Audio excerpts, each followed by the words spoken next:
out of 10 cats. He's coming home, David Baddiel. From The Apprentice, Ruth Badger. And their captain, John Locke. And facing them tonight, Sweet Swede, Ulrika Johnson. Naughty but nice, it's Alan Carr. And their captain, Dave Spikey. Now, here's your host, Jimmy Carr. Hello and welcome to 8 out of 10 Cats, a show about opinion polls, surveys and statistics. Did you know, for example, researchers say 65% of men are happy to have sex on a first date? Happy? We're high-fiving strangers on the night bus. The richest man in the world, the Sultan of Brunei, has 257 lavatories in his personal palace. Must be all that foreign food. And the scent of a human footprint is so strong that even humans can follow it. Although, to be fair, they can see it. It's a footprint. Let's get started.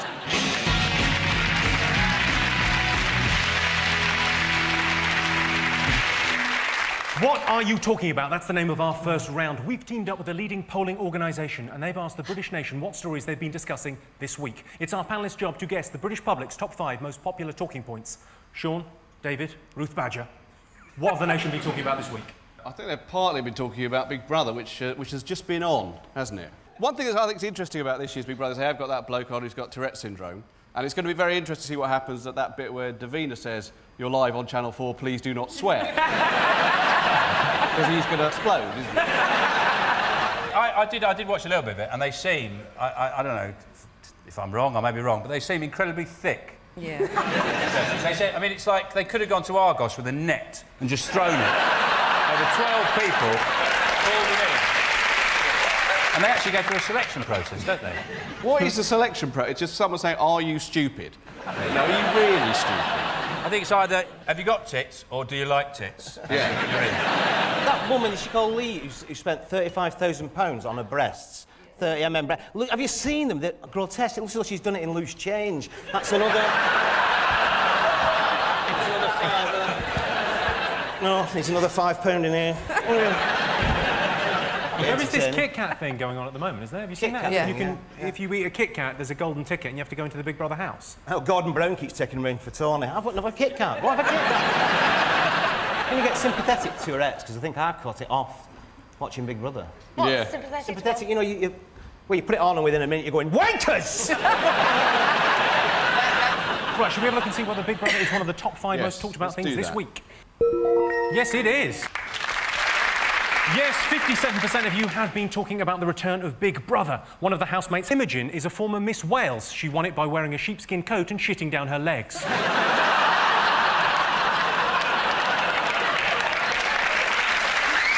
Right, moving on. Dave, Alan, Ulrika, what have the nation been talking about this week? Well, they've released that thing that Nottingham is the most dangerous place to live in England. Well, they think it was Nottingham. There was someone being mugged in front of the sign. But it's just ridiculous because they said, like, Nottingham's the most for gun crime, and if you live in Leicester, you're more likely to get sexually assaulted. Now, I've seen the people of Leicester, and if I got sexually assaulted, I probably would move to Nottingham and hope to get shot. Southend, I don't know if anyone's been to Southend, but that's the safest, isn't it? And I think that's Essex. I'm thinking that's full of criminals. But obviously these criminals are commuting, aren't they? To Nottingham, bang, bang, then coming back to Southend, and then when the police come along, it's like that scene from Bugsy Malone, where all the tables turn over. Hey, what crime? You know what I mean? Alan, I can tell you that's not in our top 5. This is the story that a new study has shown Nottingham to be the most crime-ridden place in the country. You know what Nottingham needs? A sheriff. OK, Sean, David and Ruth, what else have the nation been talking about this week? Well, there's a big debate about whether the NHS should fund alternative therapies. Crystals and healing massages, or sort of, I don't know what they do. I don't know what that is. But, reflexology. Reflexology and stuff like that. Somebody's got the choice of having something that may make you better or is going to completely cure you. Which one would you choose? Well, I think the thing is, if it's alternative therapy and they do it for you, you should be allowed to pay them with alternative money. Butlers. Yeah. All I know is if I'm in an accident, I want to hear a siren, not wind chimes. Yeah.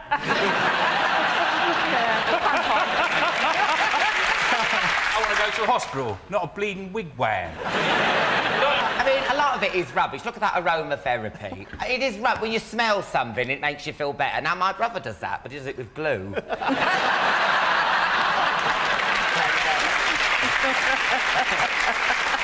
Reflexology's a load of rubbish. I'm not sort of No, understood it's about... great. Well, I got pregnant through reflexology. Oh, that wasn't reflexology. That guy should be struck off. When I was growing up, you know, I mean, you know, it was all alternative therapy in our house, basically. I'm of that age, though, you know. You go to your mum and say, I don't feel very well. She said, I know what you want. You want pudding in a bag and shaking up. But it was, wasn't it? Laughter was the best medicine, my dad always used to say to me, which is why when I was 6 I nearly died with diphtheria. Dad, I can't breathe. Knock, knock. Oh, fuck's sake. Who's there? Done a poo. Can I have some antibiotics? No, Dave, have you brought up in a cartoon?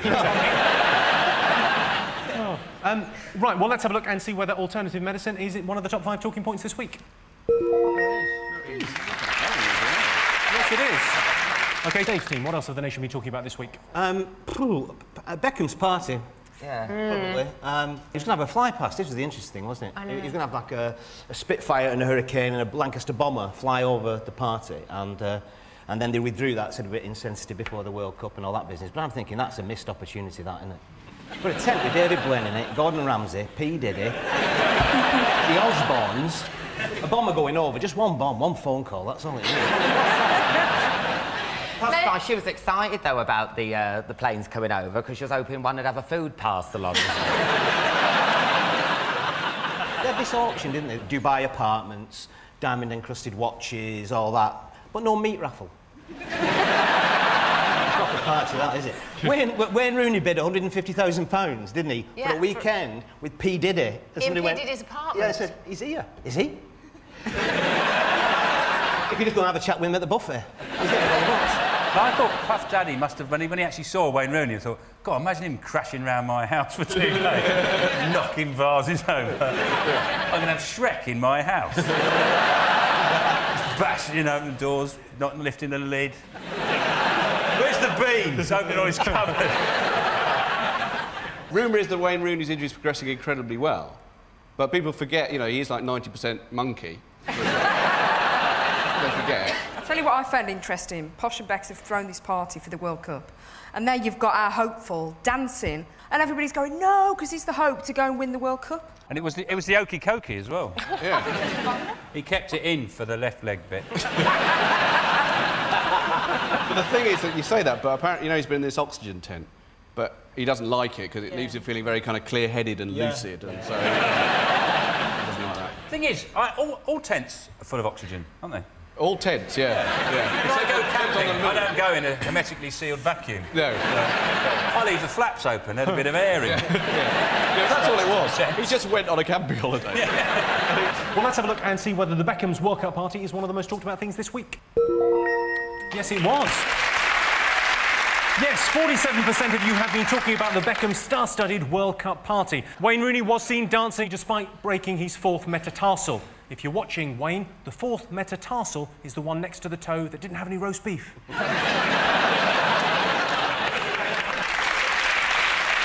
OK, 2 more to get. Fingers on buzzers. It's got to be the Home Office thing, hasn't it? I mean, there's been so many things going wrong, isn't there? And, like, the Home Secretary's never, like... They're not admitting it's their problem. They keep blaming the Home Secretary before them, going, well, that's what happens when you let David Blunkett do the filing.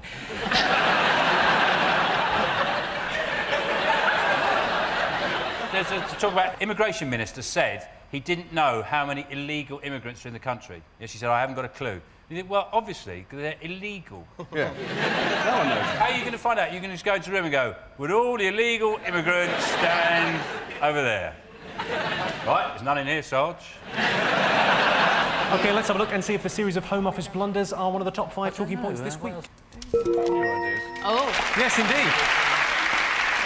Yes, the #1 talking point this week has been a series of Home Office blunders. The new Home Secretary, John Reid, has launched a 5-week knife amnesty. My advice is don't hand it in like this.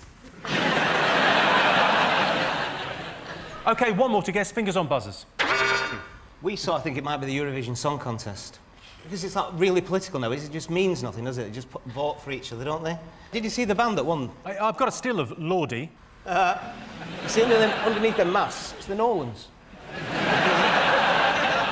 I wasn't even watching Eurovision. I was channel hopping and I clicked on it and I thought Leah's family from Big Brother had got a karaoke machine. The thing that Dave said about the political thing, Terry Wogan was going on about that. He's saying the Balkan states all vote for each other and it's all political It does now. every year. Yeah, but I don't understand that. Are you really saying, right, that if Serbia are about to invade Croatia again and their armies are massed on the borders, someone's going to go, no, hold on a minute, they gave Boo Banga Bing Bong 12 points. Come on, lay down your arms. Yeah, they're going on, oh, we gave Turkey 2 points, but they gave us bird flu, so do you know what I mean? It's like... Those guys, everyone's saying that they wear masks and they'll be very... Because a lot of people have worn masks and got very successful, like Kiss and Slipknot and Mick Hucknall. Yeah. He had a fat suit as well, so it worked for him. But I thought maybe they didn't wear masks, they're finished. Maybe they left the sauna on full. Let's have a look and see whether the Eurovision Song Contest was up there. Yes, it was. The Eurovision Song Contest reaches a potential audience of 1 billion people, but an actual audience of 28 gay guys. All dressed as different countries. It's fabulous. Well, at the end of that round, I can tell you that Sean, David and Ruth have 2 points. Dave, Ulrika and Alan have 3 points. The next round is called the Poll with a Hole. We've looked through hundreds of surveys, past and present, from around the world and unearthed some fascinating facts. Unfortunately, each statistic is missing one salient piece of information. So it's up to the panellists to fill in the gaps. Here's your first question. 72% of women base everyday decisions on what? Alcohol. Always. It works for me. And you've made some great decisions. Yes. 70% of women base everyday decisions on whatever pops in their pretty little heads. Come on, Ruth, how do you base your decisions? The mood of the day. Was you in a mood when you came up with that murder mystery theme? Because that was shit. It's something that ladies do while they sleep. Dreams. Yes, 72% of women base everyday decisions on their dreams. OK, here's your next one. 90% of Brits say the high street is overrun by what? Is it those people, like, you're walking along, you feel really good? Excuse me, have you had an accident? And you're like, no, I always look like this. And, Is it old people? Market day in Charlotte, it's like Cocoon. There's thousands of them. Why do they give them a heating allowance? They're never in. Is it dog shit and Cafe Nero's? Starbucks. It's retail related. Is it boots? I love boots. I always say like, boots! I like to say that. I say, oh, boot, well, I say, you write it that big. I'll say it that big. I say, is this boots? I say, look, you upset the customers. You know what I mean? Say, make it smaller, I'll say it smaller. Come on. Chain stores. Correct. OK, 75% of duck hunters say duck hunting is what? Something they have to say very carefully. It's dogging with a gun. Well, you think about it, you're foraging around in the bush and then the police are there. What do you say? I was hunting ducks. It's very easy to hunt ducks in this country because if you think most of them are fed on bread, aren't they? So they're all heavily constipated. There's a duck in my local park, honestly, he's like a space hopper. He's just a bit of beak, like that, and he's just more, he's like, He can't get over to Duck Island. Do you know where they live? In the middle of the pond, they live on Duck Island. Is that what it's called? Who lives on Duck Island? All the ducks. In a fairy tale? No, every park has got a pond, doesn't it? And there's an island in the middle of it where all the ducks live, and the humans aren't allowed there. We handed it over to the ducks in about 1826. Ducks have all their own laws, they can hang ducks there and everything they want. Have you ever had a real good look in the Duck Island? It's disgusting what goes on there. They're like animals. Yeah. But a lot of ducks are heavily constipated. That's not exactly what I have on the card. Oh, really? It's about how the ducks might feel. Oh, it's painless. It's not cruel. I'm going to give you that. That is near enough, yes. Yes, 75% of duck hunters say duck hunting is not stressful for ducks. I don't know how duck hunters sleep at night. Oh, hang on, I do. On lovely downy pillows. So at the end of that round, I can tell you it's 5 points for Sean's team and 5 points for Dave's team. The next round is called Believe It or Not. In this round, I'll give the panellists a simple statement, and all they have to do is decide whether they think it's true or false. Sean, David and Ruth, let's have a look at a clip to illustrate your statistic. You can also do a laughing yoga, laughing exercise for the heart and mind. What you can do, just laugh. Very easy. Don't feel shy.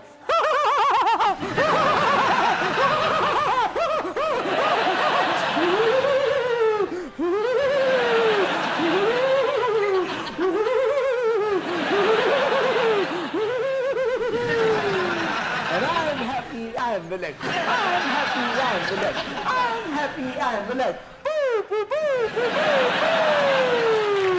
That was Guru Yogi Ramesh and his own unique brand of yoga. Here's your related statistic. The average woman laughs 100 times a day. The average man laughs only 50 times a day. What do you think? Is that true or false? I think the average woman is laughing maybe twice as much since the latest divorce settlement laws, yes. I think that could be quite true. Let's hope so, because I'm going through a divorce. You're going through a divorce? I am. Has he got lots of money? No. Are you laughing more since you got divorced or less? Yeah, I'm laughing. You're happy? Twice as much. Who's got more money? What's Him or you? Hang no, on. well, I'm going through one too. Calm down. Are you having one as well? Mine's nearly through. Which one's that with? Oh, you two just go. Turned to a really catchy loose women, hasn't it? So well. Ruth, can I tell you a real thing that they've missed out on this poll programme? It's a real poll. It was in the UK Jewish News, right? And I was voted the 6th most sexy Jew in the world, right? Number 5 was Alan fucking Sugar. A man who looks like a crumpled tea bag. OK, Ruth, if you had to choose between Alan Sugar and David Baddiel, who would you go with? Alan Sugar. You're fucking fired.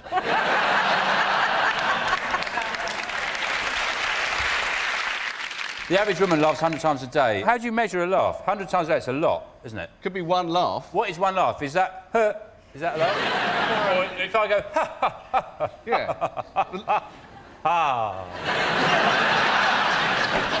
Does that count as 1 or 7? You can do quite a deep laugh, can't you, Alan? Yeah. That's what he uses in dark clubs. That's the voice. Oh, my God, it's you! Oh, no. What do you think? True or false? I'd say that's true. I think it's not true. Ruth thinks it's true, so Sean, you've got the casting vote.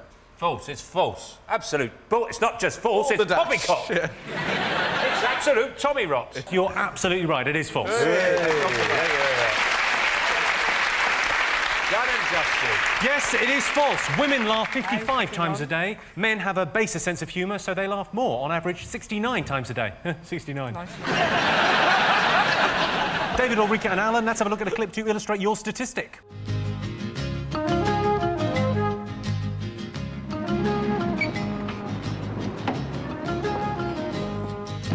Polish a floor and put a rug on it. You might as well set a man trap. I'll put the kettle on. And to think he'd only just come from the hospital. A public information film there highlighting the dangers of cleaning your house. Here's your related statistic. Every year, more people injure themselves with vegetables than with chainsaws.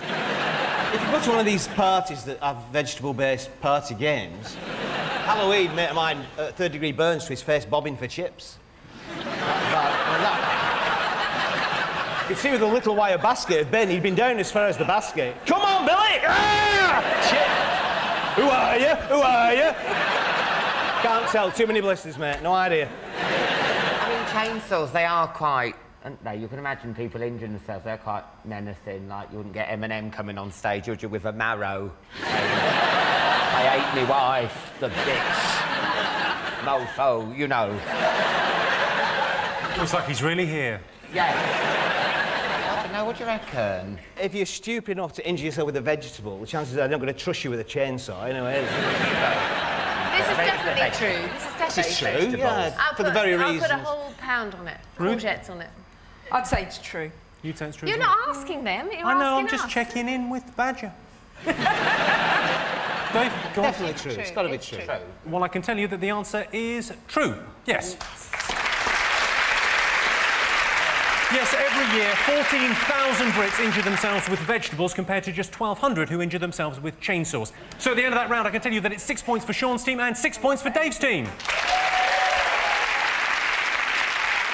And the winner is the name of our final round. I'm going to give the teams a series of opinion polls, and it's up to them to buzz in and tell me who or what they think came top. Here is your first one. Top thing men look for in a pub. I think the top thing I look for in a pub is a door. I always want to first see, how do I get in? And then I would like a fine selection of organic wines and world music on the jukebox.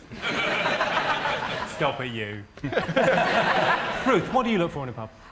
Normally the bar. It is drink-related. Good selection of lagers, beers. Oh, doubles offer. Two Happy doubles. hour, Two happy doubles hour. for a Happy hour is the right answer. Ruth is going again. Yes! Come on! Same price in a beer, that's the same. Yes, the top thing men look for in a pub is happy hour. Most unlucky thing that can happen to you. Is it leaving war-torn Basra, having sex with a minging immigration officer, then being rehomed in Nottingham?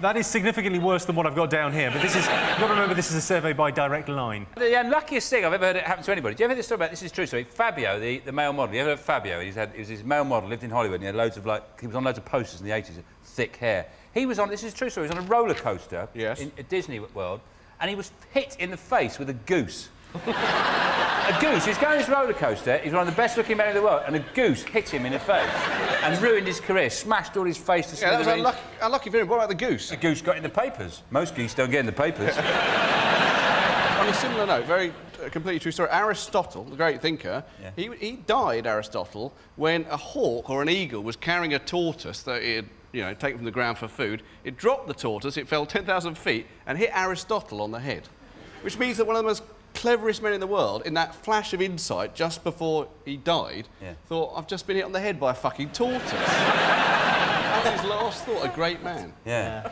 Probably thought, tortoises are heavy. Let's write that down. Oh. It's to do with kind of homes and, something that might happen in your home. Is it your house being flooded? Oh, plumber It's to do with flooding, but something else as well? You've just decorated, you've just painted, you've just put a That's the right down. answer, yeah. Yes. Yes. Yes, according to this survey from Direct Line, the most unlucky thing that can happen to you is your house flooding after you've decorated it, unless you've decorated it in the style of a fantasy mermaid kingdom, in which case it's the icing on the cake. Well, that noise tells me it's the end of the round and the end of the game, which means the final scores are Sean, David and Ruth have 6 points, but Dave, Ulrika and Alan have 9 points. They're the winners. Thanks to our panellists, our wonderful studio audience, and to all of you for watching at home. That's it from us. Good night. See you next week.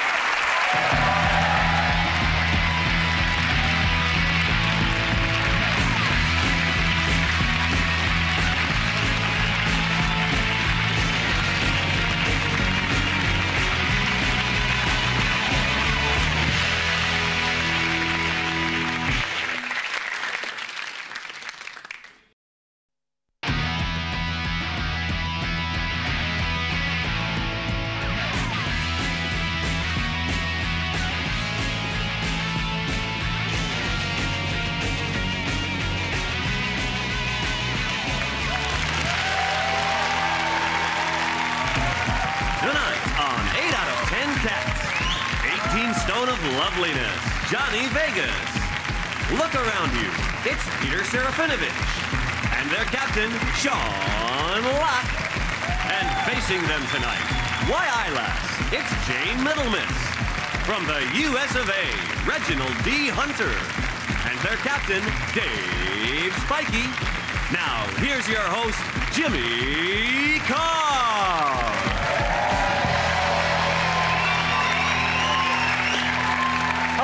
And welcome to 8 out of 10 Cats, a show about opinion polls, surveys and statistics. Did you know, for example, it costs £164,000 to bring up a child in Britain? That's why I've sponsored one in Africa. It's only £1 a week.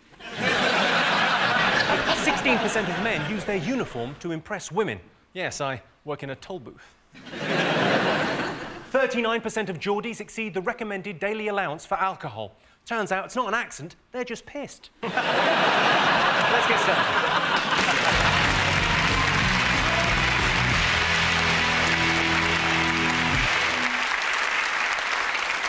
What are you talking about? That's the name of our first round. We've teamed up with a leading polling organisation and they've asked the British nation what stories they've been discussing this week. It's our panellists' job to guess the British public's top 5 most popular talking points.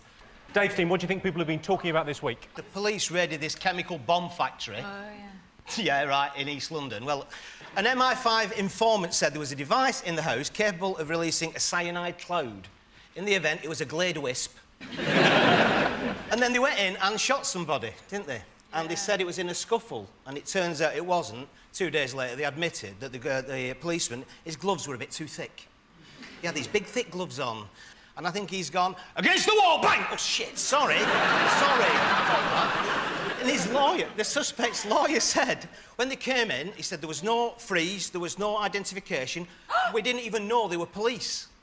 Who did they think they were? They've got chemical suits on, they've got machine guns. Is it environmental health? You'll be mixing your household waste with your plastics again. Aren't you?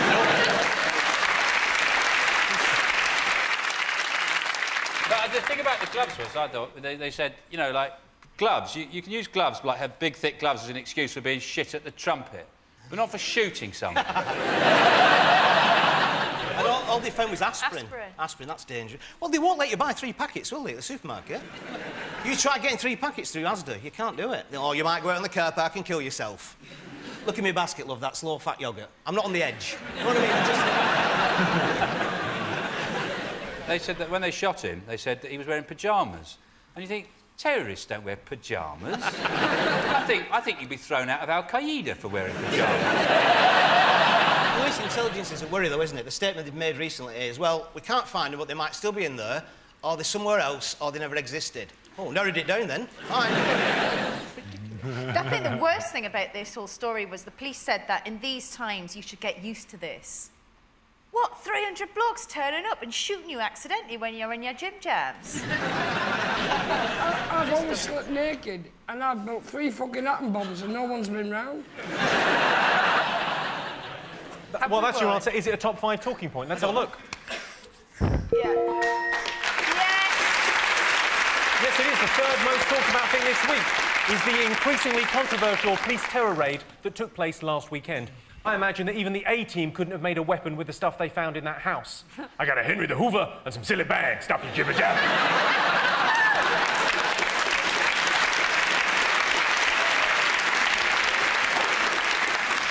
Sean's team, what have the nation been talking about this week? The man on the roof. He was escaped from the police, and they trapped him in an alleyway or something, and he got onto the roof, and that was it, stalemate. And he was on the roof for about 12 hours, and they sent him up some lunch, some KFC, and people thought it was outrageous that police would spend taxpayers' money on KFC. Do you want to have a look at the picture of this guy? It's not actually very good publicity for Nike, is it? Because they probably airbrushed that brick out and put a javelin in there. How long do you think they were planning to keep him up there? But he was up there chucking tiles. Yeah, he was chucking bricks off the roof. Yeah, he was chucking all the tiles off the roof, so definition, it wasn't going to be that long a sitting before they ran out of a roof. I'm very concerned about the media coverage on this, because essentially what the story is saying, that if you want to take a black man down off the roof, just send him up a bucket of chicken.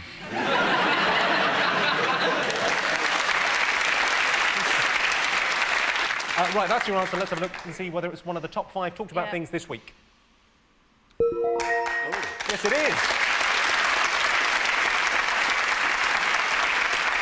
Yes, this is the story of a suspected car thief who bombarded police with bricks from a rooftop and was given a KFC meal by officers. One onlooker said, and this is a genuine quote from the Sun newspaper, "It's disgraceful. Some innocent people are starving while this chap is being served like a king."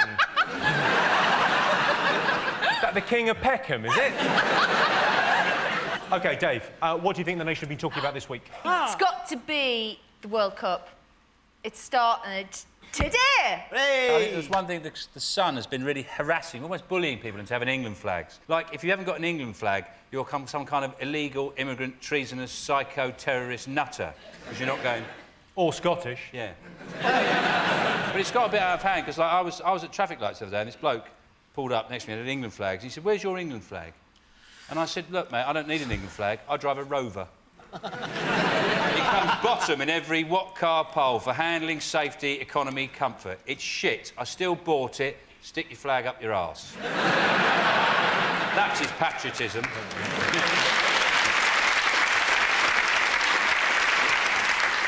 I'm gonna enjoy the World Cup. I'm gonna pay attention to it in a way I never have before. See, the thing is, America loves it when you win. But what's great about here, a few weeks ago I was walking past the pub and there's a bunch of people celebrating. So I poked in to see what was happening, and dude told me they were celebrating the West Ham game. And I said, oh, they won. He said, no, they lost, but they played well. And also, two teams can play and draw here, and people will still can possibly be happy about that. In America, that's just two teams that didn't win. So I'm learning more about the culture, and what y'all see is good enough for victory or near enough. I'm looking forward to that.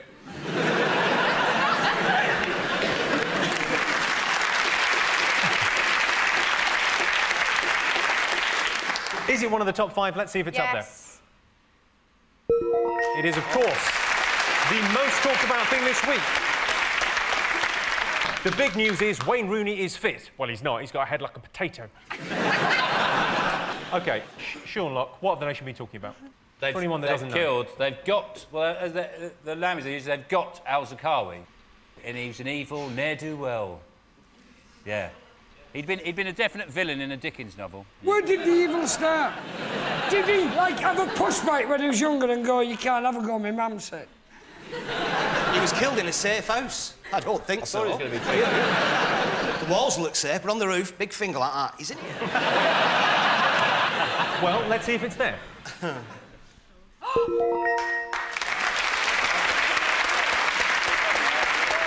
Yes, this is the story that Iraq's most wanted terrorist, Abu Musab al-Qazawi, has been killed in an operation by the US. Al-Zarqawi launched a terror group with $200,000 he was given by bin Laden. That was a hell of an episode of Dragon's Den.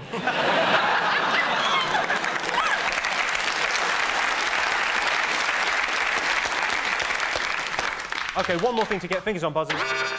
I think it's the Heather Mills-McCartney divorce that's been all over the papers. And it turns out that she's been doing a bit of porn when she was younger. It's not porn. No, it's a sex manual. Did Paul McCartney not know? Did he not know? Well, he's claiming he didn't know, but, I mean, surely he would have known that. You would know, wouldn't you? You'd know, because you keep getting phone calls from Domino's saying, have you seen our pizza delivery boy? We sent him out 2 weeks ago. She wasn't doing that, though. No, she wasn't doing it. She was only oiled up, you know, with a German. The song described the pictures as shocking and outrageous and disgusting and printed the pictures. I just thought that was rather hypocritical of the Sun newspaper. Can I actually... I might say, it's a very good point. They're not actually... I tell you what, Peter, they're absolute bounders, those chaps. Can I ask something? Yeah, she had her knickers on, didn't she? I've not seen a picture of her pie. Have you? Her pie? Yeah. Like, nobody's seen that. How from Newcastle She's got are you? a pie! Pie! She's got a pie, Johnny's interested suddenly. She'll break your heart, Johnny. So they're sort of like going porn, porn, porn, and then on page 3 they've got a bird with her tits out. How do they work that out that she's so bad and then they're printing... Because she's doing sexy news in brief. Then tomorrow, page 3, they'll have a page 3 girl who's going, I think it's great they've killed Al-Zarqawi. I think it's going to completely bring stability to the whole Middle East. Well, if, like, round our way, you knew a one-legged woman was coming into 50 million, you wouldn't be sitting around taking the piss out of her, you'd be buying flowers and fucking champagne. I'm not going to make fun of her. I hope she comes a-calling. Hi, you don't know me, but I've read about you lots. I come across as some kind of stalker, and I like your ex's music. I know you bring money round to mine, and we'll have a dip in my outsized bathtub. It means you'll basically have to have a bath sat on my head, but I'll use a straw and keep spitting water over you. Oh. Call me.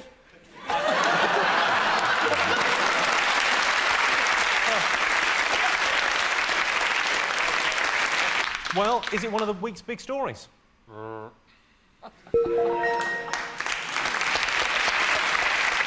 It's a shame the McCartneys are breaking up because they were so well suited. Heather is, in many respects, like a Beatle, in that she's had a leg pulled off and she's kept going.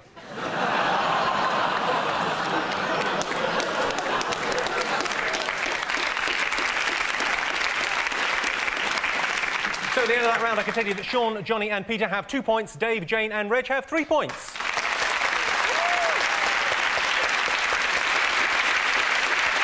The next round is called The Poll with a Hole. We've looked through hundreds of surveys, past and present, from around the world and unearthed some fascinating facts. Unfortunately, each statistic is missing one salient piece of information, so it's up to our panellists to fill in the gaps.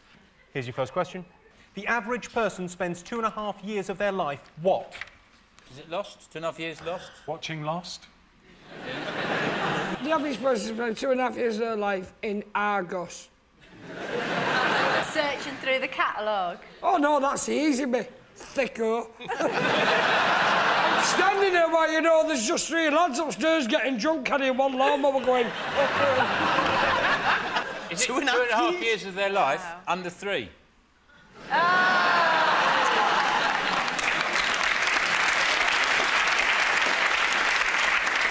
having sex? Having sex? Yeah. 2.5 years? Yeah. Well, if you added up all the times? Yeah. I'm up to about 15 minutes. Cooking. You said it's... Hang on. Cooking. He didn't say it right, but he did say it. Cooking, I said. Cooking. Sorry? Cooking. What, sorry?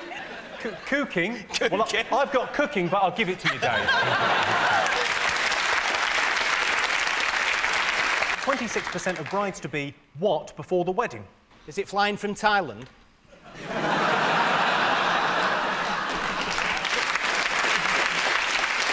What do you think, Peter? Does it cover their tattoos with makeup? Yeah. Or is it make sure they have at least one fat bridesmaid? Just the one. That fat bridesmaid does serve a purpose.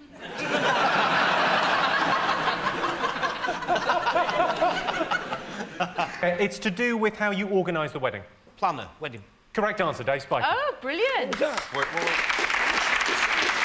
Yes, 26% of brides-to-be hire a wedding planner before the wedding. The good news for wedding planners is, thanks to changes in the law, they now get to get married themselves. So at the end of that round, it's 3 points for Sean's team and 5 points for Dave's team. The next round is Believe It or Not. In this round, I give the panellists a simple statement. All they have to do is decide whether they think it's true or false. Sean, Johnny and Peter, let's have a look at a clip to illustrate your statistic.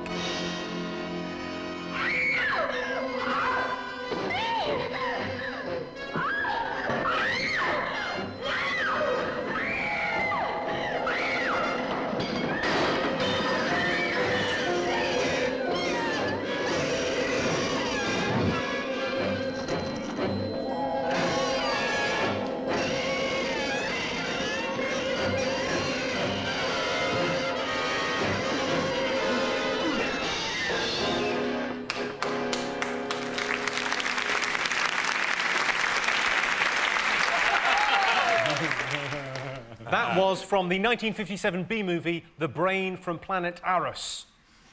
Your related statistic is as follows. 72% of Americans believe that in a war with creatures from another planet, America would triumph. True or false? Independence Day, America won. Yeah. War of the Worlds, America won. Yeah. Planet of the Apes, America didn't win. So I think if those documentaries are anything to go by, then 2 out of 3 sounds You know my problem with Independence Day? What? They won with a laptop, yeah? Yeah. They managed to hack into the alien computer and bring down the spacecraft. I can't get my laptop to interface with the printer. Good luck with finding a SCART league for the ball. My problem with War of the Worlds was there was no way to stop these aliens, and then suddenly they all just get a cold and they die. That's the only way you beat them, though, isn't it? Like in the Triffids, they don't use conventional weapons, it's seawater. And I think the way to obviously beat aliens isn't with, like, normal weapons, is when they come down, they're on a lovely big buffet, right? It's all dodgy prawns, mussels that haven't opened properly, put a bit of chilli in the tiramisu. I think it's true. I think it's terrifying, but it's true. I think the Sorry, alarming thing Peter, about can I just clarify? Aliens are not coming. They're not on their way.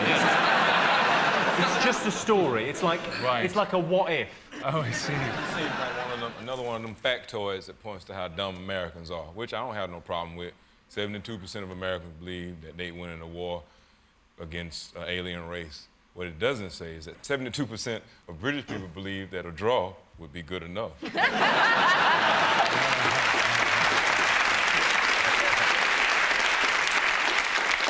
Sean, what do you think, true or false? What it's saying is, are Americans thick? Yes, they are. Thick as pig shit. Reg? I hate being put in a position to defend America, so I won't.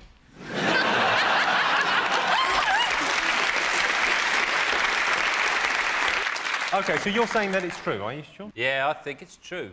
Well, I can tell you that, in fact, it is false. Oh. Only 16% of Americans think they would win in a war with creatures from another planet. OK, Dave, let's have a look at a clip to illustrate your statistic.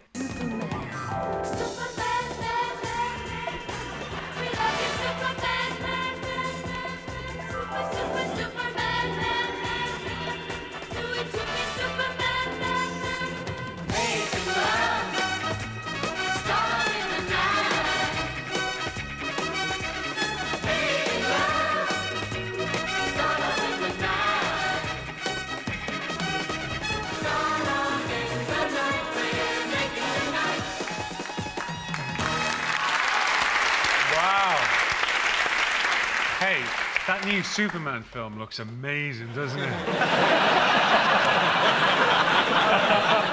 That was the Star Love Dancers there. Here is your related statistic. 55% of women say they've asked a man to dance to try and work out if he'd be good in bed. True or false? I think it's false. 2 words, Michael Flatley. He can dance, he'd be shit in bed, wouldn't he? Why? He never uses his arms, does he? So there'd be no foreplay, then he'd kick the shit out of you, wouldn't he?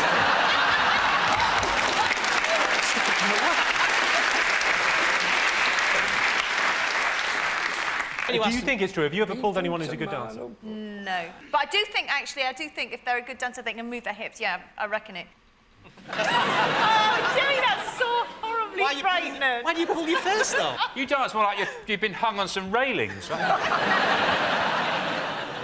Yeah, I do, ladies. It's Virgil from Thunderbirds at a party, relaxing after they've saved the world. I sit down and I'm brilliant. And the second I get up... People think you're allergic to music, don't they? You're so bad. He's got a music allergy. Turn it off! What are you going to go for? I think it's true. True, I think, I do. well, men can't dance, generally speaking, and women are shit judges of men anyway, so... Well, I can tell you that the answer is true. Yes, 55% of women have asked a man to dance to try and work out if he's good in bed. To be fair, dancing is a good indicator. I tend to dance for about 10 seconds, and then I have a bit of a cry. So, at the end of that round, I can tell you it's 3 points for Sean's team and 6 points for Dave's team.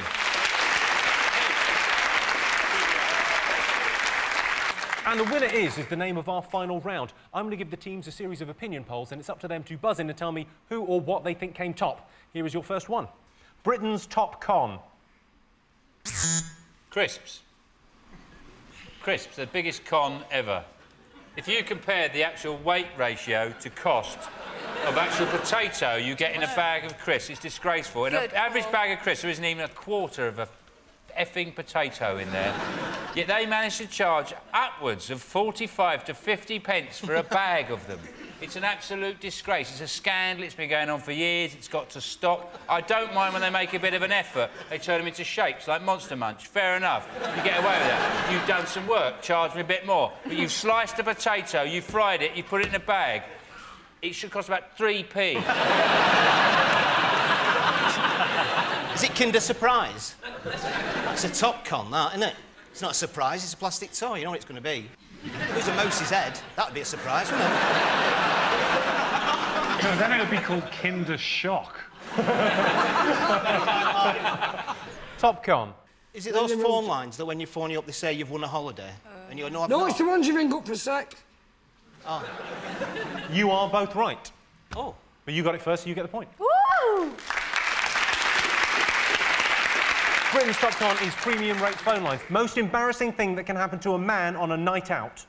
Being with your friend in your flat, just kicking it, deciding to just eat a few aspirin, then 300 police officers kick the door in, and then they shoot your friend, and then you feel bad because your neighbor up the street is being bad and throwing stuff at people, but they gave him a piece of chicken.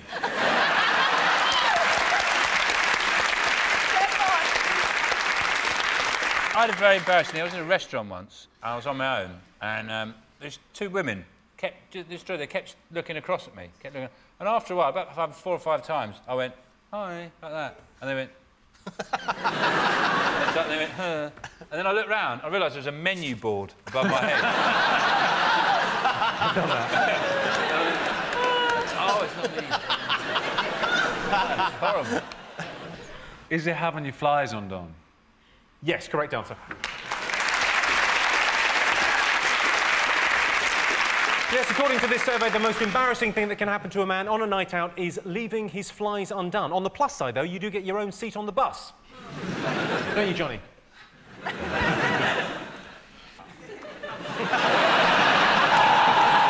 that sound tells me it's the end of the round and the end of the show, which means the final scores are Sean, Johnny and Peter have 4 points, but Dave, Jane and Reg are the winners with 8 points.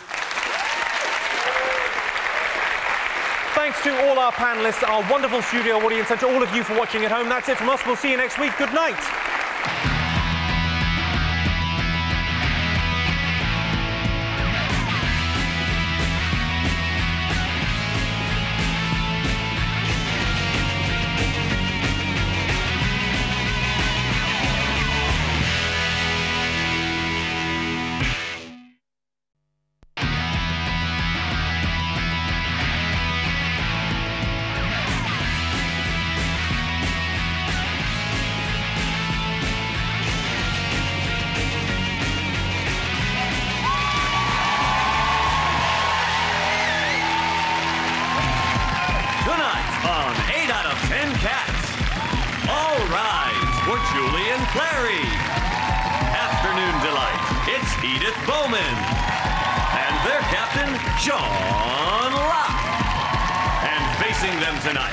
Making a Rover's return, it's Sally Lindsay, Geordie Boy, Dave John, and their captain, Dave Spikey. Now, here's your host, Jimmy Carr.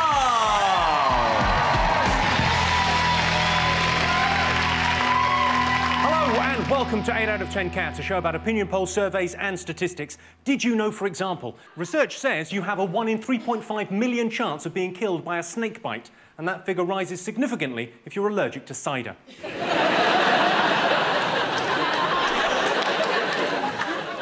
A snail can travel over a razor blade without cutting itself, or to put it another way, sometimes scientists get bored.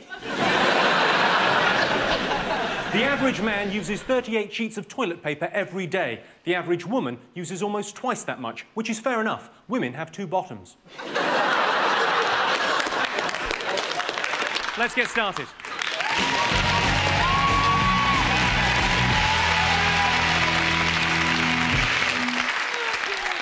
What are you talking about? That's the name of our first round. We've teamed up with a leading polling organisation and they've asked the British nation what stories they've been discussing this week. It's our panellists' job to guess the British public's top 5 most popular talking points. Dave's team, what have the nation been talking about this week? I would imagine World Cup. World Cup. Stick him in echo, you know what I mean? It's been going on a week, no real surprises, apart from Sven's tactics.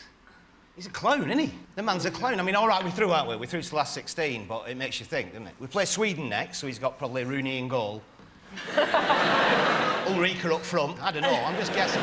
But mind, the Germans have been trying to put off, haven't they, with having all that slag and stuff off with Beckham's family, yeah? Yeah, indeed, yeah. Yeah, when they were saying, they said that his mother was a 50-year-old fat-armed peasant who drinks sangria.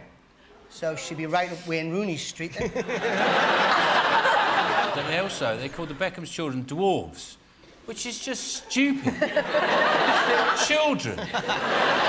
Wait till they grow up, then call them dwarves. It's just stupid. It's calling children dwarves. It's a bit like calling a baby. Goes a baby going, "Oi, you bald bastard!" Baldy! Did you see this, Julian? They slagged off his family in the paper. Whose family? Well, David Beckham's family being in the German press. They've slagged off his family. They've said they're not very nice. It's horrible. Oh, well, no, I'm a seaman.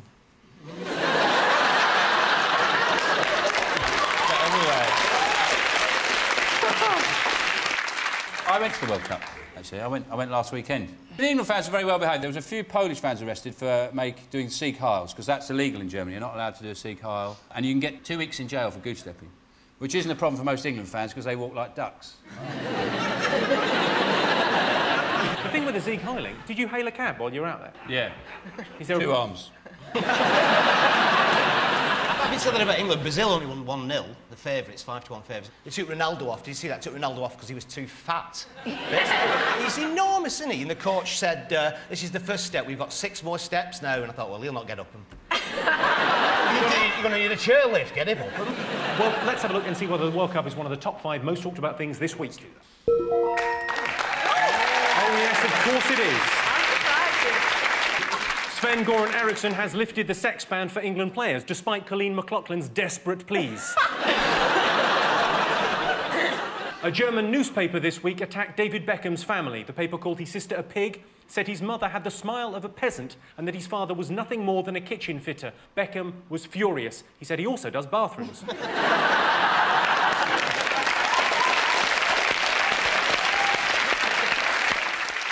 Sean Steen, what have the nation been talking about this week? The Big Brother. Are you a fan? I do watch it, yes. I'm fascinated. They've been in 5 weeks, which is like more than you get for murder these days, isn't it? So it's Who's your favourite? Oh, I sort of love to hate people in it, so Grace at the moment. Bitch. I think what it is she's no idea how unbearable she is. She thinks, really, she's quite a nice person. And in fact is a massive bitch. You just wish there was somewhere we could all phone up and get her kicked out, don't you? If only we could have a say. You want them to sort of have sex, that's the thing, isn't it? They get them in the house and they want them to have sex. And then they fuzz it out. They fuzz it out? Yeah, they're doing it. That's foreplay, isn't it? Is that you doing foreplay? Yeah, that's basically how I do it. Waves that woman before. Hello. Hello, I'm Jimmy Carr. Jimmy Carr. This week they went in with the golden ticket. The Kit Kat thing. Yeah. They might shoot the winner through the roof of the Big Brother house in a glass lift, like the Charlie and the Chocolate Factory. And it lands on a spike.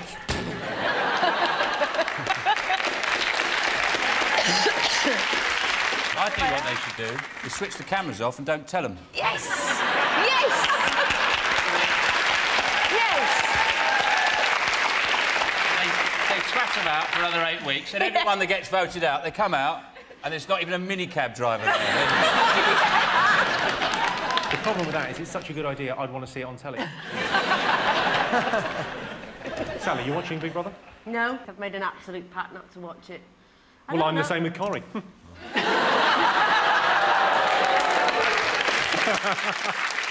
I like the celebrity one. Yeah, no, it is kind of tragic, but that's kind of what I like about it. Is it? Would you ever do it like Celebrity Big Brother? No, I wouldn't fancy that. I wouldn't want to sleep in a sort of dormitory arrangement with who knows who next to you. There's no fucking chance of finding me in it.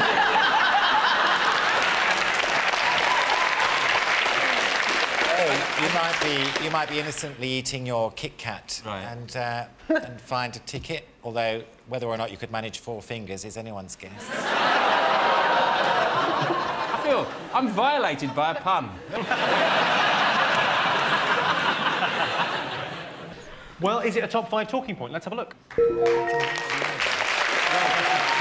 Yes, Big Brother is the 3rd most talked about thing this week. When Grace leaves the house, she's most looking forward to having some booze. That shouldn't be a problem.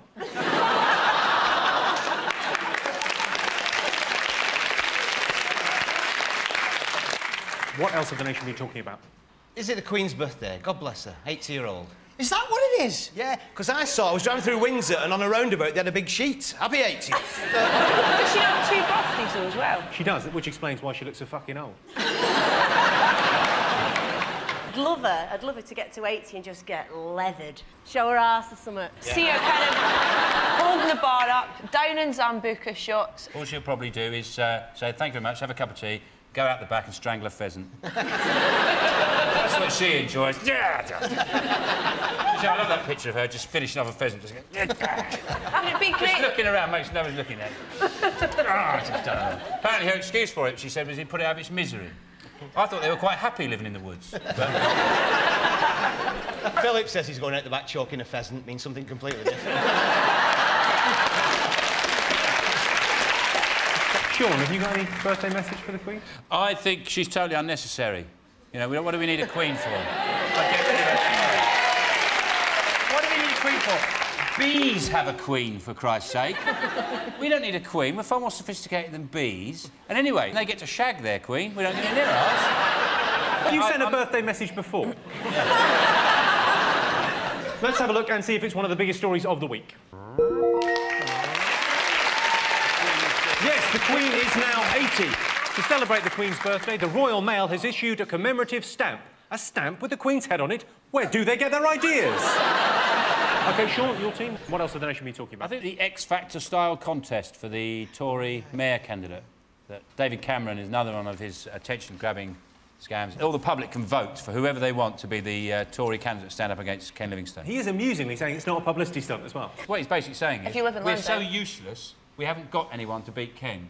So any nutter out there who fancies it, some tramp sitting there combing his hair with a shoe, you can run London if you fancy it.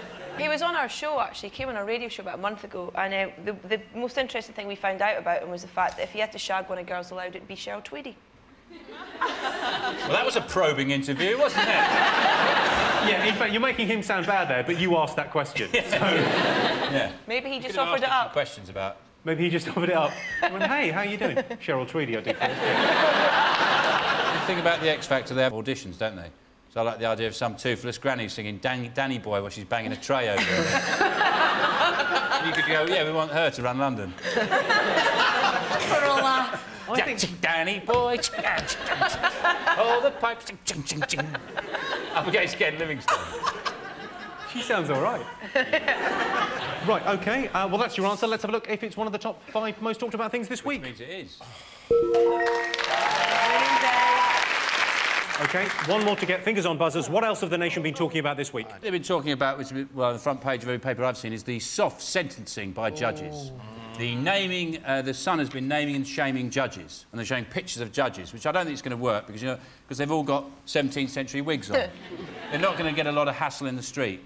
In fact, the only time they're going to get recognised is if you're facing them in court, and you're hardly likely to go, you're that soft judge who gives out all those really lenient sentences. And I think you're doing a great job. 53 people, is it, since 2000 have been released. They've served like 4, 5, 6 years. And they've sentenced to life imprisonment. It's like the life of what? Hamster? What? Oh, are we sentencing people in dog years? The trouble is, if nothing means what it says, if life doesn't mean life and 6 years doesn't mean 6 years, you might as well bring back hanging, but it doesn't mean hanging, just means you have to wear a scarf for a while.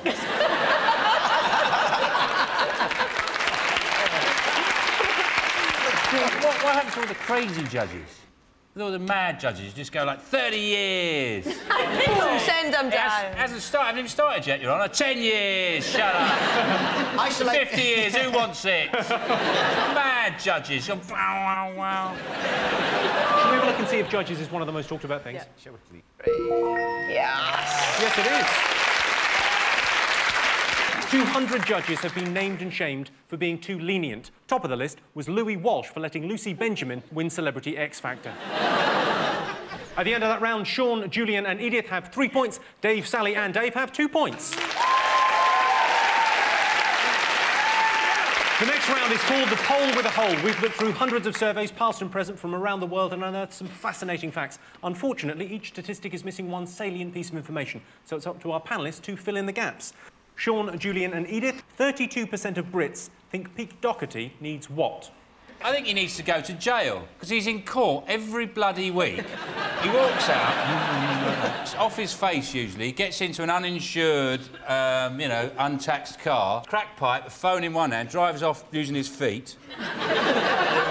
Oh, what's he like? Perhaps he needs a new spoon. The amazing thing is, he does all this crime and he never gets put away. He's going to see that bloody lenient judge, that's why. He gets arrested so much, right? Every time he buys drugs, he gets arrested. So I think he needs a new dealer.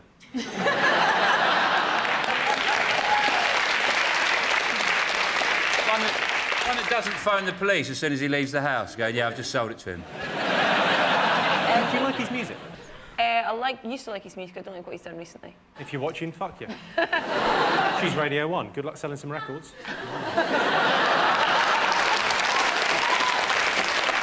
32% of Brits think Pete Doherty needs what? A bath. Correct. Thank you. Yes, 32% of Brits think Pete Doherty needs a good bath, and then that bath needs a good clean. Dave, Sally and Dave, 90% of doormen say the point of their job is what? Is it mainly opening and shutting doors? Or twatting? Can I say that? Yeah. I know. Look at you, you big London ways. I know. 10% of women say the point of their job is to keep them out of prison. The other 10% didn't understand the question.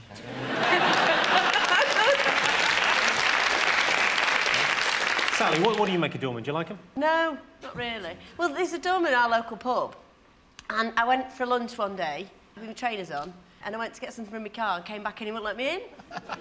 Because it had gone 7. And I wasn't allowed trainers. And you were a celebrity? And I was on the telly. I mean, ordinary people, I imagine that happens to, but that's... This has happened to a celebrity. I will give you that, yeah. No. Give you that. 90% of doormen think the point of their job is to provide security. The other 10% presumably think they're modelling bomber jackets. So at the end of that round, it's 5 points to Sean's team and 4 points to Dave's team. The next round is Believe It or Not. I'll give the panellists a simple statement. All they have to do is decide whether they think it's true or false. Dave, Sally and Dave, let's have a look at a clip to illustrate your statistic. I like being older because I can do what I want whenever I want. Movies are cheaper. My husband is all mine. No more competition from the job. I find in retrospect that I spent a lot of time doing meaningless things for people I didn't really like, for organizations I didn't really believe in. I can't get pregnant anymore. Some very old people there. Here is your related statistic. 31% of over 65s believe that their age gives them the right to behave badly. Is that true or false? That sounds awful, but I think it's true. I think they go, sod it, I'm old, I'm going to moan. 31% of over 65s think they're living in 1944 anyway, don't they? They don't know when they... And they drive that way as well. That's behaving badly. Last time they passed the test was in a Saracen armoured car at El Alamein. Driving in the road, stickers in the back window, I lost a leg at Dunkirk and all that. And they do, they drive as if they're permanently looking for a parking space. I saw a documentary where this woman, she was 96 and she did wing walking. You know where they go on a plane, in a stunt plane. When she landed, she had the face of a 16-year-old. All the wrinkles had been blown back, down her back, and congregated in her knickers. I remember driving back from Blackpool once, right? You've lived a life. Rock on! And there was an old woman driving the opposite way up the hard shoulder. And I stopped and I said, "Are you all right, love?" "Is this the way to Blackpool?" And I went, "No, you've got to all go that way, and then the other side, they all go that way." And she was just carried on. Well, there's that old story or urban myth about an old woman following her husband up who's coming back on the M65 and saying, "Be careful, I've just had a report on the radio that there's a mad bastard driving the wrong way up the M65. He said, "One mad bastard, there's fucking hundreds."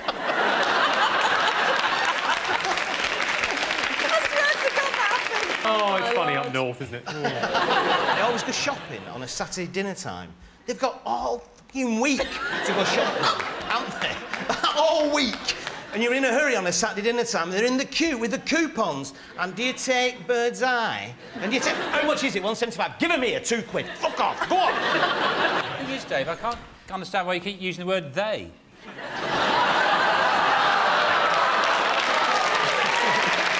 Get back. It's a family show.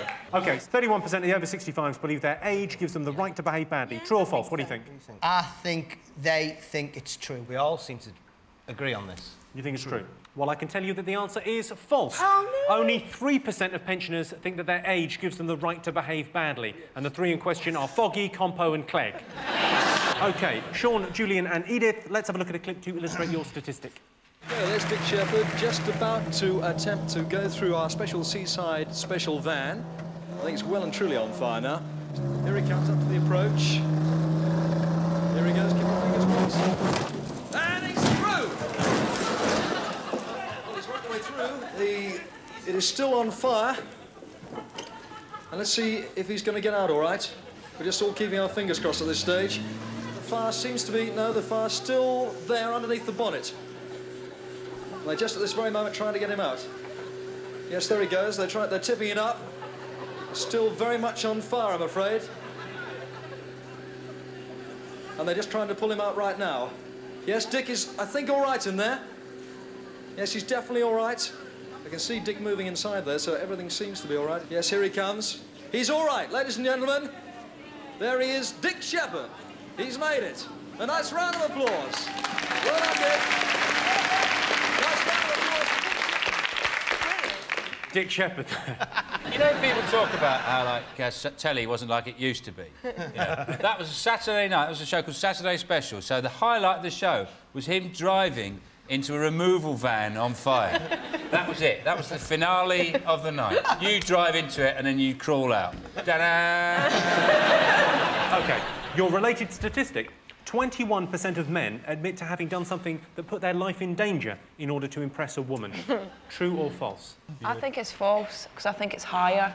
Because I think men think that switching off the PlayStation is putting their life in danger.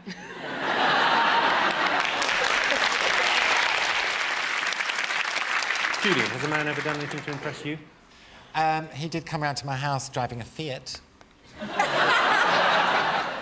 That did the trick. Have you?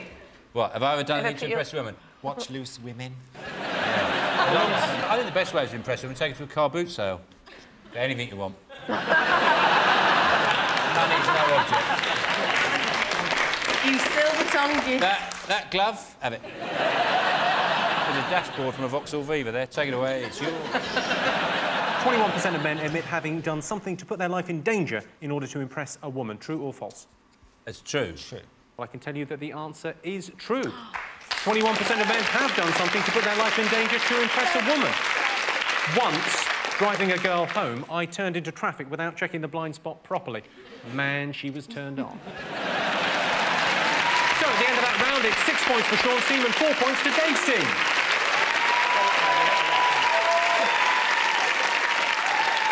And the winner is the name of our final round. I'm going to give the teams a series of opinion polls and surveys. It's up to them to buzz in and tell me who or what they think came top. Here is your first one. UK's most endangered animal. A unicorn. Because I was just thinking the other day, I haven't seen one of them for ages. What about a dragon? I only say that because a mate of mine put an advert in Loot for advertising a dragon for a laugh, right?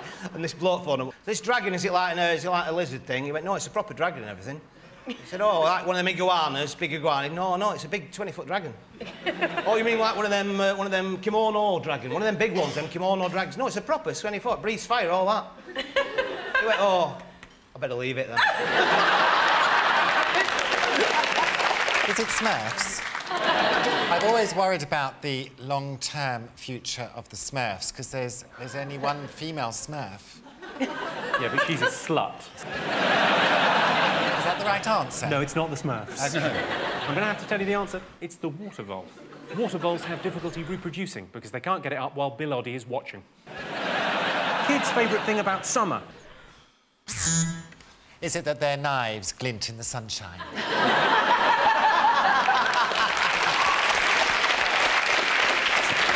Is it fishing for sticklebacks and then making a fat kid eat it? Stop crying! Eat them! Yes, it's a great answer. Yes. No, clearly not. You're mental. I don't think there's anything better that reminds me of summer than setting light to a barn.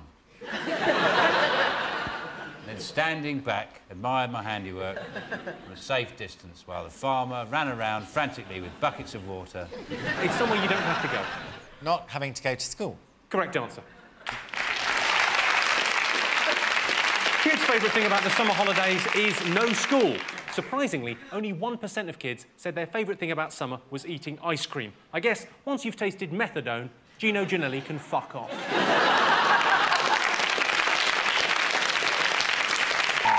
Oh, That sound tells me it is the end of the round and the end of the show, which means the final scores are Dave, Sally and Dave have 4 points, Sean, Julian and Edith have 8 points. They are the winners. Thank you to our panellists, our wonderful studio audience and to all of you for watching at home. That's it from us. Good night.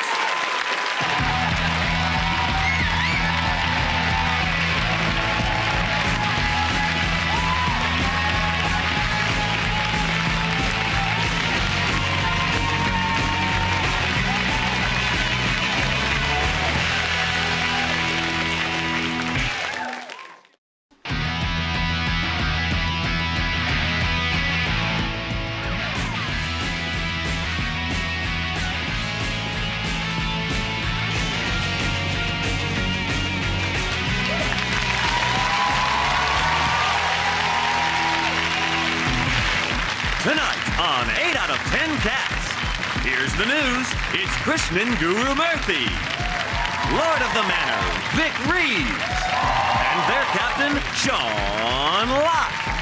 And facing them tonight, from Little Britain, it's David Walliam. He's got the X Factor, Louis Walsh. And their captain, Dave Spikey. Now, welcome your host, Jimmy Carr.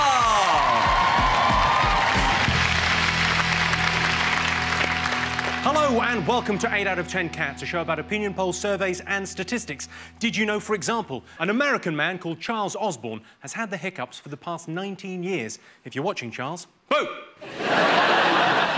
The lenses in your eyes continue to grow throughout your life, which explains why old ladies are so good at word searches.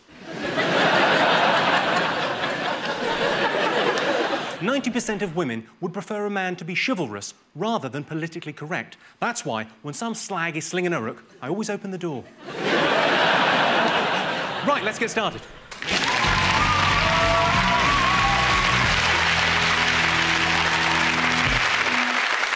What are you talking about? That's the name of our first round. We've teamed up with a leading polling organisation and they've asked the British nation what stories they've been discussing this week. It's our panellists' job to guess the British public's top 5 most popular talking points. Sean's team. I think they've been talking about the whaling. The Japanese tried to reintroduce whaling. You know, the band. Yeah. What's wrong with whaling?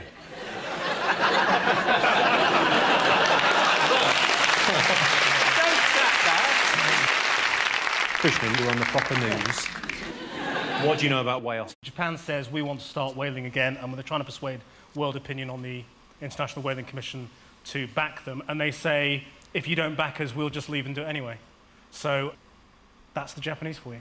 Was that going to be on Channel 4 News? So to conclude, that's the Japanese for you. Oh. What can you fucking do? I like Krishnan tonight because you've got a couple of buttons undone, haven't you? You should do that more on the news. You get more I'm viewers. not allowed. I'm not allowed. I tried reading the news without a tie once and my boss wouldn't let me go on. Are you allowed to wear shorts on a really hot day? Well, whales are supposed to be one of the most intelligent animals on the planet. I read somewhere this week, a whale's supposed to have an IQ of 2,000. Don't really measure that. They can't even hold the fucking pen. I know. They can in the little hole. But that whale that came up the Thames, one day in London, died of stress. Associated with that. They're supposed to have very therapeutic qualities, whales, aren't they? Their whale song is supposed to be relaxing. You know, that noise, they're sort of like... Oh. I think it sounds more like they're faxing. Louis? Did you get that? That sounds like G4. The Whale Brothers. Let's see if it's one of the top 5 talking points this week. Yes, it is. Yes, commercial whaling is back on the international agenda after Japan forced a vote. To be honest, I went off whaling when it went all commercial. I like the early stuff. Right, Dave, David and Louis, what else have the nation been talking about this week? World Cup. Can't get away from it, can you? We won the group, didn't we? 2-2 draw with the mighty Sweden.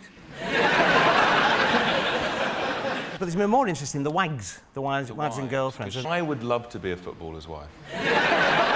And it's just a great life. You just get to go out shopping all the time. But Colleen sent one of her friends back to Liverpool to do some shopping for her. From Baden-Baden back to Liverpool, obviously the fashion capital of Europe. I mean, how badly do you need something from JJB Sports? You know what I mean? Who's going to win? The best team. The best kickers. Yeah. Yeah, come on, the striker. I'm with Vic on this. England United. Not a clue. Krishna, have you been watching the football? Yeah, I mean, the tragedy of Michael Owen, obviously, is... Is he not very good? His terrible injury, which was really upsetting. What injury did he get? Cruciate. A cruciate ligament. Where's that? It's just around your knee. Can you show me on your knee? See your knee. Please. Fuck's sake.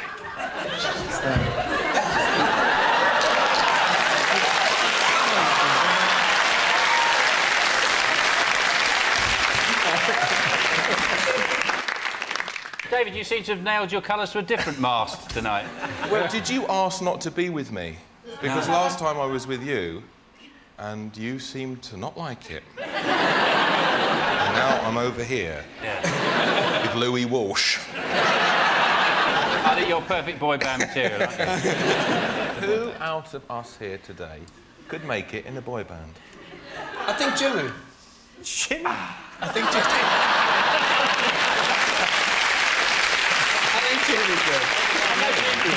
Talking about pundits, though, is anybody else so irritated in this World Cup by the amount of statistics that they throw in during a game that you're just completely not bloody interested in at all? I mean, Mopson all the time. It's just, that's the 199th goal since 1938 scored by a Swedish bloke.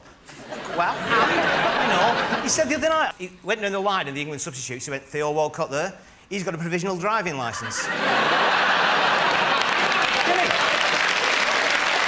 Has he? Well, get him on then, no. Get him on now. Louis, presumably the Irish supporters are getting behind Wayne Rooney because he's fairly Irish, isn't he? Yeah, he's pretty Irish. He looks Irish, doesn't he? He's got the Irish name. He has he comes from Liverpool, yeah. and also he's shaped like a potato. He's a really good footballer. Yeah, he is. Which is lucky, because otherwise he'd be in Asda car park. Well, I would... Is he the striker? Yeah, the striker. The striker's going to win. Mickey Rooney, come on! Football, yes! Albert Finney, not it! Is Albert Finney in the group? No, he's not, and you know that. I'd like to watch an England game with you commentating. Right, let's have a look and see if the World Cup is one of the most talked about things. I'm guessing it is.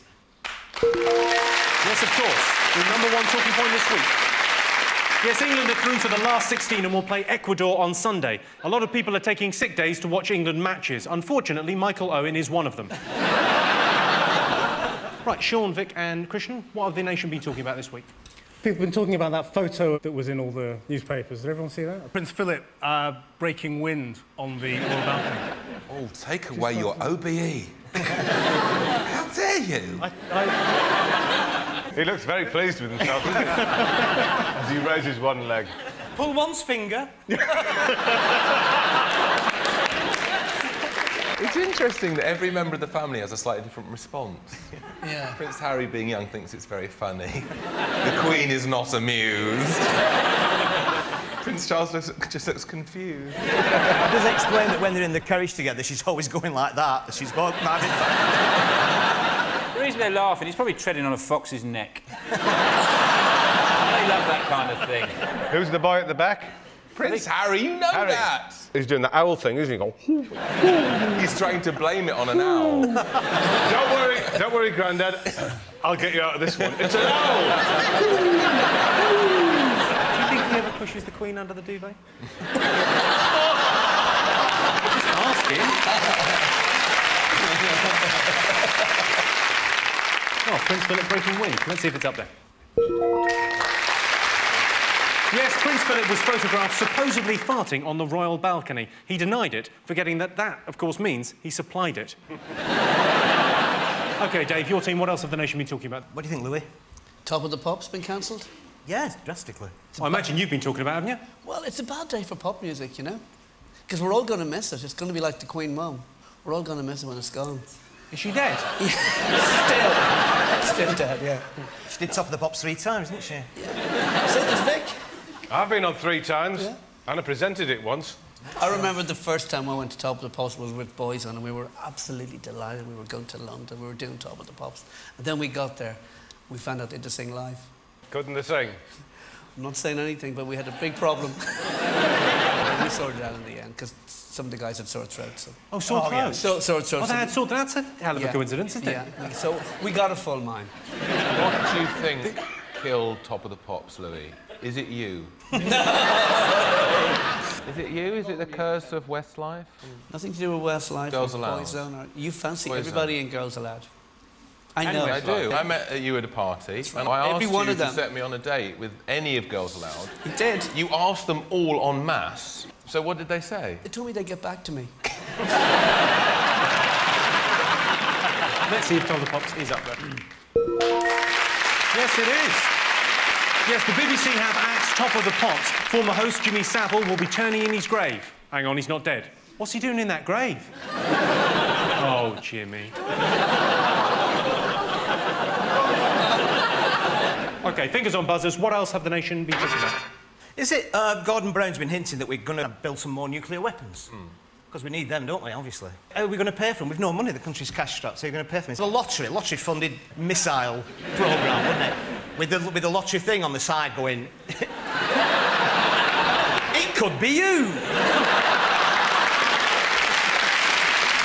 Because the Russians aren't really much of a threat now, so who do you want to fire them at?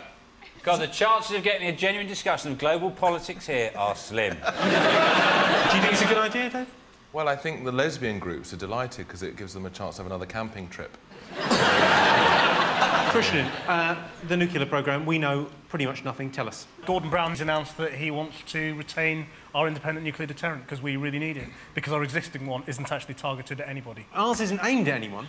No. So if we press the button, it's... Oh, it's like... If the press got in office, that button could go any time, couldn't it? You'd be like, come here, love, come here, bang!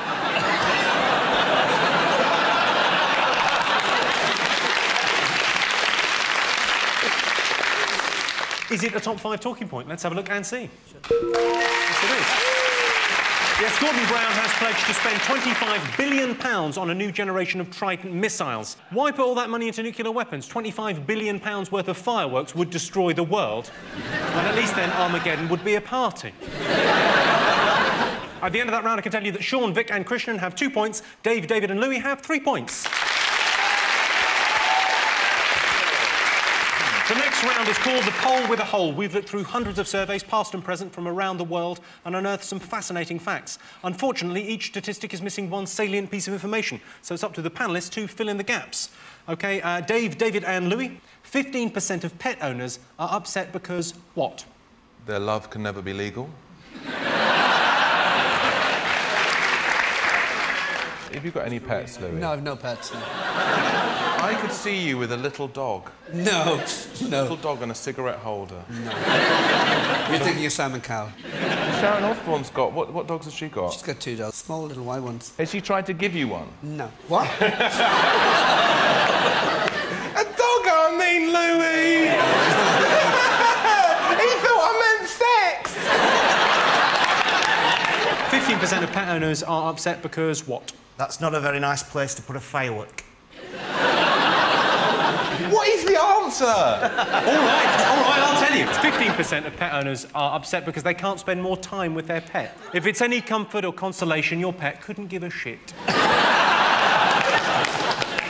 OK. Sean, Vic and Krishnan, 12% of men have thought about, but not got round to, what? Take it away, Vic. Points in the bag. It's obvious, isn't it? Yeah, it's obvious. The octopus thing. You know, like digging it out, putting an octopus on the head with many bells on the tentacles. Is that the answer? No, of course it's not. We're just messing around. We're just messing you about, Jimmy. We're just messing you about. Messing you about with stupid answers. Krishnan. Is it smashing in James Blunt's face? Yeah, Sean, what do you think? Is it put their record collection in a weird order, like order the fatness of the singer?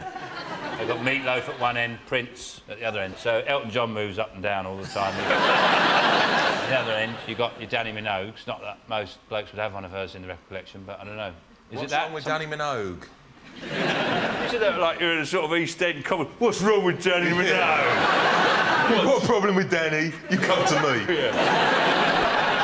I'm going to tell you, it is in fact 12% of men have thought about but not got around to doing voluntary work. I do more voluntary work if they up the wages. So at the end of that round, it's 2 points for Sean's team and 4 points for Dave's team. The next round is Believe It or Not. I'll give the panellists a simple statement. All they have to do is decide whether they think it's true or false. Dave, David and Louis, let's have a look at a clip to illustrate your statistic. The Daily Mirror calls on you. Who? Us? Yes, and millions of other young people like you. Hey, you two, cut it out. You're the Daily Mirror, aren't you? Can't you stop them? Stop you, more like it. What? Well, why spoil their fun? I never carried on like that. And look at the mess you made of things. Oh, don't worry about him. The Daily Mirror believes in young people, and that means you. Well, that was an advert for the Daily Mirror from 1983. Here is your related statistic. 75% of young people say their biggest worry in life is spotty skin. Is that true or false? Louis, what do you think young people worry about? Did you have spots when you were young? Very few, yeah. But I got Clearasil, and I sorted them all out. They didn't have Clearasil when you were young. They did. Are there any pop stars with spotty skin? Mick Hucknall. Mick Hucknall's spotty? He's not good looking. No one knows if he's spotty because no one's been able to look for long enough.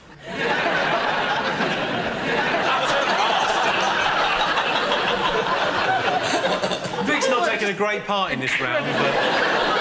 I found it on the floor. There was a bit of loose... you know, this stuff on the floor. So I thought, you know, why miss out on an opportunity like that? It's a golden opportunity.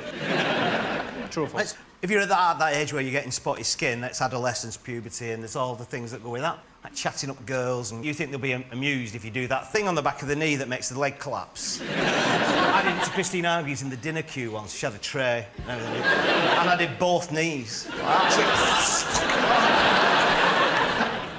What were you worried about when you were young? Because you told me you were very confused when you were young. How do you resolve those issues? Just stop it. You'd love it if I kissed you. No, I wouldn't. You would love it. You just need to try it. I don't know whether this is the forum. It is. I am ready. Let me just give you a little kiss. No. You kissed Louis earlier. Well, you kissed my knee earlier as well, so... I want to work up your body.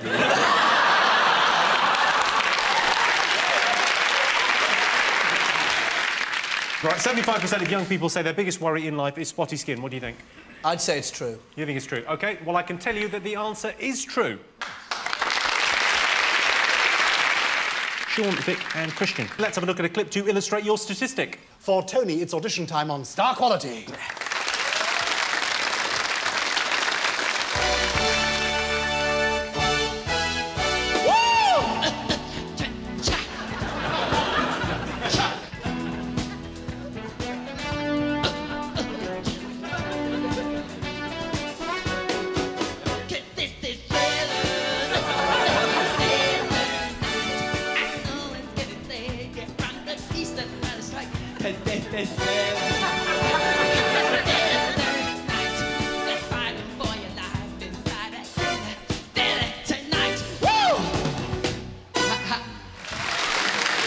Incredible what you can do in 60 seconds. That was Tony Rudd. I know what you're thinking. No, that was Michael Jackson. No, it was Tony Rudd. But that guy's not even a Jackson looky-like, sound-alikey, look-alikey. He's just a not in anything at all alikey. He's like a vaguey, bitty, tiny bitty likey. OK, your related statistic is as follows. 36% of obsessive fans would be willing to swap a family member for their hero. Is that true or false? Swap a member of my family for an obsessive fan, though, wouldn't you? I'd quite like to have any an obsessive fans. I bet you have. Yeah. No, well, I've had one who wrote to me every week for 18 months and Man or begged me woman? to marry her, and said she was being sent off to Bangladesh to be married off by her dad, and I was her only chance. And she said, I'll meet you outside Luton Station at 3 o'clock on Friday, and I never turned up, felt a bit guilty, and the letter stopped. The letters stopped, and I thought, oh, poor girl, she's been sent off. And after my first day on Channel 4 News, I got a letter from her, it was a year later, saying, I wasn't really sent off to be married, I was just saying that to make you jealous. And you married her? I married her, no. trouble with Luton Station, there's 2 exits, isn't it? It's very easy. Who's your hero? My hero's Madonna. If you had to, David, who would you swap for Madonna? My dad. Is it Why all have right you if got I have this banana? now? Where did you get that from? Was I that... got it from the room. I'm hungry. I didn't have time to properly eat. I'm having a banana. Get on with the show. I'm going to finish it. You might as well get on with the show. So 36% of obsessive fans would be willing to swap a family member for their hero. Do you think it's true or false? We think it's true. Well, I can tell you that the answer is false. In fact, 72% of obsessive fans would be willing to swap a family member for their hero. Fair enough. If I could broker a deal to swap my Auntie Gladys for David Beckham, I would. I'm not a massive fan of Beckham's or anything. I'd just like to see our midfield improved.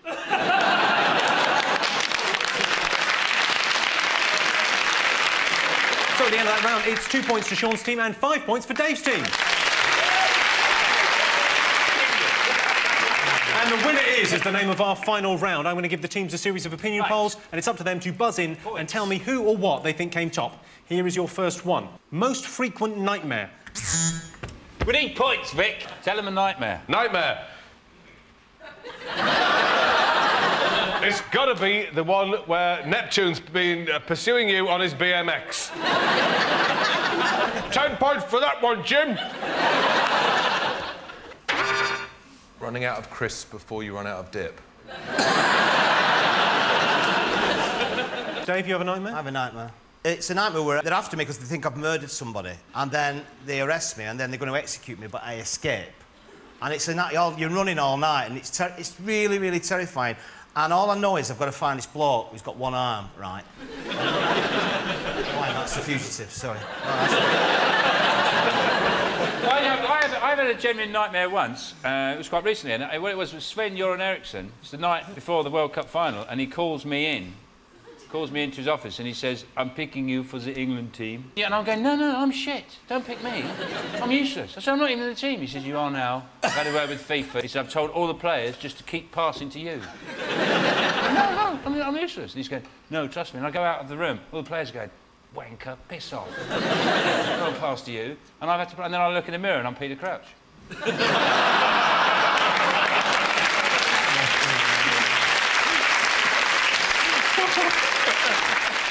Give us a clue. Well, people tend to wake up when they have this nightmare. Falling. Correct. Yes, Britain's most frequent nightmare is falling, specifically falling in love with Heather Mills McCartney. Britain's least favourite household chore. Is it helping your mum put her cards up in the phone box? For me, it's bringing out the dead.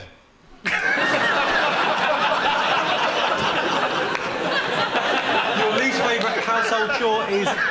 Bringing out the dead. Or, you know, when they go, "Bring out your dead!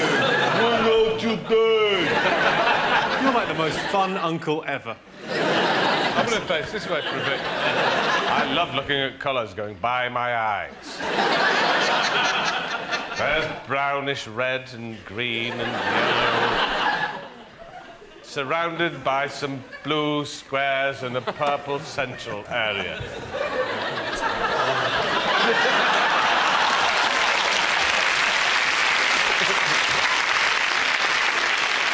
Yeah, you can't fool me. Britain's least favourite household chore. Lou, have you done any housework recently? Hoovering. That's the correct answer. Wow.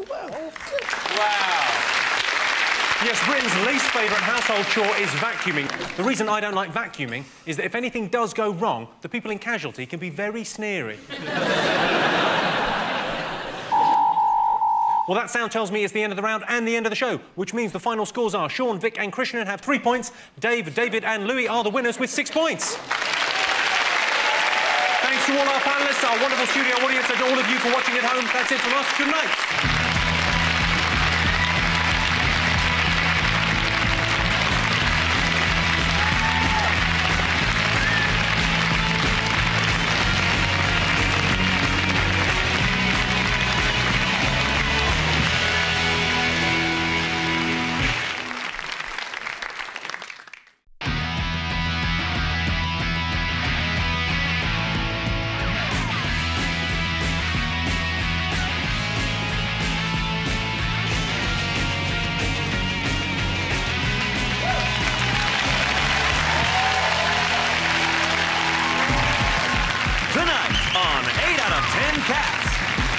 and DJ Phil Jupitus.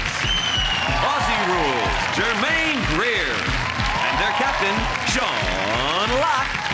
And facing them tonight, funny girl Fiona Allen. Angel of the North, Jason Manford. And their captain, Dave Spikey. Now, here's your host, Jimmy Carr. Hello and welcome to 8 out of 10 Cats, a show about opinion polls, surveys and statistics. Did you know, for example, the average person thinks that 49 is the age when we stop being young? Leah from Big Brother has a lot to pack into the next 6 months. Unattractive people earn 13% less than beautiful people, and that's based on a survey of supermodels and dinner ladies. And 95% of creatures on Earth are smaller than a chicken's egg. So when I think about it, I've actually got quite a big cock. Let's get started.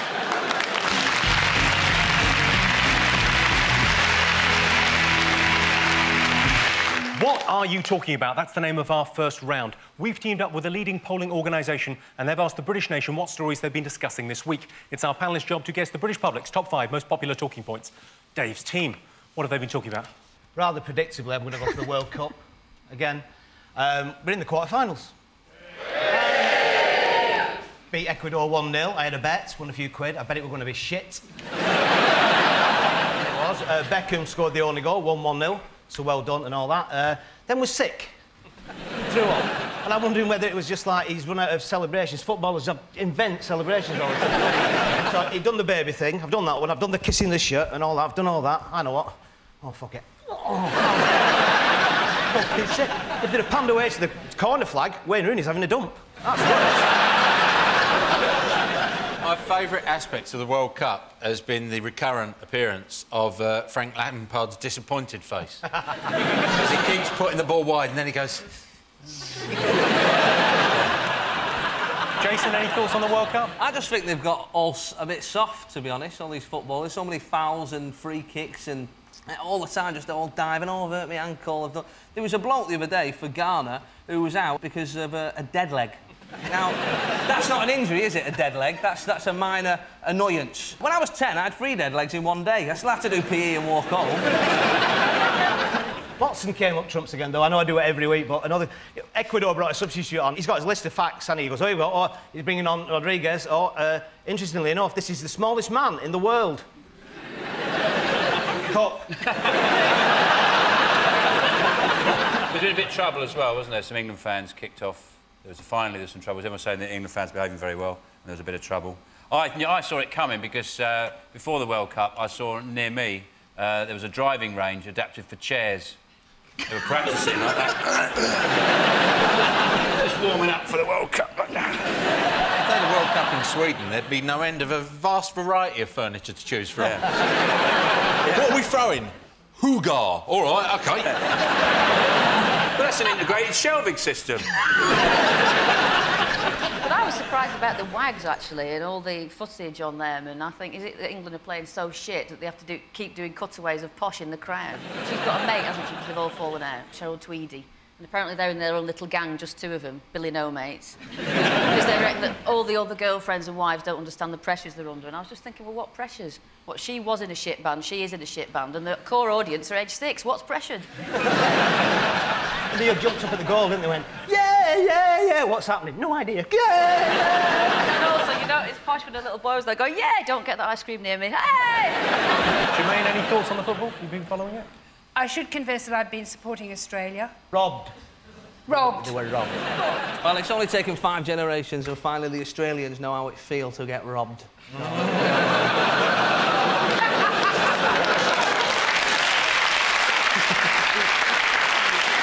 Right, well, let's have a look and see if the World Cup is one of the top 5 talking points. I imagine it is. Dead in with a bullet at number 1. Yes, England are still in the World Cup. There's been a lot of competition between the Wags, or wives and girlfriends, in a series of fantasies I've been having. Right, Sean, Jermaine and Phil, what have the nation been talking about this week? My favourite story of the week is the man who just chose to sort out a problem with a digger. It's always the first way, isn't it? Yeah. He owed them some money. He used to have they had a caravan site and didn't pay their rent. And they sent him a letter. They said, well, you know, you owe us £1,000, actually, in something. And he went, I'll show you £1,000. And he came back with a digger. And smashed their house up and all their cars. Do you want to have a look and see what the damage was? Yeah. You see, to us, that is a photograph of terrible, terrible devastation. But to him, as a man that drives heavy plant, that's a bit like a CV or calling card. Yeah. Well, apparently he's very calm. Everyone said he was driving, he's very calm. Well, I liked it. When the police got him out, he was going, it's all right, I've got the hang of it now. Didn't do it first, but it's easy, that's left. But didn't he rent it as well? Didn't he rent so he spent 450 quid hiring it, and they should have known when they're looking at the form, they're going, hang on, he's ticked the box for revenge. Probably the bloke said to him, oh, pay me when you come back. You've seen that on the news, he's not all for fucks. I can't believe nobody was suspicious when they saw a builder at 7 o'clock in the morning. The clues were there. Right, let's have a look and see whether the JCB man is one of the top 5 most talked about things. Yes, this is the story of a man who owed a landlady £1,000 and destroyed her house with the JCB rather than pay the debt. He was taken to the police station for questioning, the main question being, are you mental? Dave's team, what else has the nation been talking about? Prince Charles's tax bill. The son, God bless him, said Prince Charles earned £270,000 a week. That's twice as much as David Beckham. Those two people are not comparable, are they? You know, my mum's a nurse, she earns 15 grand a year. Twice as much as your average clown. I was a bit puzzled that Camilla only cost the taxpayer 2,000 quid. I wouldn't pay more for her. It's a lot of hay, isn't it?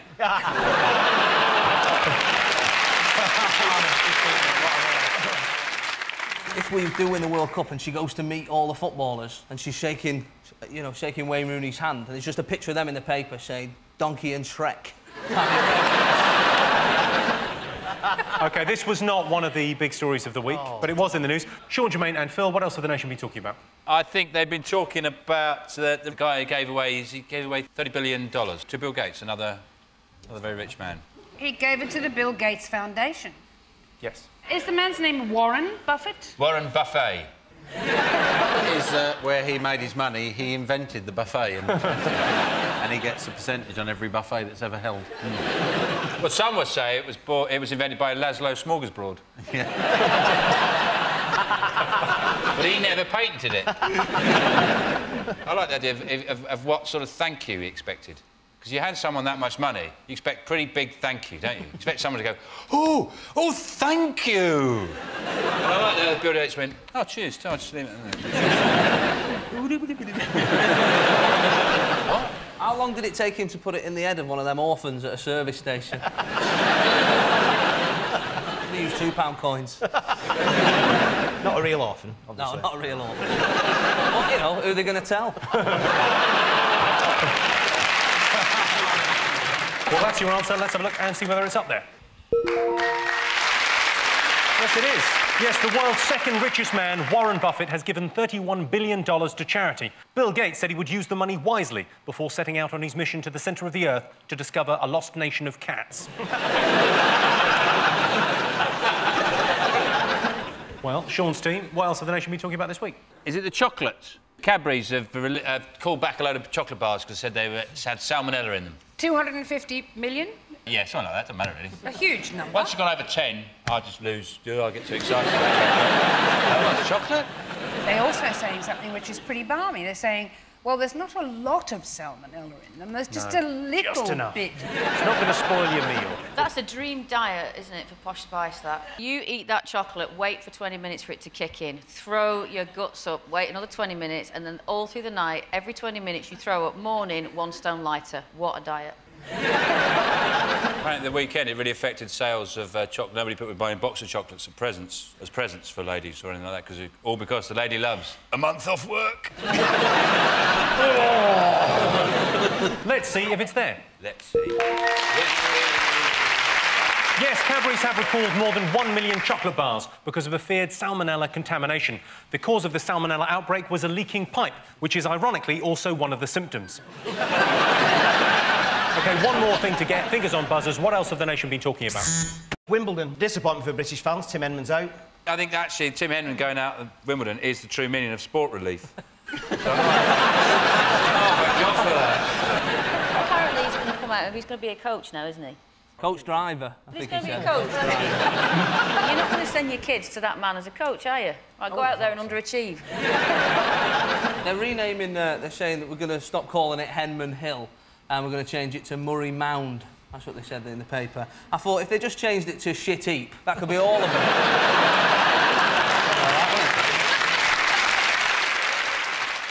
I don't know who started the idea that women should be prepared the same as men. Emily Pankhurst. No, It was Venus Williams. Was it Venus Williams? Because Andy Murray's jumped.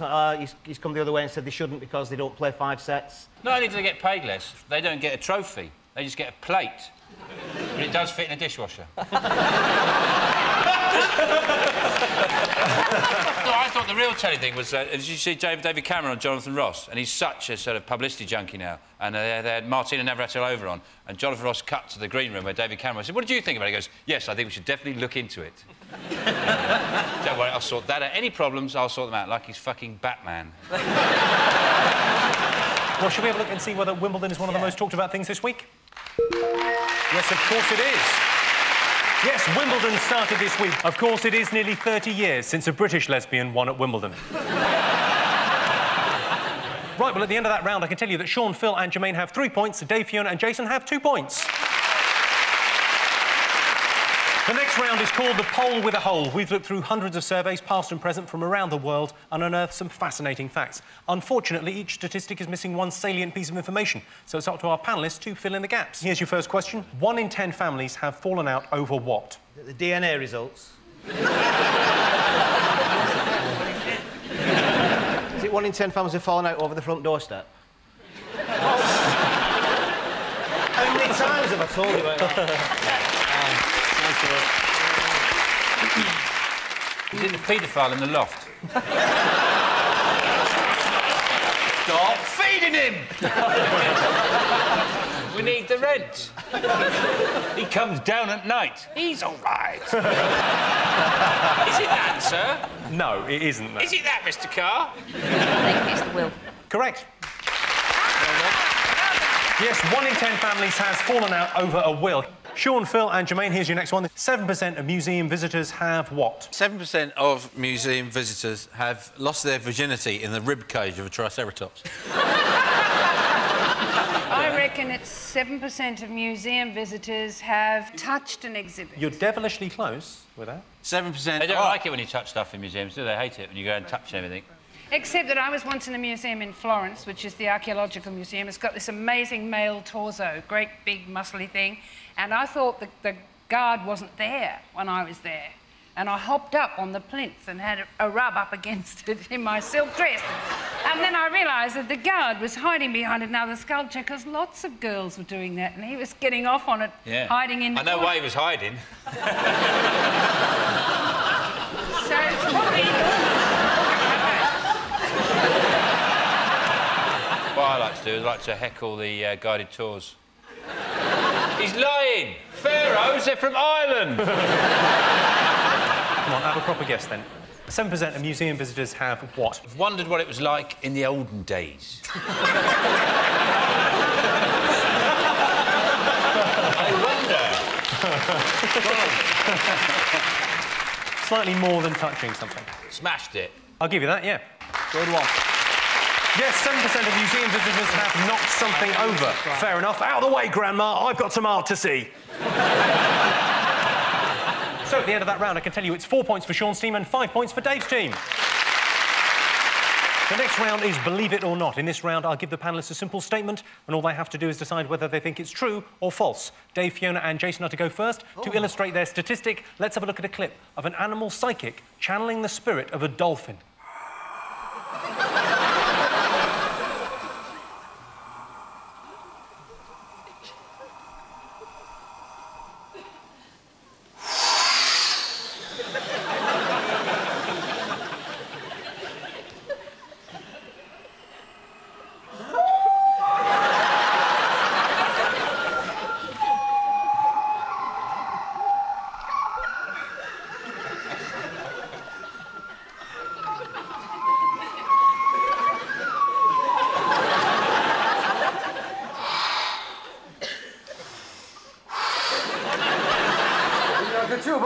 dear friends, it is our great delight and pleasure to be able to share this time and this space with you. You, dear friends, within human form, we within dolphin form.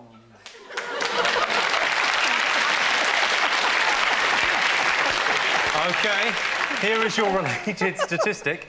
52% of Brits would like to be reincarnated as a dolphin rather than any other animal. True or false? I don't know why anybody would want to come back as an animal. You know, we're human. You know, we're the best animal in the world. As a human, I only want to come back as a human because I'm #1, or a unicorn. I'm not sure you get No, because people love horses, don't they? They love horses. Imagine how much they'd love a flying horse. Imagine that. And if they didn't love you, fly off. It's a very good point, Jason. What would you guys want to come back as? I could probably come back as a daddy longlegs, live for 6 hours and some fucker pulls your wings off. That'd be my luck. Or I'd come back as a dolphin in a fish pool in Blackpool. With somebody going, right, you, jump or you won't get a fucking pilchard. Dolphins have got the edge for me, I think. They are very sexually active dolphins. They have group sex. They do all that. And the penis is prehensile. They can pick stuff up and carry it. That's brilliant, that. Like a bit of flower arranging. Look at that. Jermaine, what would you come back as? I will come back as a host of recycled nutrients, fungus and bacteria, and that suits me fine. You know, it's a comedy show, Jermaine. 52% of Brits would like to be reincarnated as a dolphin rather than any other animal. True or false? Well, we're having a round now. False. So you're going for false? 2-1. False. OK. Well, I can tell you that the answer is false. Yes, it's actually 13% that would like to come back as a dolphin. Of course, lots of people don't believe in reincarnation, but I think you may as well. You only live once. Right, OK. Sean, Phil and Jermaine, let's have a look at a clip to illustrate your statistic. $720. $720. All our bids are locked in. Good luck to you all. Our prize, $799. Merry ring.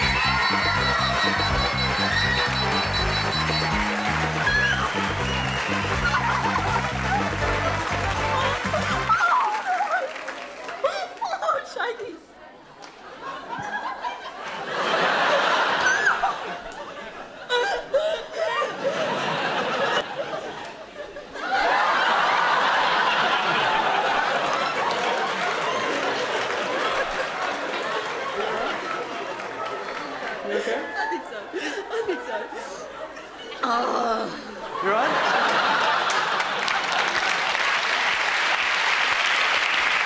You should have seen Jermaine when she found out she was coming on this show. That was the Australian Price is Right. Here is your related statistic.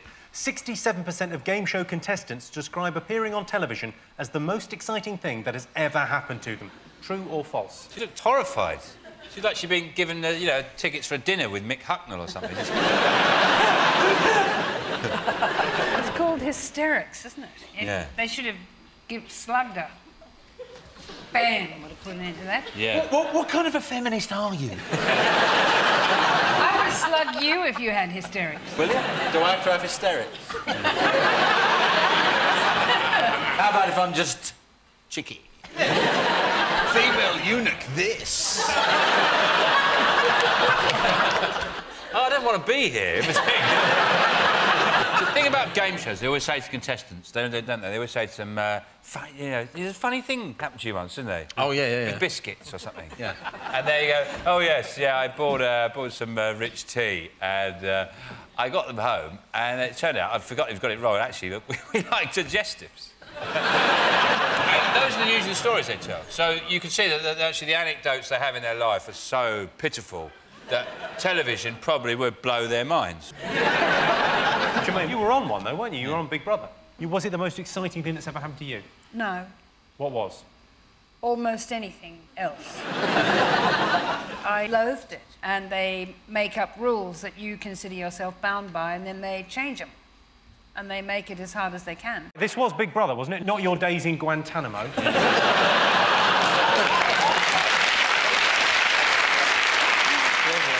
What do you think, Sean? I think it's absolutely spot on, Jimmy. That statistic isn't a statistic, it's a fact. Well, I'm staring down the barrel of the truth there. And I'm saying yes. I can tell you that the answer is false.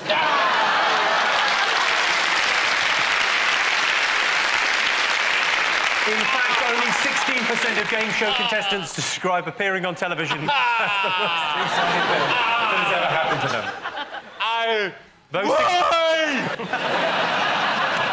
So at the end of that round, I can tell you it's 4 points for Sean's team and 6 points for Dave's team. And the winner is the name of our final round. I'm going to give the teams a series of opinion polls and surveys. It's up to them to buzz in and tell me who or what they think came top. Here is your first one. The world's worst taste.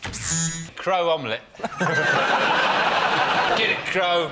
All of that. Is it the medicine that your vet prescribed for your horse because he's stood and he can't get an erection?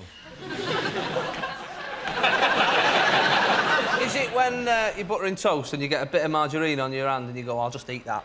Oh, God. Horrible. When you're in a plane and you crash and you're a rugby team in the Andes and you've got to eat each other, like when you're eating, do you go, Dave tastes great! That's good, Dave! Well, it'd be Jose, wouldn't it, because they're Argentinian? Well, no, there's one called Dave. Is there? Yeah. An Argentinian called Dave? Yep. Yeah, you know the one, Dave. It was Dave Lopez. I'll give you a clue, it's a vegetable. Oh, a banana. Brussels sprout.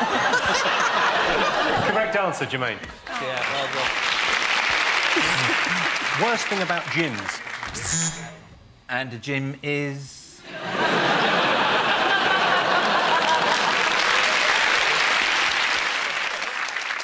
What I hate about gyms? Everything's so bloody heavy. My God, you think in this day and age you have to make them so bloody heavy? Worst thing about gyms, personal trainers. You don't like personal trainers? No, I don't. One of them said to me, you've got really skinny wrists. If you don't put muscle on there, you might fall over when you're old and break them. So he is an exercise. I think you're... Are you sure he was a gym instructor? Was this at school? Do you want to report it to someone? The worst thing about gyms. People laughing at your arms. Yeah, you know what? I'm going to give you that. Near enough. Yes, the worst thing about gyms is feeling inadequate. My gym have a special offer on at the moment. It's £50 a month, or £40 if you promise to never, ever go. Well, that sound tells me it's the end of the round and the end of the show, which means the final scores are Sean, Phil and Jermaine have 6 points. Dave, Fiona and Jason are the winners with 7 points. Congratulations. Thanks to all our panellists, our wonderful studio audience, and to all of you for watching at home. That's it from us. Good night.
Jimmy Carr!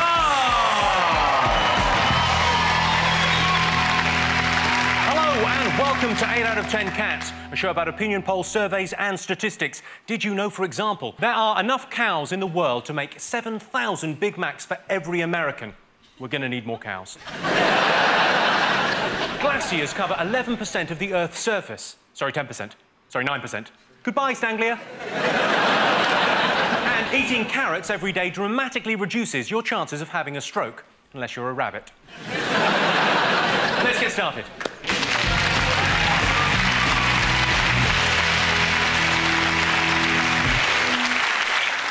What are you talking about? That's the name of our first round. We've teamed up with a leading polling organisation and they've asked the British nation what stories they've been discussing this week. It's our panellists' job to guess the British public's top 5 most popular talking points. Sean, Emo, Alex, what have the nation been talking about this week? Is it the World Cup? About the fact that England aren't in the World Cup anymore? They're lost. No, you were there, Sean. We saw you on TV. I know. Were you? Yeah, we showed a big close-up. Yeah, I took one of the penalties, didn't you see it? That's why we lost. Well, yes. I scored, you know. Really got sent off, and he said he didn't tread on someone's bollocks, which he did. It's pathetic, really. It's, I didn't do it deliberately. He's talking about it like there's a bit of grainy CCTV footage. There's 24 high-definition cameras pointing at him, showing him going... I mean, but it's not his fault. The main culprit is Sven, who was a complete charlatan, incompetent fool manager, didn't really give a shit about England, you know, just like the money. In fact, I don't think he should ever be able to set foot on the shores of this country again. He should be kicked up the arse. All the way to Dover. Just kick him up the arse all the way to Dover, and then there's no ferries, kick him all the way to Heathrow. I'd bring back hanging, that's what I say, bring back hanging. John Motson said, we're approaching injury time, we've got 10 men, I wonder what's going through Sven's mind.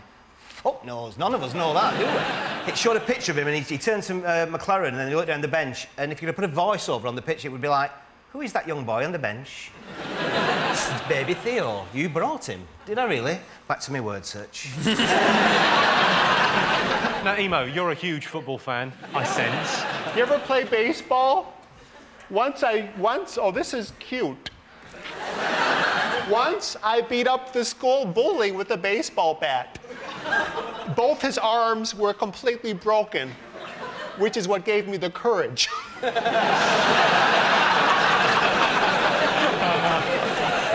that's the story. England aren't in the World Cup anymore. Well, let's see if it's there. Yes, sad news, England are out of the World Cup, but good news, half-price flags. On their return to England, the team were driven through London on an open-top bus under a series of low bridges.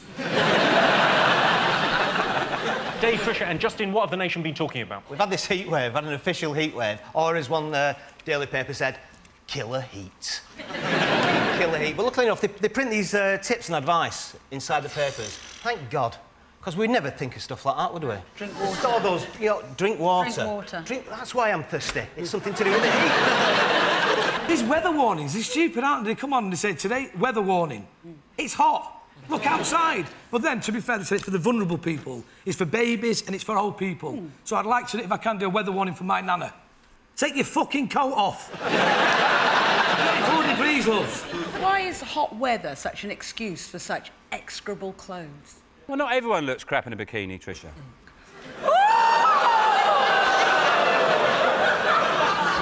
Sorry, what was that? That's when because he was being a moose.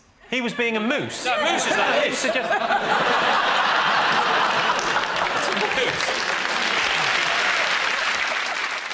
Emo, you're from California. It's always hot there. Yeah, I go to the beach. You know, I love the sound of the crashing surfers against the rocks. It's very calming and spiritual, isn't it? It is, but nothing's like... I was off the coast of Florida on my uncle's boat, and I said to my sister, you gotta go in the ocean, it's wonderful. She said, I told you, I'm having my period. You know, she takes all the fun out of shark fishing.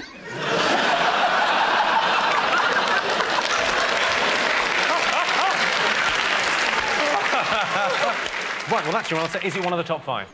Yes, it is. Yes, this week Britain was as hot as the Caribbean, yeah, and just as chilled out and relaxing. Pensioners have been advised to stay indoors between the hours of 1 and 3, so if you want to go to the post office, that is the best time. Sean, Emo and Alex, what else have the world been talking about this week? Is it the Geordie woman who recovered from a stroke only to get a Jamaican accent? It is a brilliant story. Yeah. I don't think it's a major problem for her. You know, she goes on with life. Every now and again she goes, bung, bung, diddly, diddly, woo. Apart from that, it hasn't been a major problem. There might be a woman in Jamaica waking up today going, fucking hell, why I? It could be a lot worse. She could have an Australian accent, couldn't she? That would be terrible. That's frustrated with that rising inflection all the time. Going, I'm going down the shops. I was in Sydney about a year ago and I heard someone actually sneeze with a rising inflection. Oh, This guy went, "Achoo!"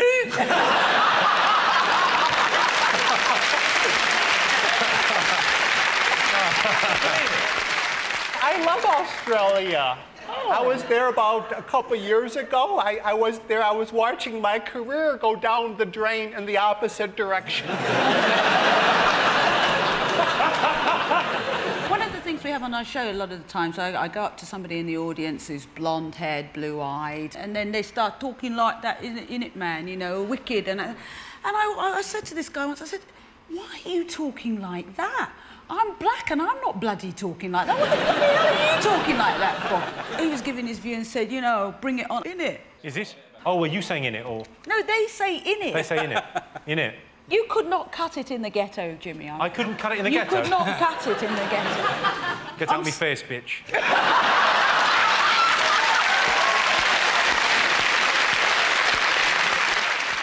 OK, well, I can tell you that the Geordie woman with a Jamaican accent isn't in the top 5. OK, Dave's team, what else have the nation been talking about this week? It might be this North Korean bloke who's in charge of North Korea. Kim Jong-il. And they launched all these missiles, test missiles. 6 were successful, but 1 wasn't. It's like, was it bonfire now? Was it like that last rocket that is just going to go off and it falls over like that and everyone's going, shit, get out the way! He's brilliant, the lead. He's got the best propaganda in the world. He's got his press release, he's just the best. It says that in his first ever game of golf, he got 10 holes in one. Like that. Yeah, he's probably crazy golf, isn't it? He's fucking mental. Yeah. Well, they launched the missiles to get America's attention, and I just think that would be brilliant. If, as a child, you wanted attention, just launch the missiles. I wish I'd had a bedroom full of missiles. Just go, Mum, Mum, Mum, no? Mum. Yeah, now, that's right. I want some dinner. OK, that's your answer. Is it up there? Yes, it is. 4th most talked about thing this week. What else have the British nation been talking about this week? I think they've probably been talking about John Prescott's got in trouble again. Apparently, he's been visiting a ranch in America owned by a billionaire who's interested in turning the Millennium Dome into a casino, and it says it's compromised. And he didn't put it in a register. He didn't say I went on holiday at this bloke's house. But there's other suggestions of impropriety, although we can't comment until the inquiry has fully cleared him. He said he wanted to go to a ranch. Did you say ranch or ranch? We say ranch. He doesn't say it like the rest of them. He wanted to go to a ranch because he likes cowboy films. Now, imagine the poor horse saw him coming and went, oh, for fuck's sake. Do you think he has to go now? Well, he eats so much meat, at some point in the day, it's got to happen. He looks like he hasn't gone for about 10 years. He's got that complexion of a man who hasn't had a good crap for years. Just meat everywhere. His blood's like pate. He squeezes it round his body like toothpaste. Shall we have a look and see if Prescott and the casino is one of the top 5 talking points this week? Yes, it is. Yes, John Prescott has been criticised for his relations with an American casino tycoon. It shouldn't be too hard to sell the idea of gambling to a man who leaves the door open while he shags his secretary on the table of the Cabinet Office. OK, fingers on buzzers. One more thing to get. Big Brother. I mean, not that... Do you watch it? I've just seen bits. There's a woman who looks really old, but she's got massive tits. She was on our show first, about 18 months You ago. must be so proud. I am. This was on your show? Yeah. Because I saw Leah's first performance. I don't think they can put that out in data.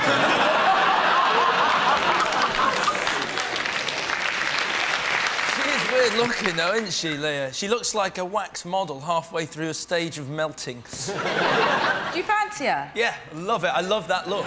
Do you like women with the Zeppelin sort of stuff going on? Do you like all that? No, I like a woman who's full of helium, though. So, yes, in many ways, I do like a Zeppelin-based woman. woman. So you like women naturally? No, I just like them to hover slightly off the ground. I think she looks like the result of a sort of a Muppet bus crash. Imagine there was a bus load of Muppets and they crashed. And they got out of the wreckage and they got this thing out and they pulled all the fur off and there she'd be. Have you been watching the new housemates go in? I was going to watch it, but I had all this sweet corn I had to glue back onto a cob. You know how long that takes. Let's have a look and see if Big Brother's there.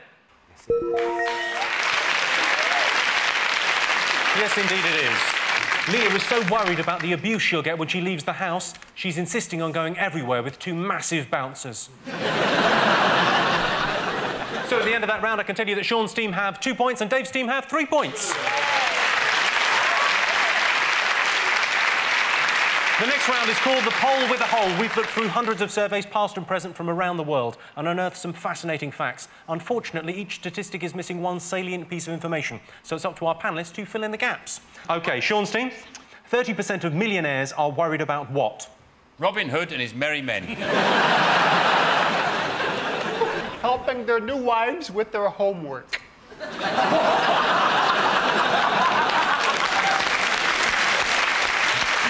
Is it the admiring glances of Heather McCartney? You're kind of close with that, in a funny sort of way. It's security related.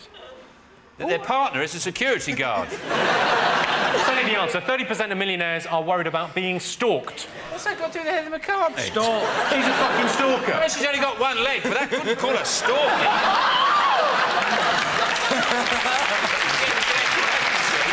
Yes, 30% of millionaires are worried about being stalked. I haven't got a stalker, but I have got a lady who sends me pants in the post. Thanks, Mum.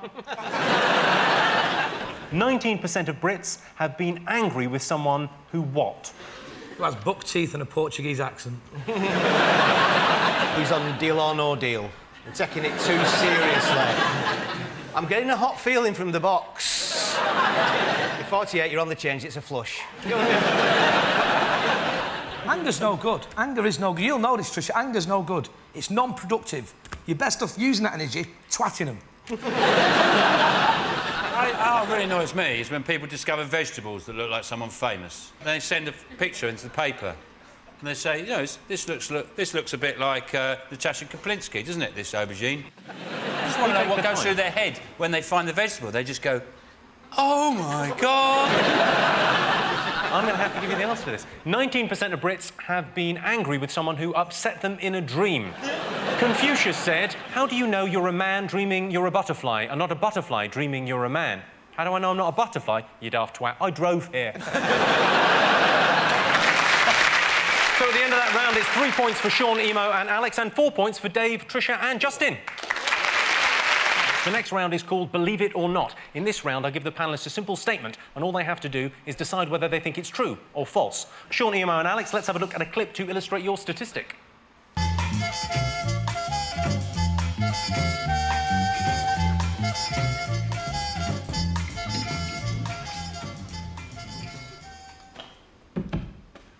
Right, that's the wallpaper on, or part of the room done. Now, Joe, I'd love to show you something here, because lots of people don't realise what else you can do with wallpaper. This dress, this attractive dress what Joe's wearing, that is wallpaper. You can do lots of other things with it too. I do know some people who have wallpapered the television set. This is quite attractive, but the thing to remember there is that you take the plug out before you do anything like this.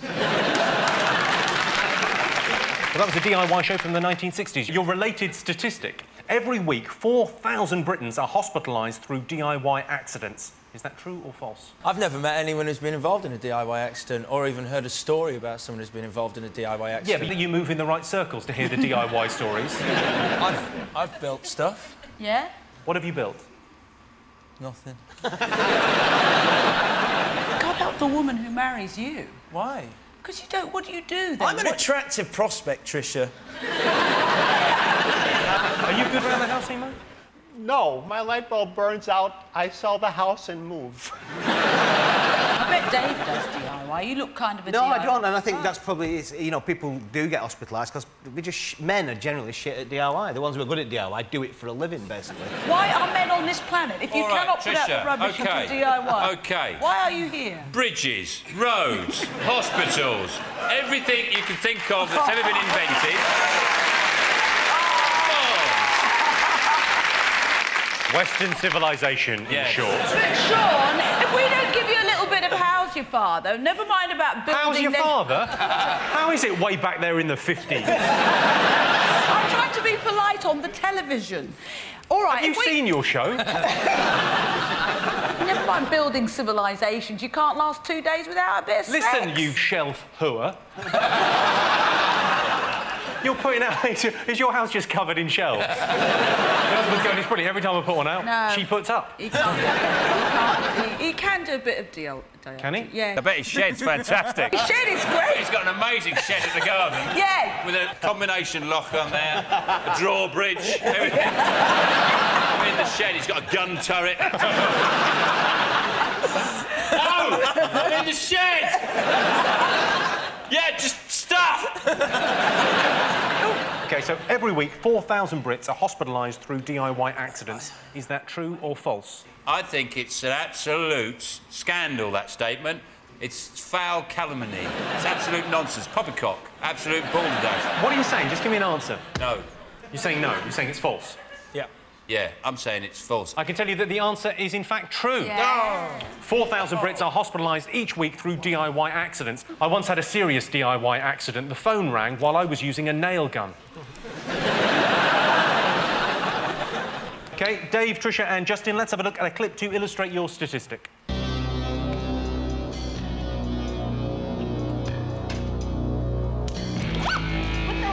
I'll take care of this. Look, buddy, I don't know who you are, but I'm gonna kick your ass!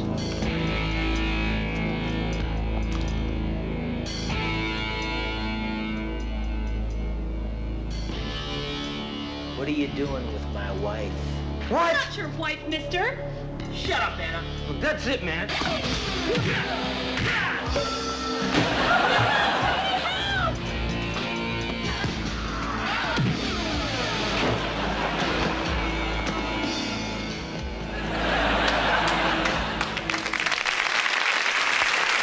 That's the best episode of Lovejoy ever. Here is your related statistic. 64% of men believe they have a higher pain threshold than women. Is that true or false? You don't get colds, do you? You get the flu. Yeah, but that's not pain, is it? Pain's like getting your dick caught in your flies. That's real pain. No, real pain is giving birth. It's like, as Diana Ross once told me, it's like shitting a frig. That's what I read in Cosmopolitan. I was in some doctor's surgery. It said the most painful thing that a woman can have done is have the nipples clamped. And I thought, no, having them towed away has got to be worse. But I think, actually, having said all that, women do have a higher pain threshold because they go through all sorts of stuff just to feel and look good. It is all painful stuff you put yourself through just to attract, well, just to look good and feel good. And for us, it You were going to say attract men, well, weren't you? in a You were way, gonna say... yeah, in a way. But, I mean, there's a bloke in Lee this week got arrested for shagging a frozen turkey, so, you know what I mean? It's like... So we're wasting our time, is that what you're saying? Tricia, you're in a really bad mood tonight, aren't you? Well, just questioning everything. Because I'm the only girl here. No, I'm not. Alex is the other girl. Do you have a pop at our little Alex? No, Alex is more of a girl than I am. He's all sweet. Why would you say I was a girl? But you're sort of, oh, you know, oh, I can't do it. Is that your impression of me? You're sort of... Are you sitting there doing an impression of me? Are you sitting there doing a... No, you're all sort of delicate. I can be fairly rugged. Go on, then. Go ahead. Go ahead. Let's have some ruggedness. Yeah, All let's right, do rugged. So, anyway, I was watching the football. Yeah? I don't know if I can pull it off. Really? Yeah, just push me. Just a push. Hang on. Yeah.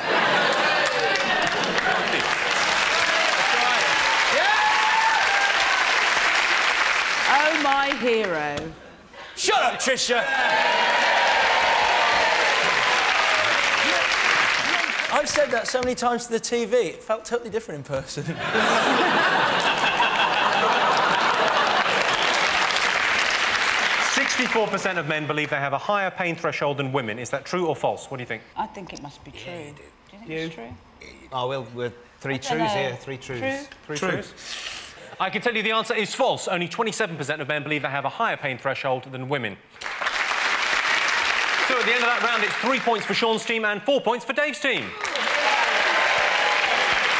And the winner is the name of our final round. I'm going to give the teams a series of opinion polls, and it's up to them to buzz in and tell me who or what they think came top. Here is your first one. Most annoying thing about restaurants.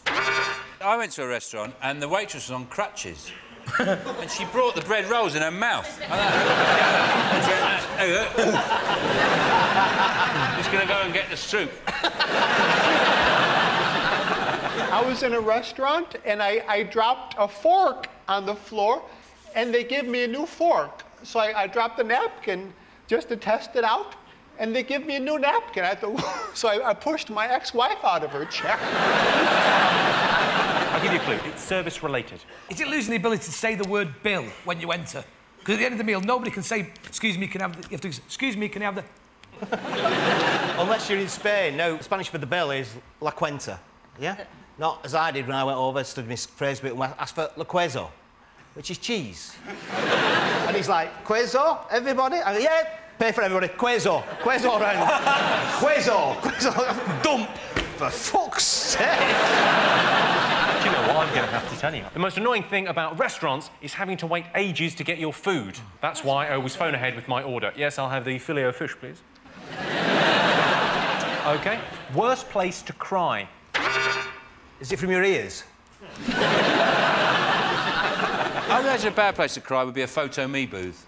You get your passport photos done. Because every time you went to a country, you had to go...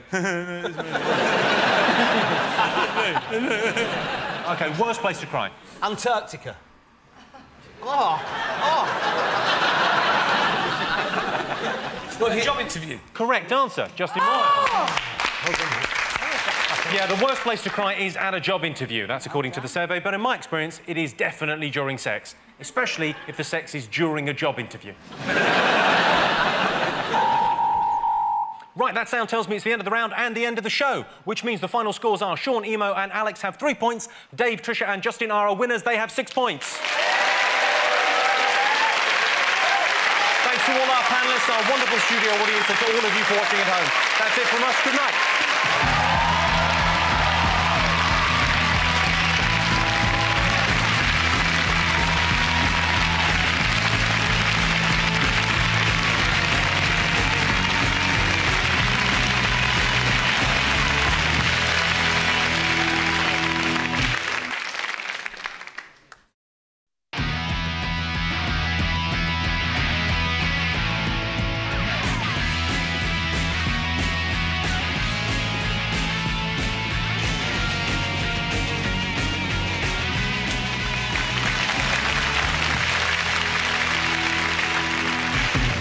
Tonight on 8 out of 10 Cats, Country Gent, Vic Reed.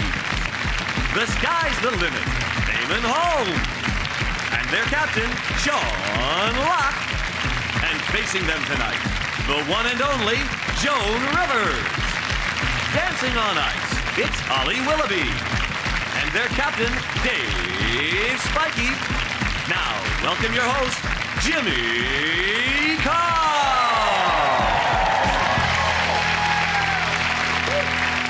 Hello and welcome to 8 out of 10 Cats, a show about opinion polls, surveys and statistics. Did you know, for example, last year British women spent £280 million removing unwanted body hair? Surely it'd be cheaper and easier just to move to Germany.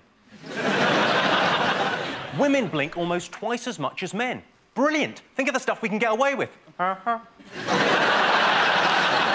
And 54% of taxi drivers think we shouldn't join the euro. We didn't conduct a survey, they just told us that. Let's get started.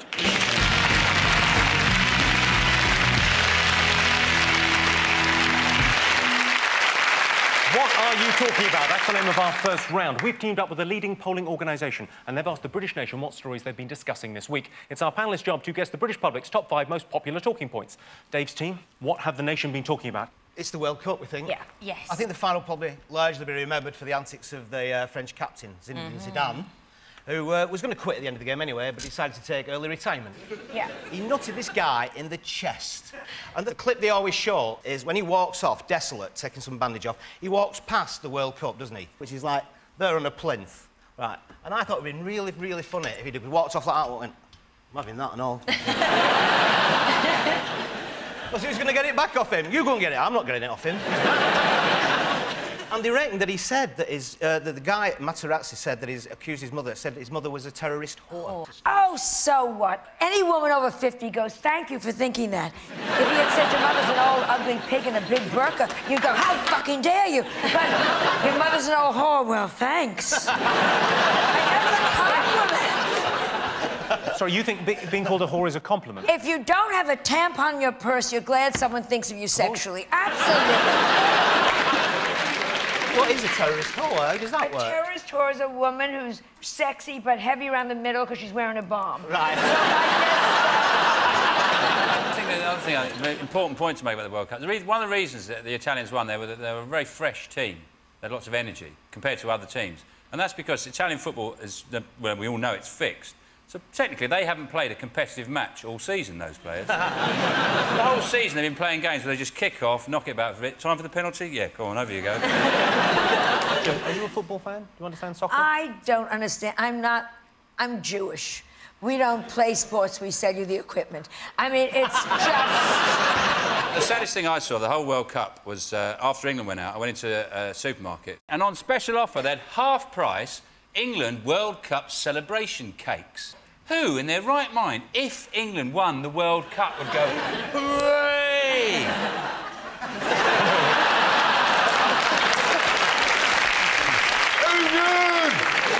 There's this cake spraying everywhere. Everyone's going,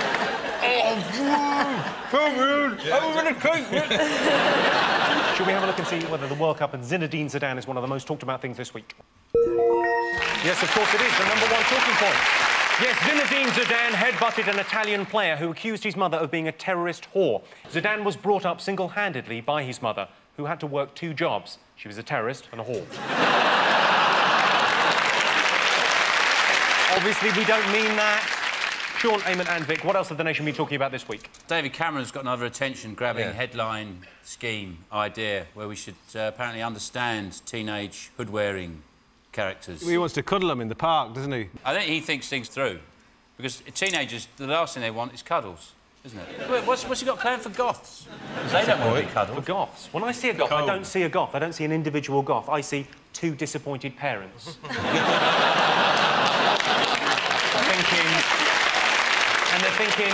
They're thinking he used to be such a lovely boy, now he looks like a slutty girl. Joan, are people wearing hoodies a problem in the States? I don't know. At my age, when I see someone coming at me with a hood, I run because I figure it's the Grim Reaper. So Did he say he formed his opinions after watching that film Kidulthood? Yeah, he did, yeah. So is Criminal Justice Act going to be based on what, Police Academy 6? Holly, any thoughts on hoodies? Do you like them? I don't think I want to hug one. They might nick my wallet while I'm giving them a cuddle. I'll be honest, I think if they get a hug from you, they will have other things on their mind. Even more reason not to. I don't think they'll be thinking about that. I think the blood might be somewhere else.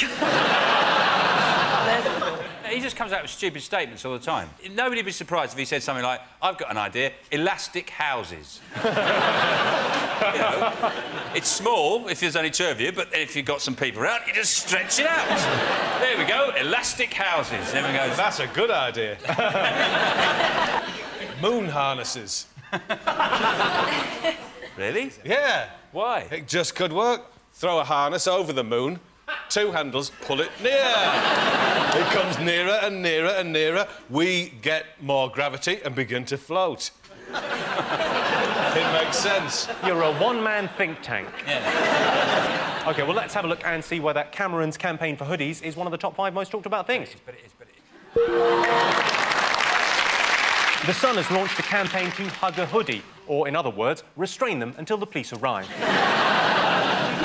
OK, Dave, Joan and Holly, what else have the nation been talking about? Artificial sperm. Artificial sperm. Men won't be needed anymore. Yes, they will, until a Petri dish can buy you a diamond bracelet. They will still be needed. But you romantic, you. No, but it upset me terribly because I belong to Overeaters Anonymous, and sperm is 450 calories a swallow. So if they're going to find this new sperm, make it no-cal sperm. Sperm light. Sperm light. Sperm light. It makes such sense. Think about it. You know, you're dieting all day, and then you go,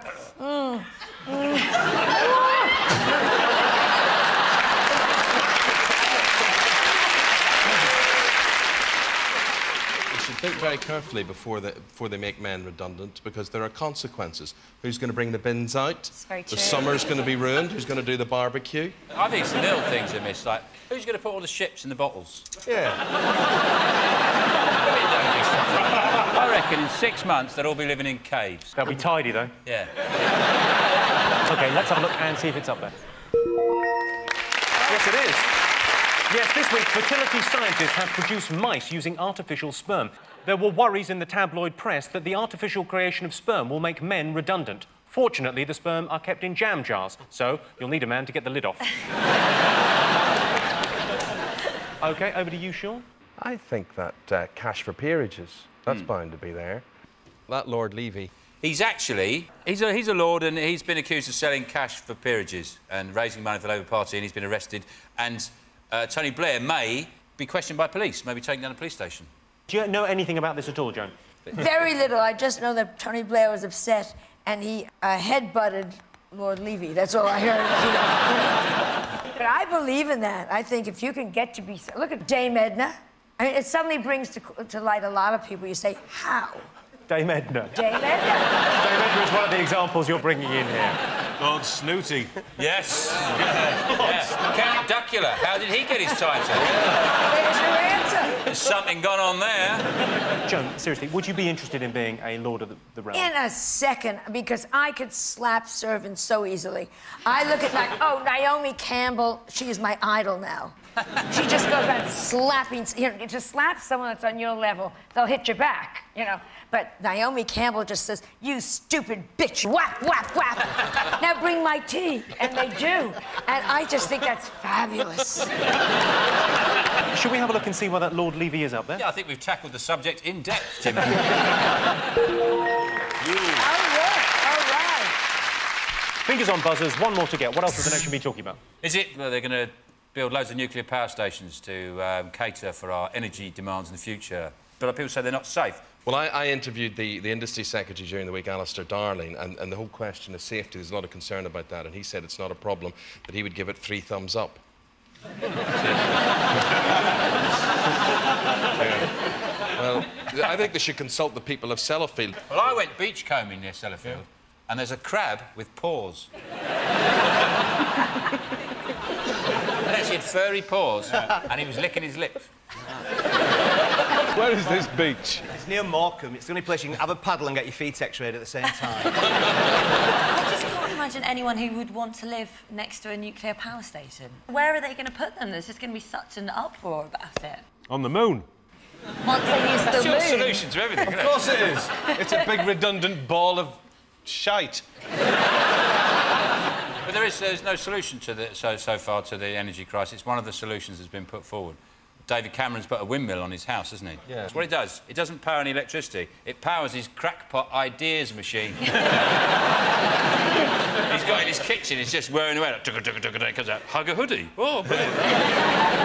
Money trees, wow. The thing is, as well, it's like they go, oh, yeah, we can't just burn fossil fuels because, you know, our children and our children's children. Is it just me that thinks, fuck 'em? Not bothered. Right, let's have a look and see whether nuclear power is one of the top 5 most talked about things this week. Yes, it is. Yes, the government have given a go-ahead for a new wave of nuclear power stations to be built in the UK. They should also build wind farms next to them. That way, when it all goes wrong, the fallout will be blown towards France. At the end of that round, I can tell you, Sean's team have 3 points, Dave's team have 2 points. The next round is called The Poll with a Hole. We've looked through hundreds of surveys, past and present, from around the world and unearthed some fascinating facts. Unfortunately, each statistic is missing one salient piece of information, so it's up to our panellists to fill in the gaps. Here is your first one. 50% of Brits think what is a good way to protect your home? Pebble dash it. Everyone thinks you're skint. Just have a few porcelain animals in there, a clock with Elvis on it or something like that. You just have shit in your house. I've got a clock with Elvis on it. What's wrong with that? Because it's usually a mirror as well, and I don't like it when too. you got the mirror. You obviously like Elvis. Well, you look a bit like him. Well, it makes sense because you're him and you're like a double. Joan, any thoughts on how to protect your home? Just look weird. OK, Joan. They won't even... They'll cross the street to avoid your house. Come on in, little boy. Would you like a cookie? That'll do it. How would you protect your house, Vic? Well, I suppose it's a portcullis. It involves getting together with a group of people. Neighbourhood watch. Correct answer. Well done, Eamon Holmes. Yes, 50% of Brits think joining Neighbourhood Watch is a good way to protect your home. There's a thin line between Neighbourhood Watch and being a peeping Tom. I've reported several things to the police, like the shocking lack of foreplay at number 47. OK, next question. 13% of what say their job puts people off dating them? Is it paper boys? Paper boys? I don't think it'd stop Joan. Come in, little bit.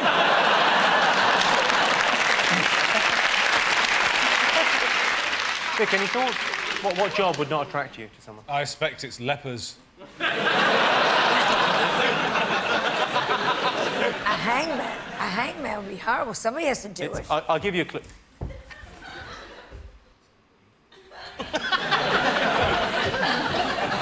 Is it an evil dentist? Yes, it is. We want the points, Vic. I'm going to have to tell you what this is. 13% of teachers say their job puts people off dating them. I suppose it's hard to find the time to meet people when you don't finish work till 3:30 in the afternoon. So at the end of that round, it's 5 points for Sean's team and 2 points to Dave's team. The next round is Believe It or Not. In this round, I give the panellists a simple statement. All they have to do is decide whether they think it's true or false. Dave, let's have a look at a clip to illustrate your statistic. There are many modern cults, but only transcendental meditation will teach you to fly.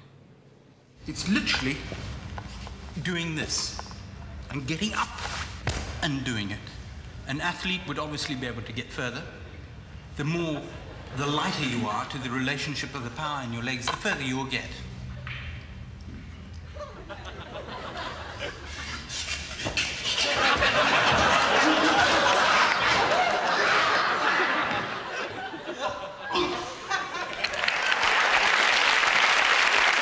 Yogic flying, then. Here is your related statistic. 36% of Brits think that New Age therapies are utter nonsense. Do you think that's true or false? I was very skeptical, and then I wasn't feeling well, and they said, try one of those organic coffee enemas.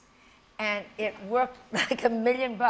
They threw me out of Starbucks. I can never go back. But I went to Hong Kong and when I was really ill, and I went to a traditional herbalist Chinese shop, and I went in and trying to communicate. I did that stupid thing that we do, and I went, me, sore, sore, shiver, shiver. I don't know why, shiver. You have anything for me? He went,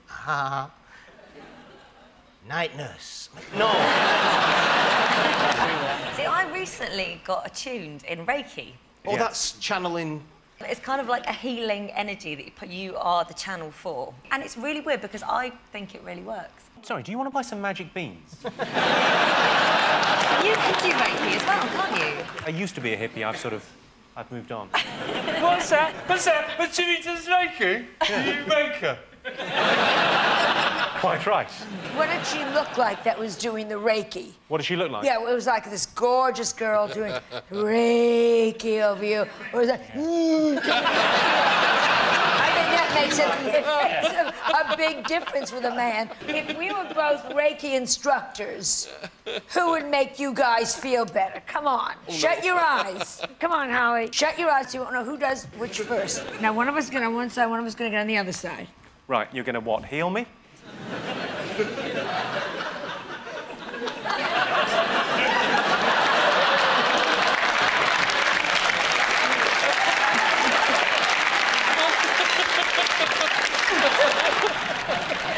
Which side felt better? I think the left-hand side felt like it would be slightly more expensive. And the right-hand side felt like if you're on a budget in a hurry, why not?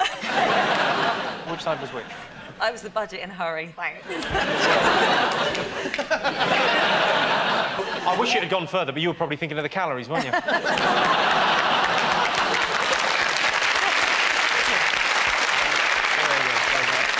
36% of Brits think New Age therapies are utter nonsense. True or false? 36%. I'd say that's true. I can tell you the answer is true. Yes, 36% of Brits think New Age therapies are utter nonsense. It's sad that they're so cynical, but it's probably just because their chakras are closed. Sean, Vic and Eamon, let's have a look at a clip to illustrate your statistic. You may have met a few people who like doing this sort of thing. And you seem to agree, but pretty hard. You have certainly seen thousands like this. They're not a nuisance. They're a real danger. Stop it! Come here. What do you think you're up to? You've probably infected thousands of people already. What do you think this is for?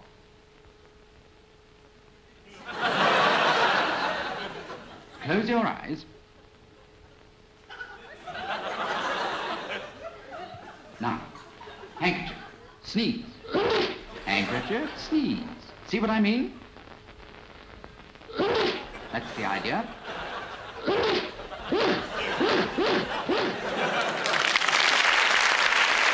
Well, that was a public information film about sneezing etiquette. Here is your related statistic. 71% of people say that British manners are worse than they've ever been. True or false? Piss off.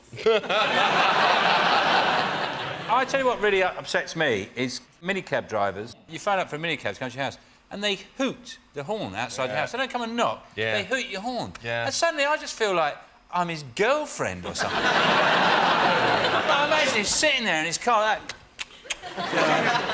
And I'm thinking, don't toot, come and get me. People who knock on the door once. Yeah. I can't. Who does that? Minicab drivers. Do they? If they're not just outside honking the horn, they come in and go...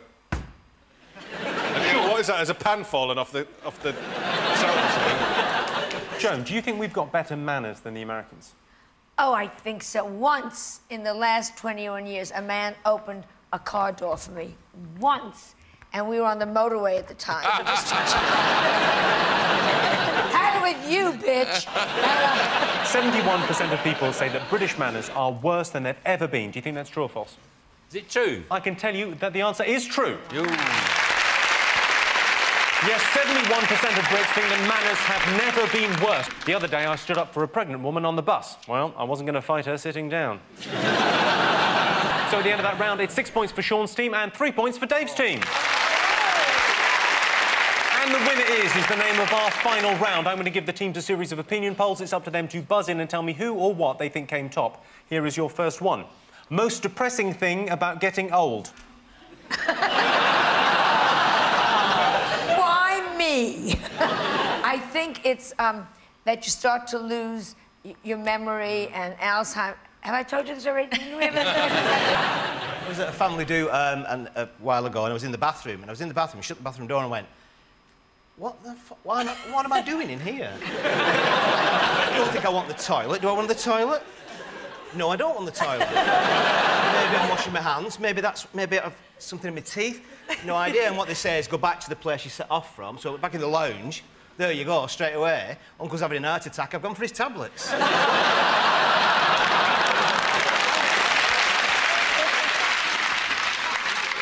Also very easy getting down, but it's very hard getting up. Right. Which is why Clinton never slept with a girl over 30, because she couldn't get out in time, you know. She'd be like, down there, here comes Hillary, I'm getting out.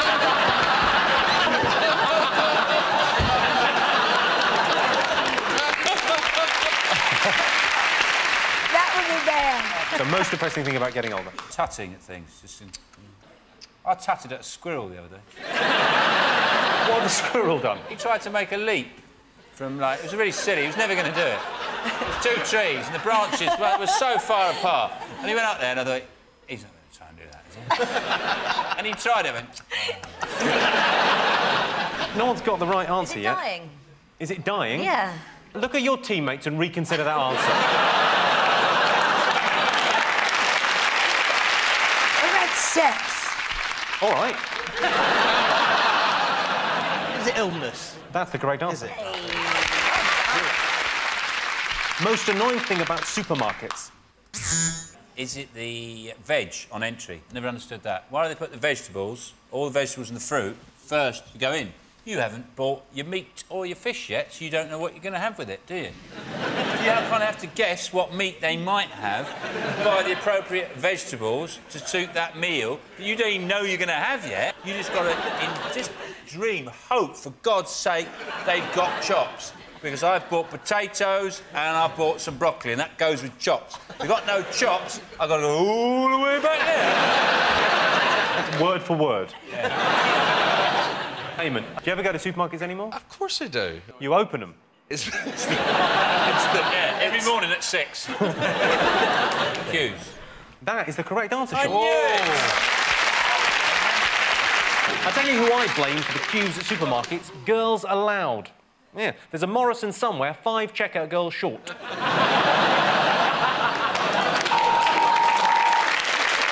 that sale tells me it's the end of the round and the end of the show, which means the final scores are Sean, Vic and Eamon have 8 points, Dave, Joan and Holly have 4 points, so Sean's team are the winners. Thanks to all our panellists, our wonderful studio audience, and to all of you for watching at home. We'll see you next month for our Big Brother special. Until then, good night.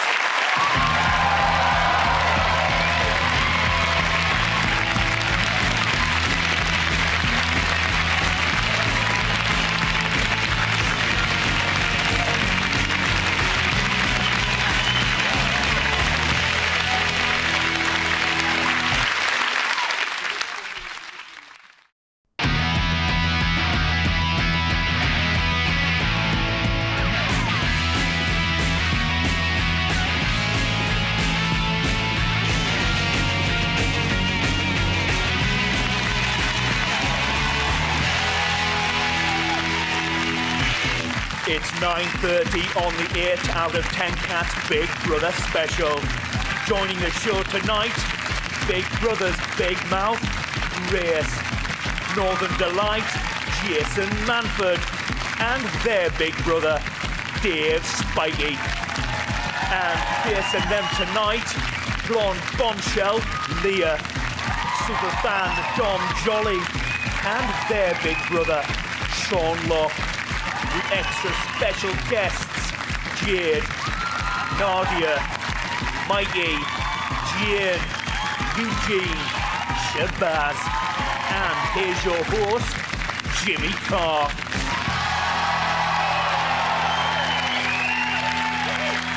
Hello and welcome to the 8 out of 10 Cats Big Brother special, a show about opinion polls, surveys, statistics and, of course, Big Brother. Did you know, for example, 50,000 people applied to be on Big Brother this year. Only 22 got in, but there's no wastage. The rest are ground down and served as sausages. A high percentage of applicants are from Glasgow. They're not interested in the prize money. They just want to live in a house for a couple of weeks.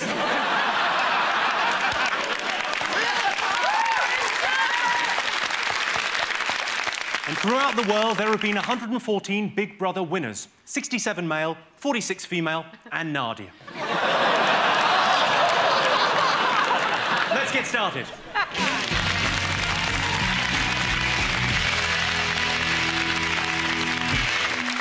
What are you talking about? That's the name of our first round. We've teamed up with a leading polling organisation, and they've asked the British nation what stories and events from this year's Big Brother they found the most memorable. It's our panellists' job to guess the top 3 talking points from Big Brother 7. Dave, Jason and Grace, what have people been talking about in Big Brother this year? Nikki's tantrums. I switched on the first time. She's in the diary room. I thought, I'm watching kids say the funniest things. Where's Barrymore? You want to have a little look at some of her finest moments? That was brilliant, yeah. Let's have a look at some hissy fits.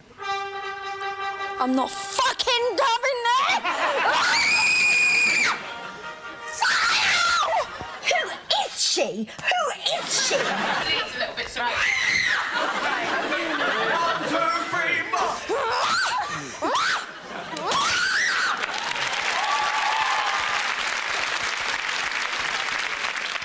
4. Super Nanny just go, fuck that. Did you never think, I'll give her a slap? Just a sly one. Yeah, just a little one. Like you'd kick the cat, like, nonchalantly. She's a granny in a young body, but she doesn't mean no harm. Thanks for that, Jane. Also, thanks for not eating her. They all did look a bit crazy when they walked in. It was like, it looked like that bar out of Star Wars. The only thing missing was the funny music. Do-do-do. That's not Star Wars. Thanks, Shabazz.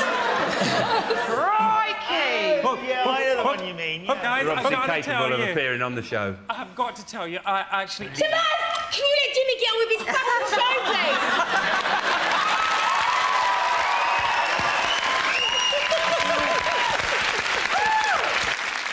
think I'm going to make Jade a prefect. She's in charge of the special bus over there. I need to paracetamol, seriously, I really do. I never get headaches. I've got a really bad headache. You too. Eugene doesn't get headaches. Why is that? I never get headaches. For some reason, I never get them. I sometimes get, like, a pain in my head, which clears up. It's like a Sellafield works out in that. Well, let's have a look and see if Nikki is up there. Yes, indeed, Nikki's tantrums were the most memorable thing about Big Brother this year. I don't want to be unkind to Nikki, I like her, but she has got a forehead like a Klingon taking a shit. Right, Seanstein, what else have people been talking about? Grace chucking water on Susie. Was it people just presuming that Gracie was a little bit of a bitch in the house? Oh, no. Not here, obviously, you're lovely. But, that's... She's sat here, thank you. Nice try. Let's have a look at some of Grace's finest moments and judge for ourselves whether she is, in fact, a massive bitch. She's a fucking stupid bitch, that fucking one there. She's fine, Ashley. I feel like I'm living with a golden retriever. She's a fucking boring... Why is she here? She's had her hag. Her great big silicone chunky thunder thighs. Sorry. Oh my God! Bye, Leah, sweetheart. Well, certainly no Lady Grace. Yeah, nor are you, you miss.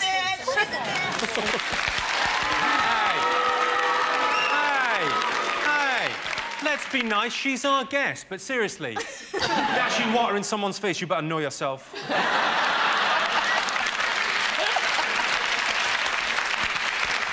Okay, put my hands up, I do, bitch. But, you know, I say what most 21-year-old girls say sometimes. I think you're a really, really nice guy. I don't think there's anything the matter with you. I don't think you're that bitchy. Leah, she's a fucking bitch.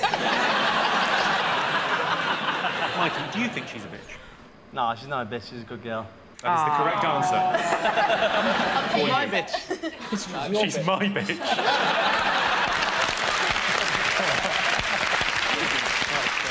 I read that, obviously, you're into Mikey, but you wouldn't take him home. Is that right? No, I never said that. If you read it, it's not true. Have you been to her place, yeah? Not yet, no. All right. I'm sure it'll come. Would you still throw that water if you had your time again? It wasn't premeditated, I did it, so I can't say it, like... I'm not a barrister, but didn't you say to Alicia, I'm going to throw water in her face? No, it was like premeditated like 2 seconds before I was going to do it. That's premeditation. Is it? Yeah. Let's have a look and see whether Grace's bitchiness is up there. Yes, Grace's behaviour was the third most talked about thing this year. On leaving the house, Grace got a call from Nuts magazine. Shabazz got a call from Your Nuts magazine. And Nadia got a call from No Nuts magazine.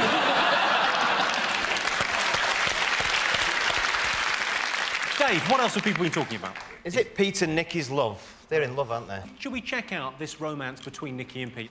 How would you define your relationship with Nikki? Wow! Meow! Shh! Be quiet! Be quiet, Coo!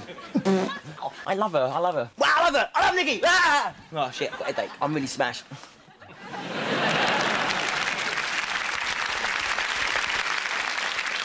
What do you make of it, Lee? Because you like Pete, didn't you? She likes him. What? No, it's me, mate. I looked No, at you him. liked him. No, I didn't. No, because my fella's in the audience. You did like him a bit, though. You spent 2 weeks putting his head between your boobs. No, I did not. We have the footage. I have to say, I would like to be there when he meets Nikki's parents, because that's going to be interesting. You know, normally it's quite a nervous, quiet moment. I think Pete will give her about Nikki has a 2 handler rather than parents. It's like falconry. She just lands on a glove behind her and just swings a bit of meat on her. Do you think it's going to last, Grace? I don't know, just, let's put those two in a room and let's just see what happens with that one. I haven't really got We have done that for the last 13 weeks.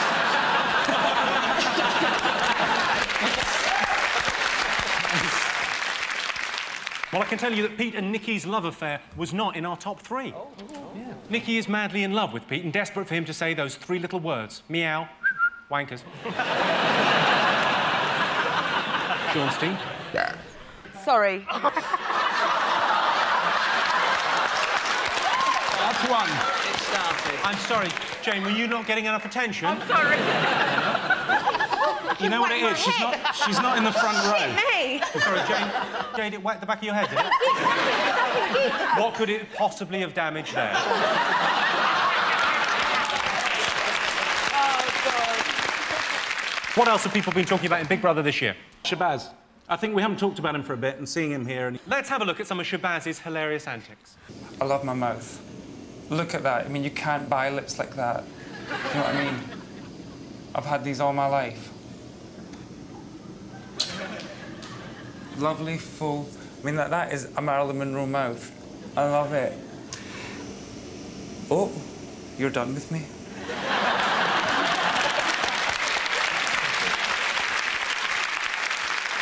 It's true, though, Shabazz has a Marilyn Monroe mouth. Just about 3 years after she died, sadly. A great name, Shabazz. Sounds like a magic spell, doesn't it? Shabazz, puff!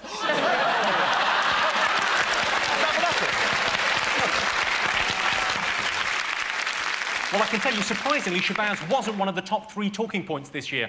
Shabazz is now starring in a film. Well, it's not a film, it's CCTV footage from Glasgow's Lidl. When a recent boyfriend said, "Show me your nuts," Shabazz barked like a dog and did a poo in the bin. OK, we're looking for one more thing. Fingers on buzzers. What else have people been talking about? Well, then robots came in. You know, and then robots came in and they smashed all the walls. And now they had the laser eyes. And they made the jacuzzi boil up. And those giant smashed the place to pieces. I'll check for you, Sean. No.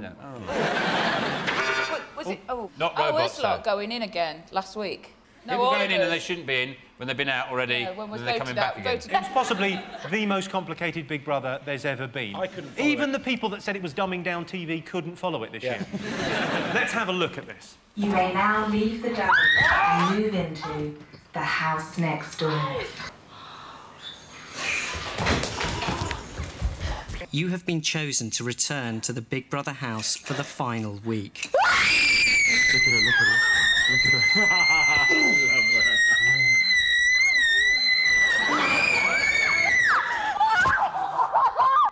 Oh, my bloody films, She wouldn't make that noise if you stood on her face for an hour, would she? Yes, the evicted housemates returning to the Big Brother house there. Do you wish you'd gone back into the main house, Grace? No, I had my 21 minutes, didn't I, for my birthday. I got put back in there. Didn't you have a go at Aisling when you Because it was my 21st and I wasn't going to waste my... 21 of these, come on! Let's have a look and see if evicted housemates returning to the house is up there. Yes, it is. People were talking about the evicted housemates returning to Big Brother. Mikey, Grace, Nikki and Leah, they're like the Fantastic Four in that there's 4 of them and that's it. At the end of that round, I can tell you that Sean's team have 2 points, Dave's team have 1 point. The next round is called the poll with a hole. Each statistic I give the teams is missing one salient piece of information, so it's up to the panellists to fill in the gaps. 76% of Big Brother applicants want what? Is it the bed furthest away from Shabazz? A brain. 76% of Big Brother applicants want a brain. Yeah. Well, I can tell you that that's the Wizard of Oz. Yeah. And it is a lower percentage than that. It's Yeah. 25%. It's actually 33, Jimmy. Is it? Yes. What about there's Dorothy? a lion, a tin man. Well, what about Dorothy? Dorothy, she doesn't want anything. Yeah, she wants to go home. Yeah. I don't want That's to not a fight with thing. you about the Wizard of Oz, No, that's- but I fucking will, She Sean, wants to- and I'll win. Or presenter, yeah. What was that again? TV Rich. presenter. That's the correct answer. 19% of women think that Grace is what? What do you think you are? What do you think 19% of women think you are? It's a low percentage, so it won't be bitch. That would be 90%. A range of shelving from IKEA. Is it a moose? It's not a moose. A shoe-in for the derby. Is destined for the UN peacekeeping force. In Lebanon, just behind the Hezbollah going, Annie said, you got a fat ass. What do you think, Mikey? What do you think 19% of women think that Grace is? It's a low percentage, so something like a nice girl. Sorry, can I just ask, what's your longest previous relationship? Because he's called you a bitch and said a low percentage, nice girl. You little charmer, you. I'm going to tell you, Grace. 19% of women think that Grace is a good role model. Oh. And if the role in question is the lead character in Jackie Collins' new novel, Sloney Bitch, I agree. 15% of Big Brother viewers say that Leah reminds them of what? Bet Lynch. Yeah. No, the Bet Lynch came nowhere. Oh, God, tricky, isn't it, sitting next to you and that.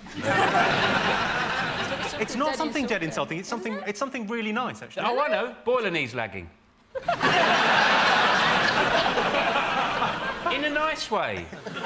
Is it that woman out of Charlie Gregg's? What's that? Gregg's pasty shop in Charlie. It's someone very close to them. Mother. Even closer than their mother. Porn mag. Themselves. That's the correct answer. Themselves. That's a nice thing, isn't it? That's good.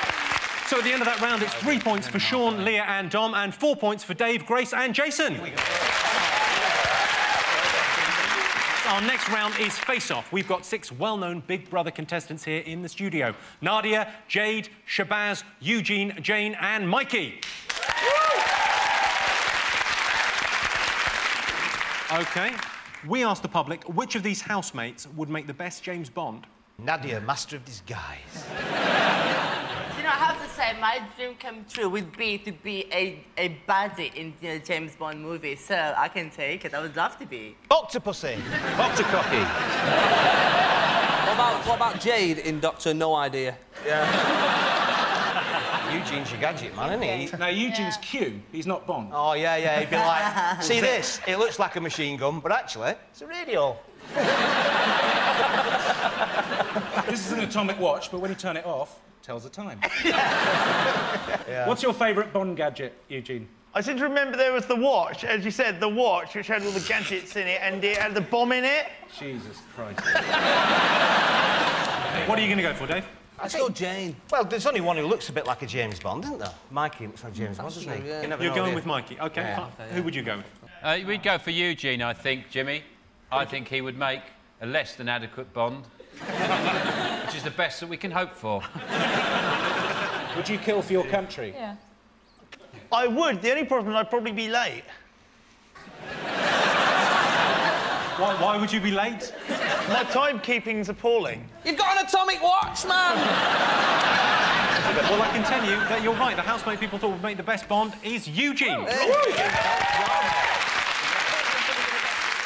We asked the public, which of these housemates would you most like to go on holiday with?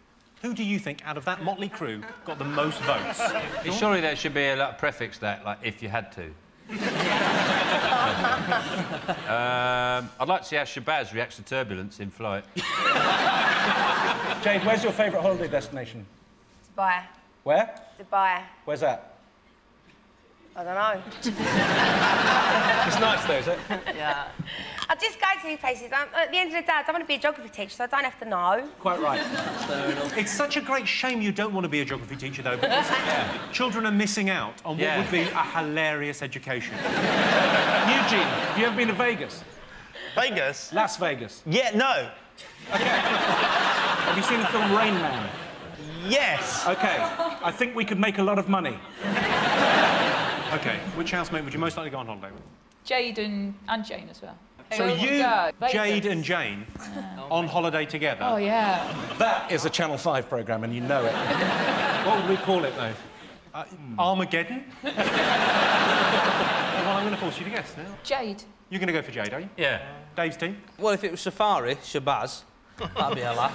Look at the lion! Look at the lion! I'm going to hide its food! Yeah, you do that. He is his food. Nadia. You'd like to go on holiday with Nadia? Yeah, I could borrow her shoes. Ah. Shoes. You'd like to go on holiday with Nadia? No, Seems I because said she's sitting next to Mikey. I've been on holiday with Mikey, so I went on Have the you? weekend, so yeah. Who for? Hello or OK?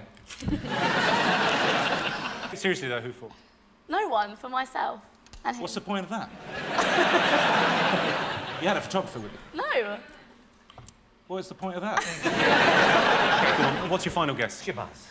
You're going to go for Shabazz. Yeah. Well, I can tell you that Shabazz, 8% of the public wanted to go on holiday with Shabazz. Or more accurately, filled out the form incorrectly. The top answer was Jade, so you get the points. 35% of the population want to go on holiday with Jade. Jade recently said, I'm sick of the paparazzi, so she's having a deep pan ham and pineapple instead. I'd love to go on holiday with Jade because she's got her own perfume, haven't you? You've got your own perfume? Yeah. Because you could bring lots of that perfume and I'm sure it would keep the mozzies away. Oh, that was sold out of every single shop it was in, thanks very much. Sold out or shoplifted? Shoplifted. Your target market is Shabazz. Oh, I can't believe it. Oh. I love it. Oh. For outselling J-Lo, I believe, and Paris Hilton. And Beckham and Beyonce and Britney. Anyone else? All those other great perfumiers. Chuckle Brothers, their ranges. Jeanette. To you, to me. I would strongly recommend it, especially because you can't legally buy mace in this country. What's mine? It's by Lonthric. I think you'd enjoy it. So at the end of that round, it's 5 points for Sean's team and 4 points to Dave's team. And the winner is the name of our final round. I'm going to give the teams a series of opinion polls based on Big Brother, and it's up to them to buzz in and tell me who or what they think came top. OK, the first one. Most annoying habit a housemate could have. I think the general standards of manners are terrible. I mean, a lot of them, I've seen them eating with their elbows on the table. Somebody was using a dessert spoon for soup. No. I believe Mikey wore a cummerbund at breakfast. Is it all the burping and farting and stuff like Jane had a go at doing? I can tell you that farting and burping is number 3 on the list. Who don't do that, though? Not being funny accidentally. Who doesn't do that? Yeah. Is it insisting that everybody calls you by a stupid nickname, like Spiral or Bubble or... Ashleen. It's not Ashleen. It's Eileen. That's what it is. Mother couldn't spell for shit. Now, I'll give you a clue. It's hygiene-related. Oh, body odour, then. B.O. I'll give you that, yeah. It's not washing. Thank you. Yes, the most annoying habit a housemate could have is not washing. Others on the list are eating all the food, farting and burping, always shouting and waking people up, or, as it's known collectively, being Jane. Most emotional housemate ever. Nikki. Why did you say that? You're absolutely right. Oh. That's a bloody point. Yes, the most emotional housemate ever is Nikki. This is when her MP3 player didn't work. Oh, I love this song. This is Big Brother. Would Nikki come to the dialogue? I've been disqualified! I want to do it! I can't switch it on, Big Brother!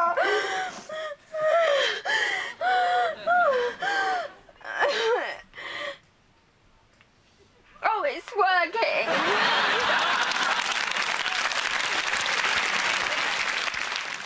The most common audition piece at Big Brother auditions. I didn't realise they had auditions. I thought like a dog catcher went out and just saw who was barking on the stage. No, get in, man, you're in, Big Brother. Is it something from Hamlet? What, the blowjob scene? Is it someone just going to camera? Oh, mad me, I fight with people all the time and I have sex all the time and I'm not bothered at all, just fight about anything and then when they get in there, just drink tea and have weird tits. Or is they always say, I'm like Marmite, you either love me or hate me. What did you say? You just hate me. Is it juggle with one potato?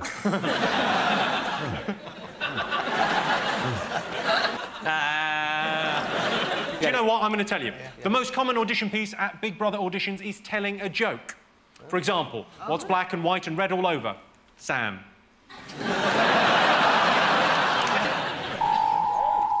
Well, that sound tells me that it's the end of the round and the end of the show, which means the final scores are Sean's team have 6 points, Dave's team have 6 points. It's a dead heat. Everyone's a winner. Thanks to all our panellists, our wonderful studio audience, and to all of you for watching at home. That's it from us. We'll be back in the autumn. See you then. Good night.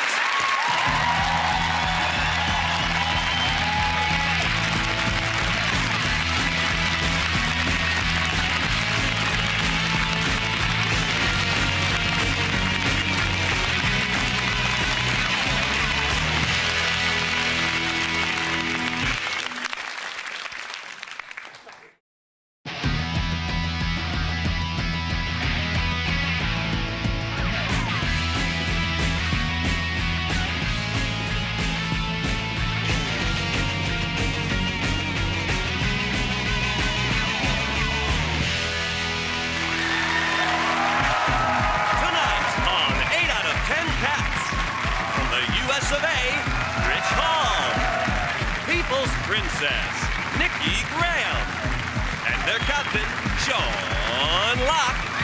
And facing them tonight, the Boy Wonder, it's Boy George. The Mac is back, Lee Mack, and their captain, Dave Spikey. Now, welcome your host, Jimmy Carr.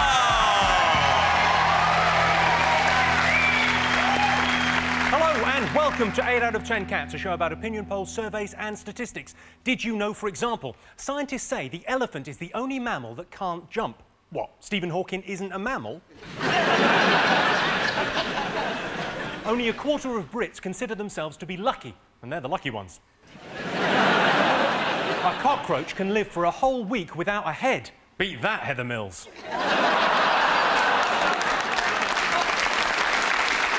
Let's get started.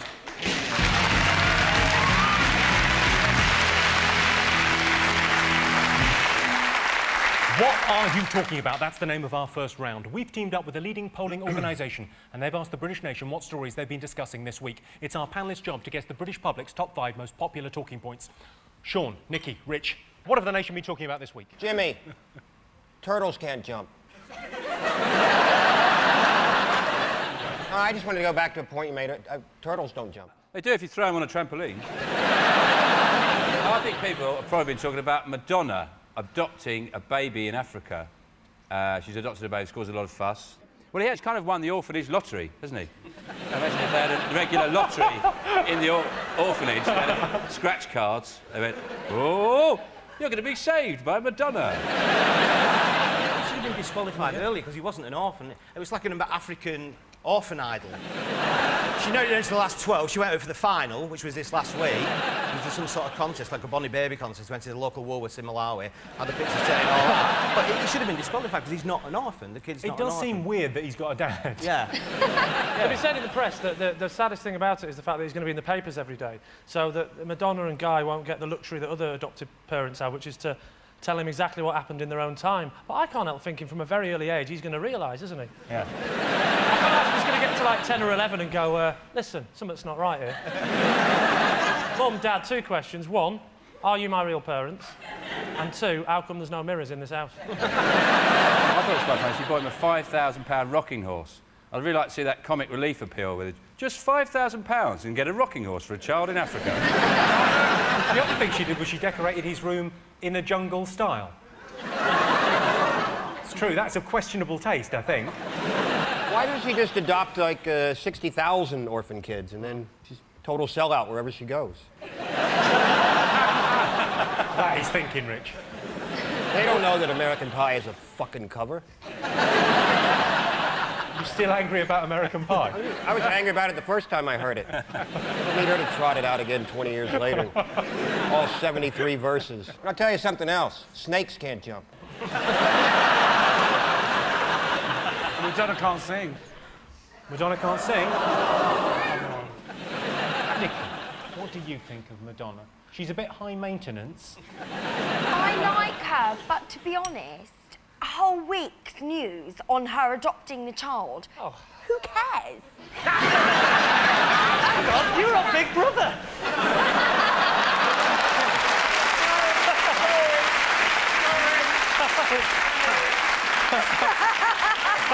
So were you looking for more news about what was going on in Kazakhstan this week? I'm not getting to the bottom of this, just Madonna. But you've managed to get more attention than Madonna in a very short space of time, so you're more fabulous. Oh, thanks, Boy George. I thought, you know, her performance at Live 8 was when she was swearing. And I thought, well, that's not a very good, you know, example to set to your kids, because she actually showed it at Live 8, she went on stage and said, are you fucking ready? I think that's what she's going to be like on the school run. Are you fucking ready, lords? Dave! She's the English lady now. She's an English lady? Yeah. She's fooling no one. To be fair, Jimmy, don't you claim to be Irish? I don't claim, I try and hide it, mate. How dare you? Huh? I'm Irish. I'm about as Irish as you. I'm more Irish than you'll ever be. What? Well, go on, then. I will kind of go down about where shade of hella tattoo fuck a little shit about the love. Pogue Mahone. Yeah. It's my house Yeah. OK, well, let's have a look and see if Madonna's adoption is one of the most talked about things this week. Yes, it is. Yes, Madonna's caused controversy by adopting a baby from Africa. The baby's father described the adoption as a blessing from God, although the exact translation of the Malawi is the fucking jackpot, get in. Dave, Boy George, Lee, what else have the nation been talking about this week? Could it possibly be the allegations that Heather Mills-McCartney has made in the divorce papers saying that Sir Paul was cruel to her? Every night she has to go to bed to go to the toilet. And she has to crawl because he won't allow her a bedpan. But he said he didn't want a bedpan in the bedroom because it was like an old people's home. It is an old people's home. He's 64. Don't explain it to her, Sean, if she doesn't get it. Heather's only got one leg. I don't know why I'm shouting it. Sorry, Nicky, you know who Heather Mills is, yeah? I don't know. I know she's married to Paul McCartney. I wasn't aware she only had one leg. Where have you been? She's been in a house. Someone told me. She needs to do something to get the public sympathy back in her favour. Maybe a parrot. I think people would warm to her if she had a parrot. Proper job. Go to Vegas, work at Treasure Island. Let's have a look and see whether Heather Mills' allegations are one of the most talked about things this week. Yes, newspapers have reported Heather Mills' allegations that Paul McCartney hit her. Heather is going through a very rough time at the moment, and if she were here, I would tell her, time heals all wounds. Well, not that, you'd have to be a starfish. In other divorce news this week, Stephen Hawking is leaving his wife. Hawking's marriage lasted 11 years before the wheels came off. Sorry, Jimmy, can I stop you a second? Nicky, he's in a wheelchair. So you know. Sorry, Jimmy. Do you know who Stephen Hawking is? He's sort of the cleverest man in the world, but he's kind of confined to a wheelchair. Most people that come on the show have a really good time. It's a fun thing. It's great, but you're learning so much. It's an extra element. It's like being at school for me. Right, Sean, Nicky and Rich, what else have people been talking about this week? Oh, post offices closing down. Small post offices. Do you know what a post office is? My mum's a postie, I'll have you know. One of those little yellow square pieces of paper.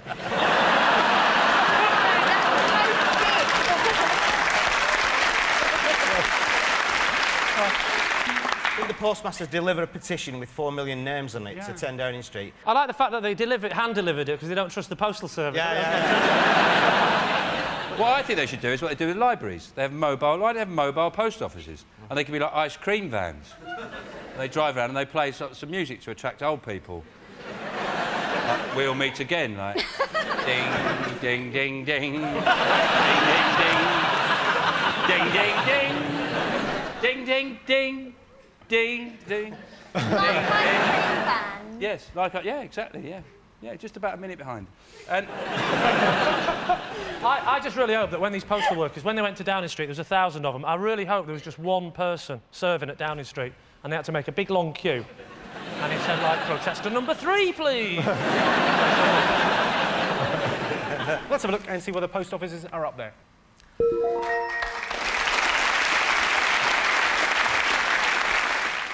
Dave Steen, what else have the nation been talking about? I love this great story that apparently David Blunkett once told a police governor to machine gun the prisoners. I think that's great. He thinks our warders have machine guns. He's blind. Better tell Nicky. Blow the gaff.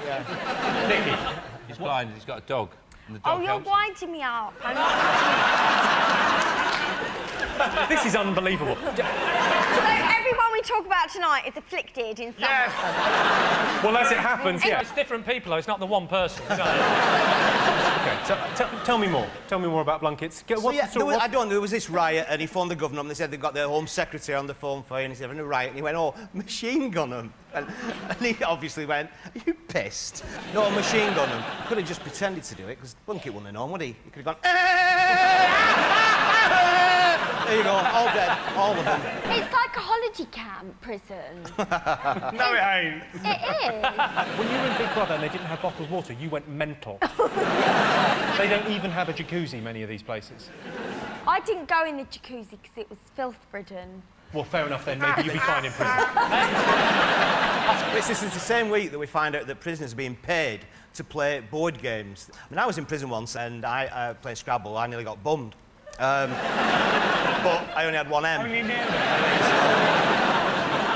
Let's have a look and see if Blunkett's up there. Yes, it's been revealed that David Blunkett ordered prison chiefs to machine gun rioters in 2002. Luckily, he was shouting into a stapler. One more to get. Fingers on buzzers. What else have the nation been talking about this week? Is it anything to do with this teacher who refused to remove her veil and was suspended? So why do you need to leave her alone? Why do you have to... That's enough, isn't it? But the thing was, she doesn't wear it when the kids are in the room. She only wears it when a male comes into the room. So she'll have it off, like that bloke will come in, she goes, whoop. And then he'll go out, she goes, whoop. In and out. She should just get like a Venetian blind.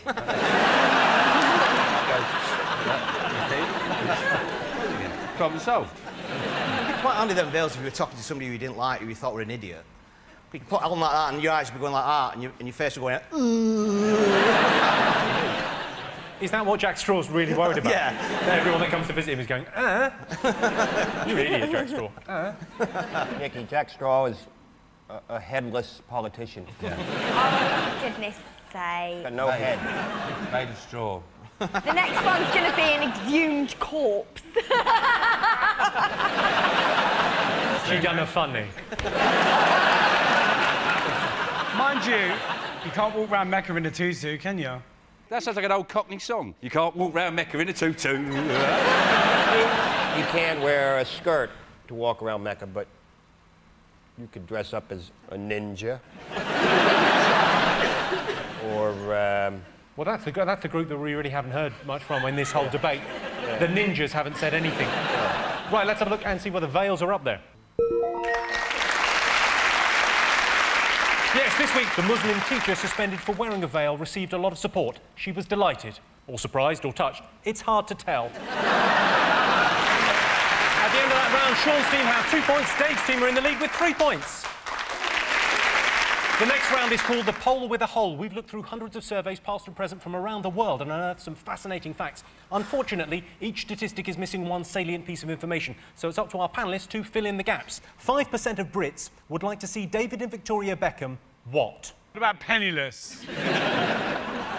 Is it part of the peacekeeping force in Basra?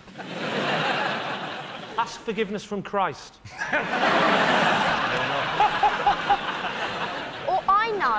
Live a week in a third world country. Well, do you know what? I'm tempted to give you that. That's dangerously close to the correct answer. It's Well, to do with I that. never. It's to do with that. Oh, well, no one was expecting you to be right. UN ambassadors. That's the correct There answer. you go. Yes, 5% of Brits would like to see David and Victoria Beckham become UN ambassadors. Personally, I don't think Victoria should be sent to visit starving people. They've got enough problems without feeling fat. OK, 68% of chess players think chess would be more popular if what? If the game wasn't so bloody damn boring. Tell you what, I'll bet when they were asked that question, it took them 45 fucking minutes to figure up an answer. I've always liked the big chess that you get. I think if they were really big, they were really massive, and you had to use a crane to play. Yeah. The world champion was a crane driver from Catford called Big Ron. Maybe it was a cross-country event. How do you mean, Rich? You know, move a piece, run 10 miles. Move another piece, run another 10 miles. Oh, checkmate. Yeah, it's a great idea. I'm with Rich on that. Or if you had some shouts. You know, when you moved, you had some calls, like, you know, in football, people shout and scream. When you moved to beach, you went, "Yeah, I'm gonna get you, boy!" I've only had 2 chess games in my life. I bet you didn't win then. I lost. Did you lose both of them? Yes. Really? Did you have trouble getting the pieces over the net? Very hilarious. I almost fell off my chair laughing. Oh, Nicky Graham, everyone. Yeah. Yeah, I wouldn't want to be you right about now, Sean. That's my career over. If it was easier. That's the right answer, Sean. If it was easier. Yeah, that's what... Yes. 68% of chess players think chess would be more popular if it was easier. I think chess is easy. There's only 2 things you have to remember. Don't use the St. Petersburg Gambit against the Brandenburg Opening, and the horsey, go jumpy jump. So at the end of that round, it's 3 points for Sean, Nicky and Rich, and 4 points for Dave, Lee and George. The next round is Believe It or Not. In this round, I'll give the panellists a simple statement, and all they have to do is decide whether they think it's true or false. Sean, Nikki and Rich, let's have a look at a clip to illustrate your statistic. And let's meet act number 6, dancer Todd Rickson.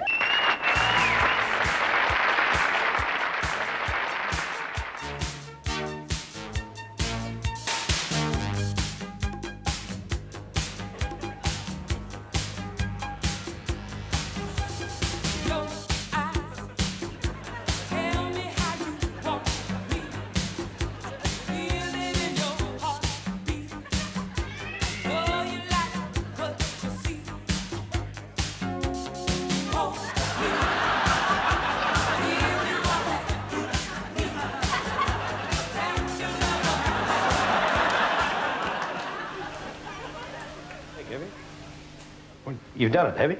Oh, I think he's done a hamstring there, you're right. Never mind, mate. The bit after he snaps his hamstring is how I dance normally. Here was your related statistic. 16% of talent show applicants say they would be prepared to lose a finger for a shot at fame. Is that true or false?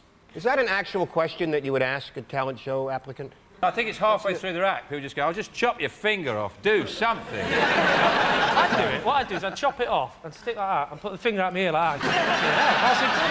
That's incredible. Or you could have it around your neck and use it to point at things. It's just round the corner, just over there.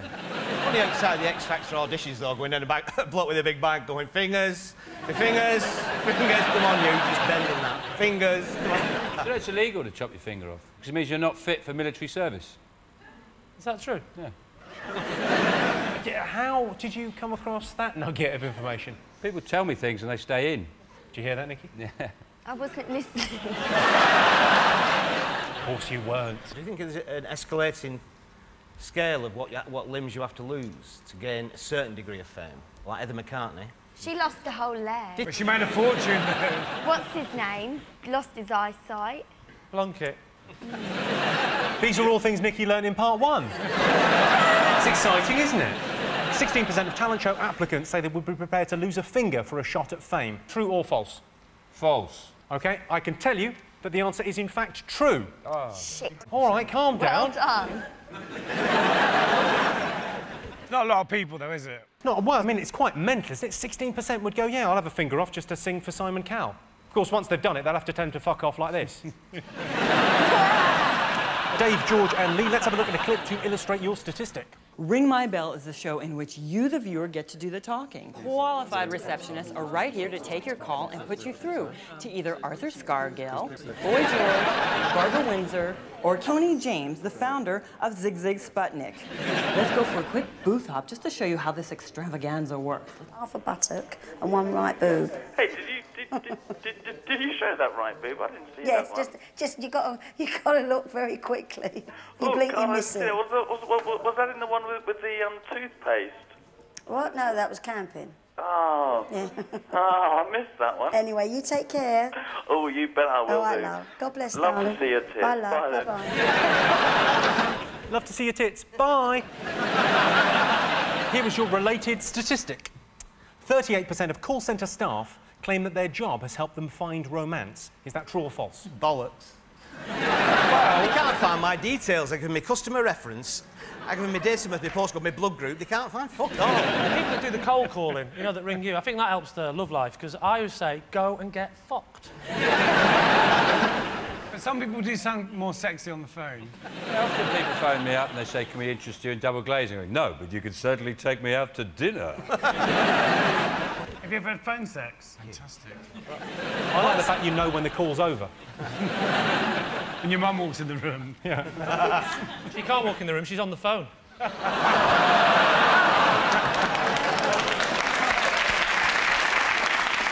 You know, in America, all the sex lines start with 900. And the area code for Western Tennessee is 901. So you must get a lot of people in Western Tennessee just getting a misdialed call. What am I wearing? Overalls. My dad, he's right here. Earl, it's for you. All right. 38% of call centre staff claim that their job has helped them find romance. Is that true or false? And I think yes. We think yes. We think it's probably true. OK. I can tell you that the answer is true. Yes. Yes, 38% of call centre staff claim that their job has helped them find romance. Call centres are weird things. Yeah, I need to go from Coventry to Ipswich on Saturday. I better call someone in Bangladesh. They'll know. So at the end of that round, it's 3 points for Sean's team and 5 points for Dave's team.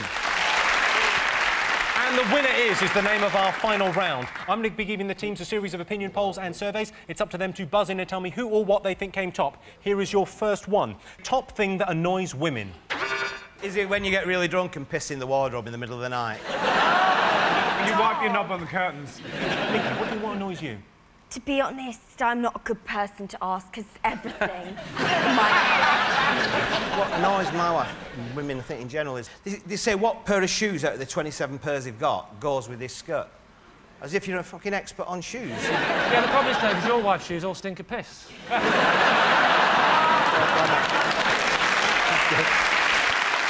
tell you something that annoys women. It's when you put a new toilet roll on the toilet roll holder and you make the paper come off near the wall instead of, like, away from the wall. I don't like that. It's really apparent. What do you do that for? He's got rusted knuckles on the wall now.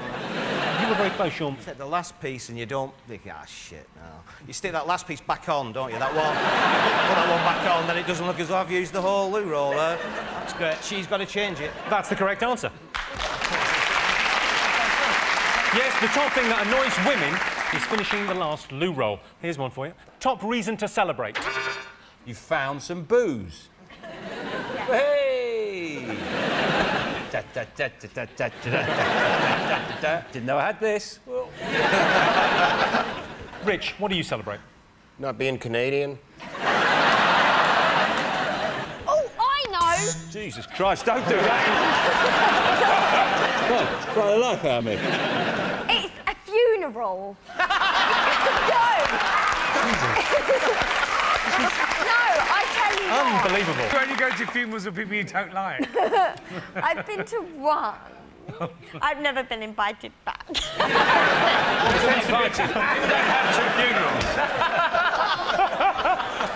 Oh, I've been to one funeral, I didn't get invited back.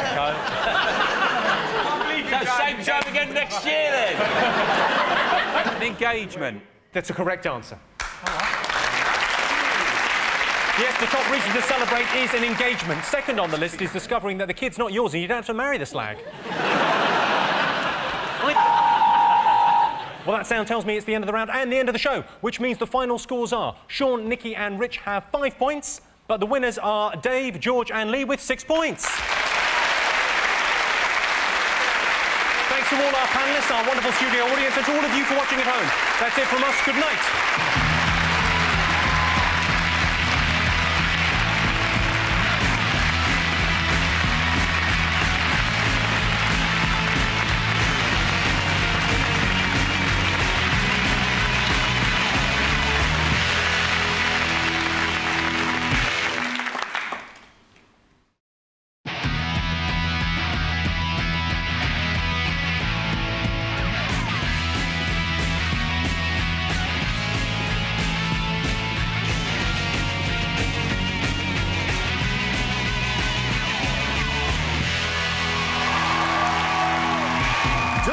On 8 out of 10 Cats.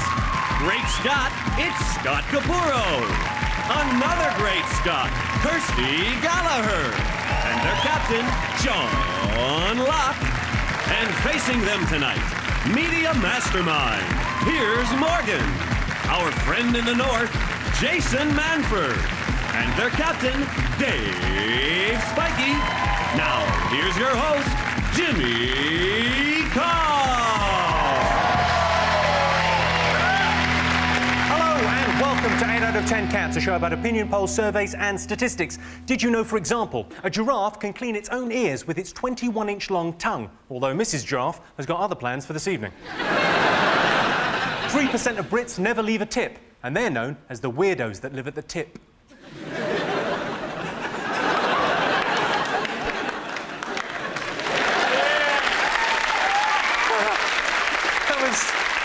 That was less like a laugh, that was more like a rumour going around the room. Have you heard about the people at the tip? And you've got a 1 in 20,000 chance of being murdered in the UK. We don't know what the figure is for Iraq. We sent a guy over there to do the survey, and he hasn't come back. Let's get started.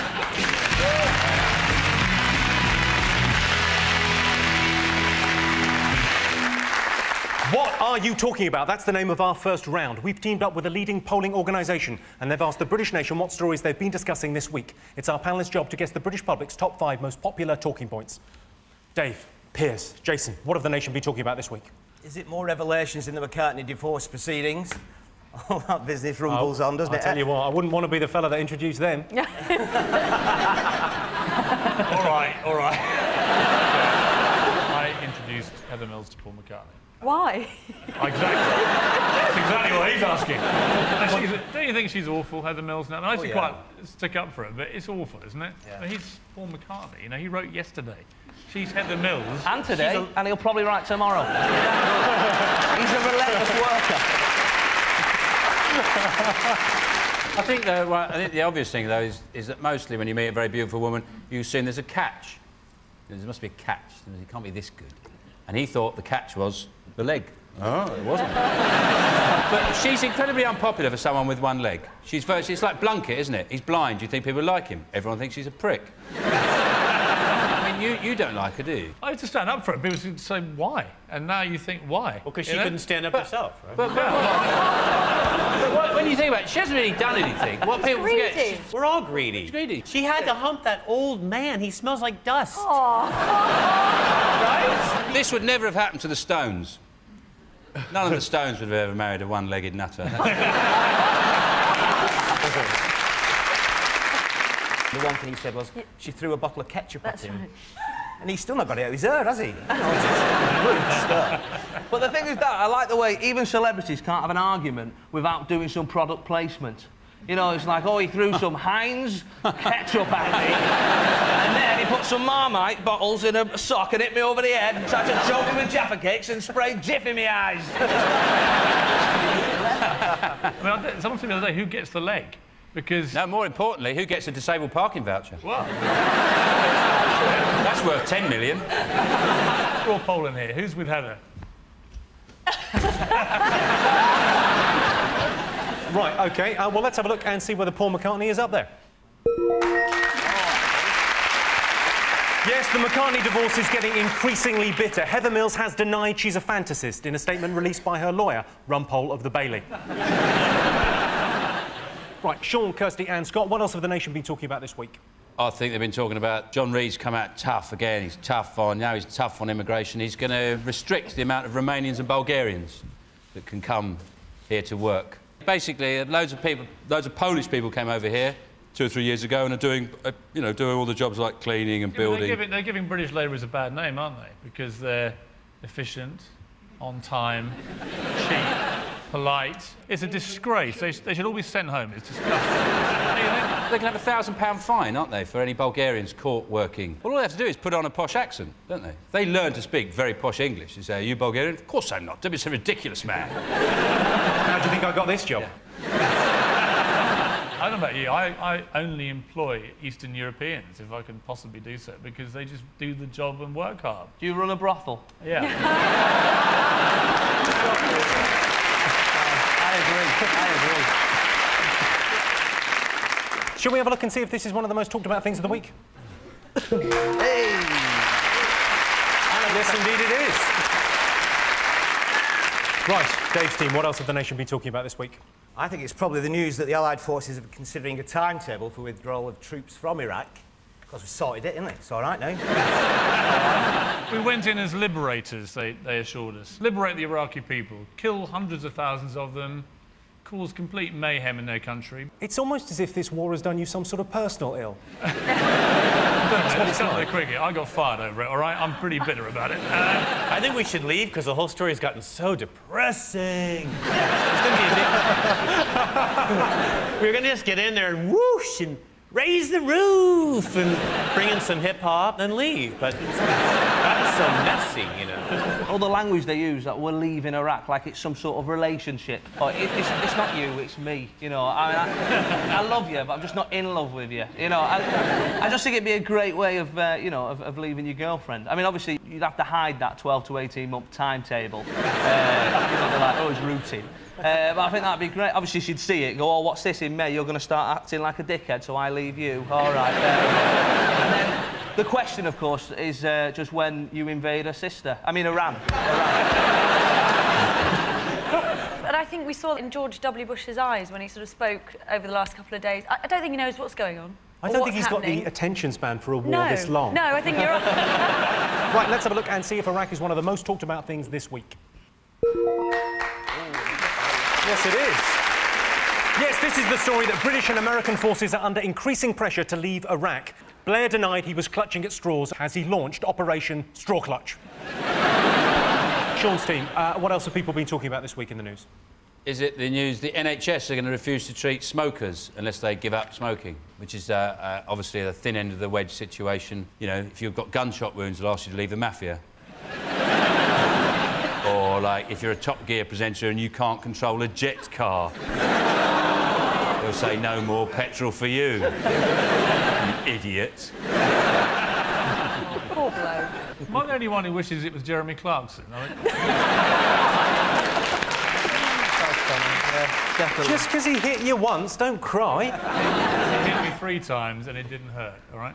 Did he hit you 3 times? Because it was what was that at? That's the scar there. Is that you've got a scar? Yeah, and we kept running stories on the Mirror about him cavorting with women who weren't Mrs. Clarkson. And eventually he cornered me at the British Press Awards and smacked me 3 times in the head. And after the 3rd one, I went, is that... That got a smattering of applause. Well done. Well done, Jeremy. Quite ironic, really, because I didn't hit him back because I thought I'd be sacked. And then 3 weeks later, I was sacked anyway.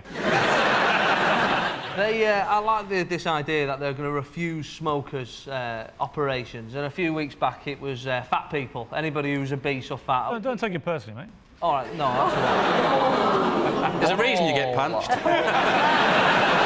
Jotting that down, my friend. So, Piers, do you think the NHS should treat people that smoke? No. People that smoke should just be shot. Why not? Hang on. That's a vote for a police state. Yeah. But it would make smoking a lot more exciting. Exactly.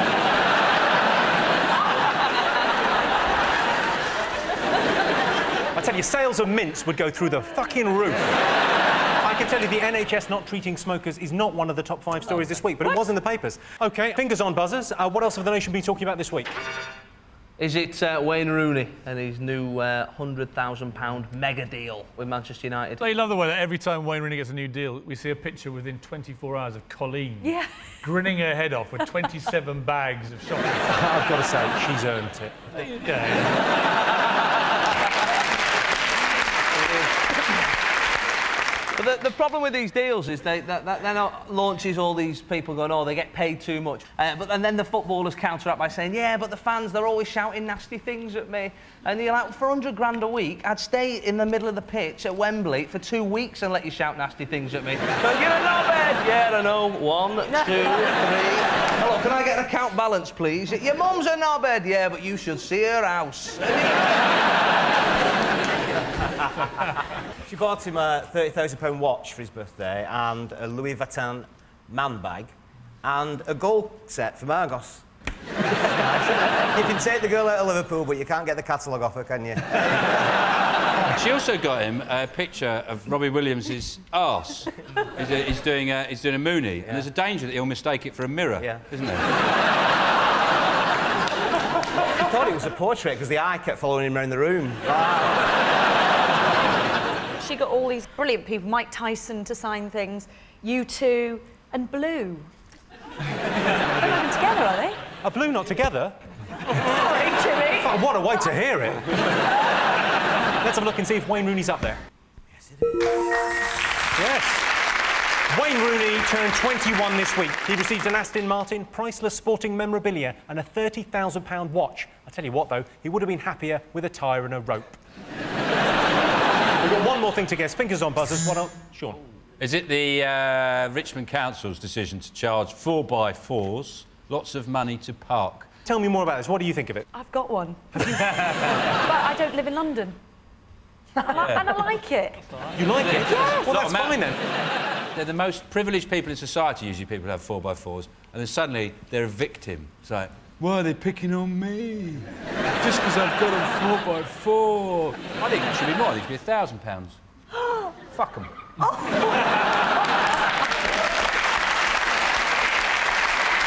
seems fair enough. Yeah. But you get let off the fine and all that, but they're encouraging these electric cars. Tell me again, how do you make electricity? It's not exactly a clean fuel, is it? The way they make electricity, those big power stations, there's thousands of blokes with full heads of hair and balloons going like that. Just thousands of them. Dwarves. It's funny with dwarves. Thousands of dwarves. Balloons. I think they should call it, you know, they've got names for these taxis that they put in. They should just call it the wanker tax. And that's a bit hard. I know. They should put fat boy, easy. That's 2-0, dickhead. I'm defending the pregnant lady. I started it. No, I like the fat guy. Go on. Oh, thanks, mate. This is like a pub car park. Leave it, it's not worth it. Dude. Let's have a look and see if the new 4x4 tax is one of the most talked about things. Yes, it is. OK, well, I can tell you at the end of that round, Sean's team have 2 points, Dave's team have 3 points. The next round is called the poll with a hole. Here's your first question. 17% of church leaders think if Jesus came back to Earth now, he would what? Be very old? He definitely points out that the Da Vinci Code is a load of bollocks. I didn't marry Mary Magdalene. Moved to France. I hate France. I think he'd be a bit too soapboxy. A little know-it-all-y. Don't you think? No. Clue what you're on about, Scott. Do you think if he came back, he would be sectioned on the first day? Hello, I'm Jesus Christ. Right, come with us. Have a nice cup of tea and a sit down. Who's to say I haven't come back? Yes, I am. That is an exclusive. Of course, claiming to be Jesus is quite insulting to the Christians, but it doesn't really matter. They don't take it that seriously. They're probably out there now thinking, if I get hold of that Sean Locke, I'm going to bloody well forgive him. Yeah. I'll give you a clue on this one. It's about his choice of vehicle. He'd have his own jet. He'd have hover boots. Classic hippie-ish. Is it a VW van? Yeah. Exactly the right answer. Yeah, this is 17% of church leaders think if Jesus came back to Earth now, he would drive a camper van. I suppose it's better that Jesus Christ has a camper van rather than a Yamaha. You don't want him doing a skid and killing a kid and busting his balls on a dustbin lid.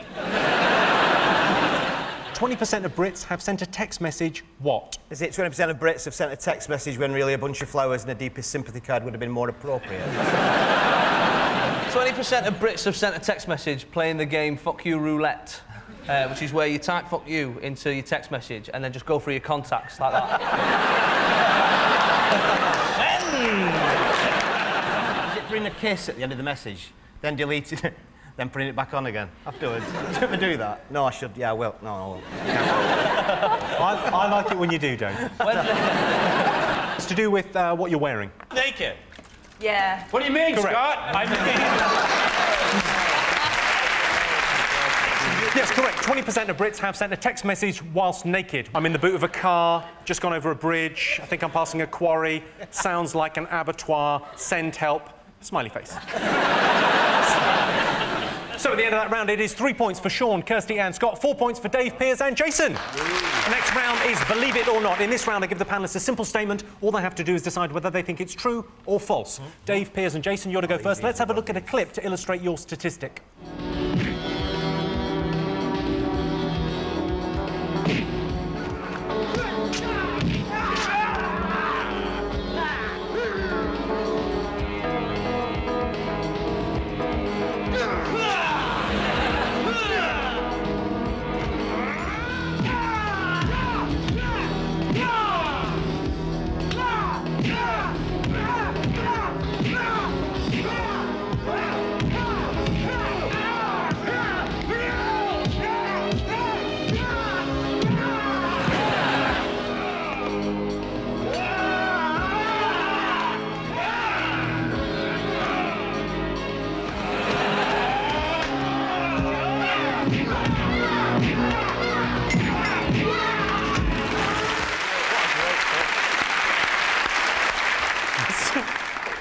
I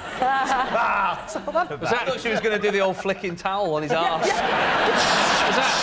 Was that you and Clarkson at the British Press Award? Here is your related statistic. 23% of fights in bars are caused by pub quizzes. Do you think that's true or false?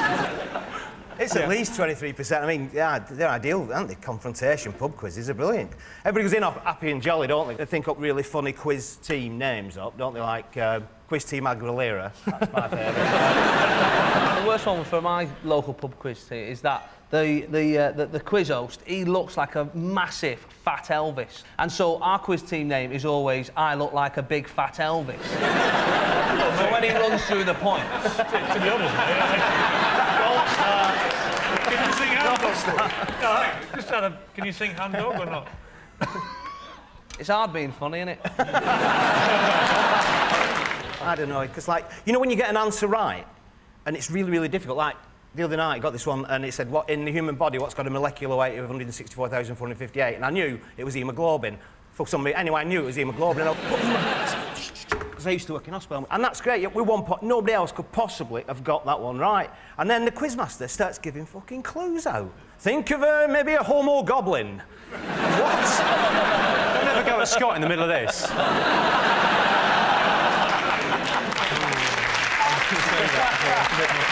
What sort of pub asks you the atomic weight of haemoglobin? Are you doing pub quizzes at NASA? OK, Dave, true or false? What do you think?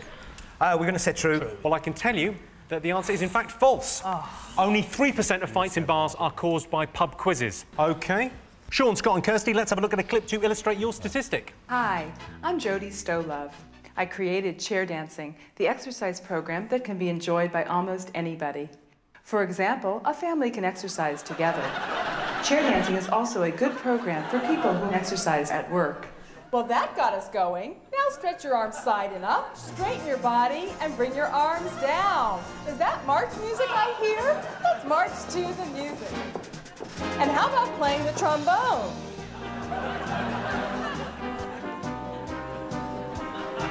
Grab your orchestra batons because we're going to conduct the orchestra.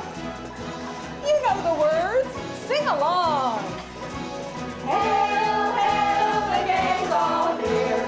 What the heck do we care now? And let's all say,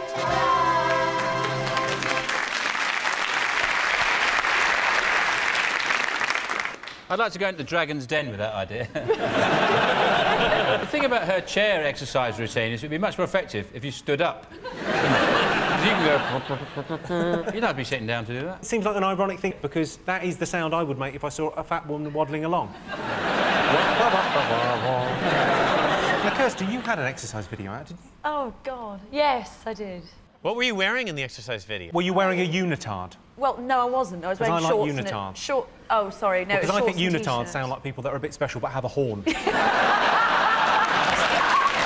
why I like them. Yeah.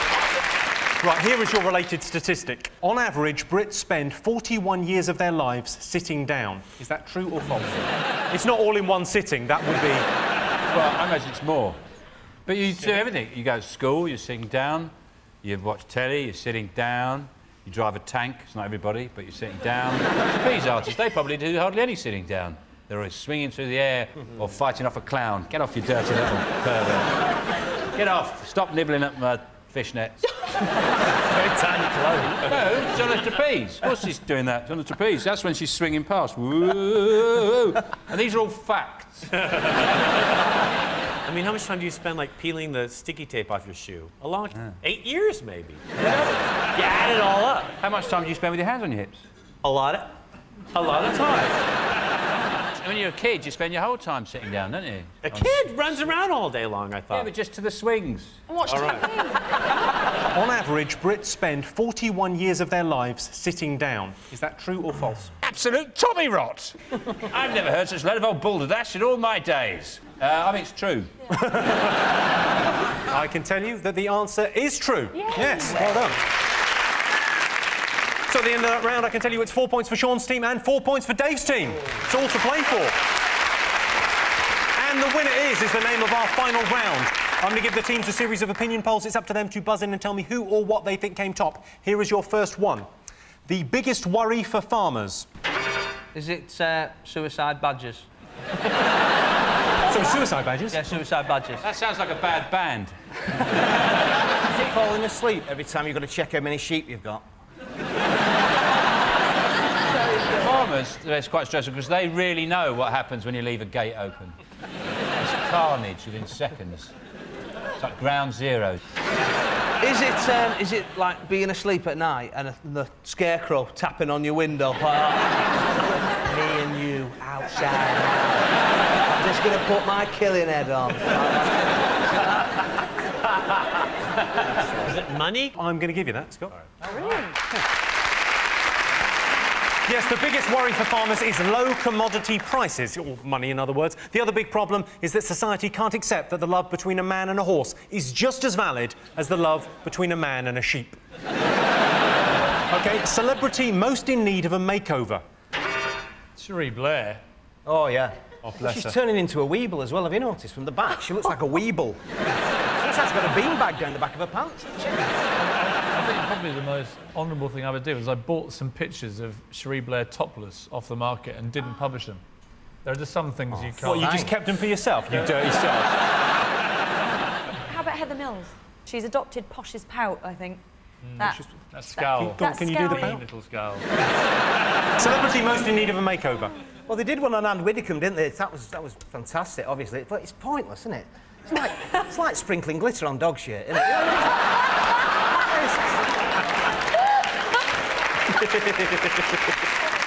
She's a bizarre-looking woman, isn't she? Yeah. She looks like a choir boy with a bends. Hairdo, and then something's going on. Pete Doherty. That's the right answer. Yeah. Yes, the celebrity most in need of a makeover is Pete Doherty. People say Pete Doherty hasn't contributed anything to society. On the contrary, he's made me introduce a condom into my fantasy of shagging Kate Moss. Well, that sound tells me it's the end of the round and the end of the show, which means the final scores are Sean, Scott and Kirsty have 5 points, Dave, Piers and Jason have 5 points. It's a dead heat. Everyone's a winner. Thanks to all our panellists, our wonderful studio audience, and to all of you for watching at home. That's it from us. Good night.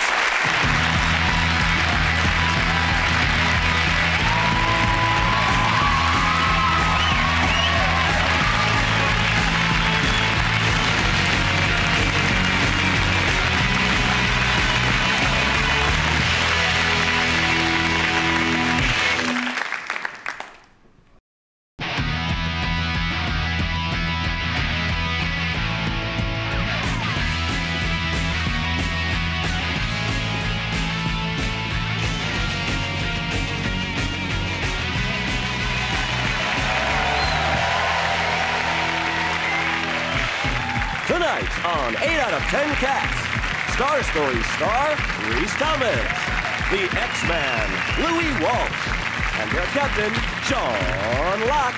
And facing them tonight, a treat from the street, Sally Lindsay, American Beauty Reginald D. Hunter, and their captain Dave Spikey. Now welcome your host, Jimmy Carr. Hello and welcome to 8 out of 10 Cats, a show about opinion polls, surveys and statistics. Did you know, for example, the average British male has sex 2,580 times during their life? Statistically, that means I'm going to live until I'm 197. 69% of Americans believe they will go somewhere after death. Well, certainly, we're going to lift them off the toilet.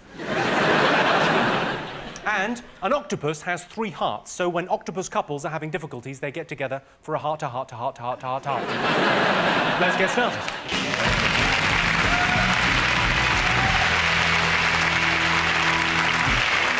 What are you talking about? That's the name of our first round. We've teamed up with a leading polling organisation, and they've asked the British nation what stories they've been discussing this week. It's our panellists' job to guess the British public's top 5 most popular talking points. Dave, Sally, Reg, what have the nation been talking about this week? Saddam Hussein got found guilty this week. They said, you must stand up for the verdict, and he wouldn't stand up. And so they got these 2 court officers to help him up, and he was picking one up, and he turned to him, and he said, "Get off me, don't make me bend, you ugly man." And I thought, nah, he's showing his true colours now. I liked him up to that, but that's just bloody rude. That. He said he didn't want to be hung, he wanted to be shot, like a soldier, didn't he? I think it's time we compromised. Do both. Sneak him up by his feet, get him swinging like that. 3 shots a pound, come on. Maybe that's why he looked so disappointed, because he wanted to be shot. Yeah. Oh, don't be hard. It's a bit like at Christmas if you want a bike and you get a jigsaw. Yeah. You know they're going to kill him for bad things he did to lots of people. I had an idea that they should kill him the way... You know when they pulled down his statue and they dragged it slightly with cars and tanks and... You know what, you've seen the news.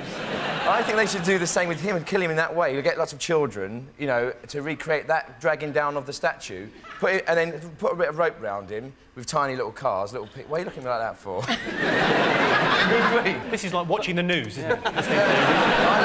And then you just drag him out of the room and he'll kind of fall in half at one point, and then everyone can just jump on his head. But the thing I thought about him was that... Hold on a sec, you can't just move straight off.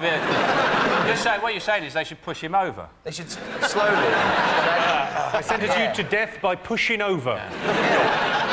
In America, they don't have executions. This is totally Christian-driven, too, because in America, they don't have executions on Sundays or Mondays, because on Sundays, God don't want to see no new people on his day off.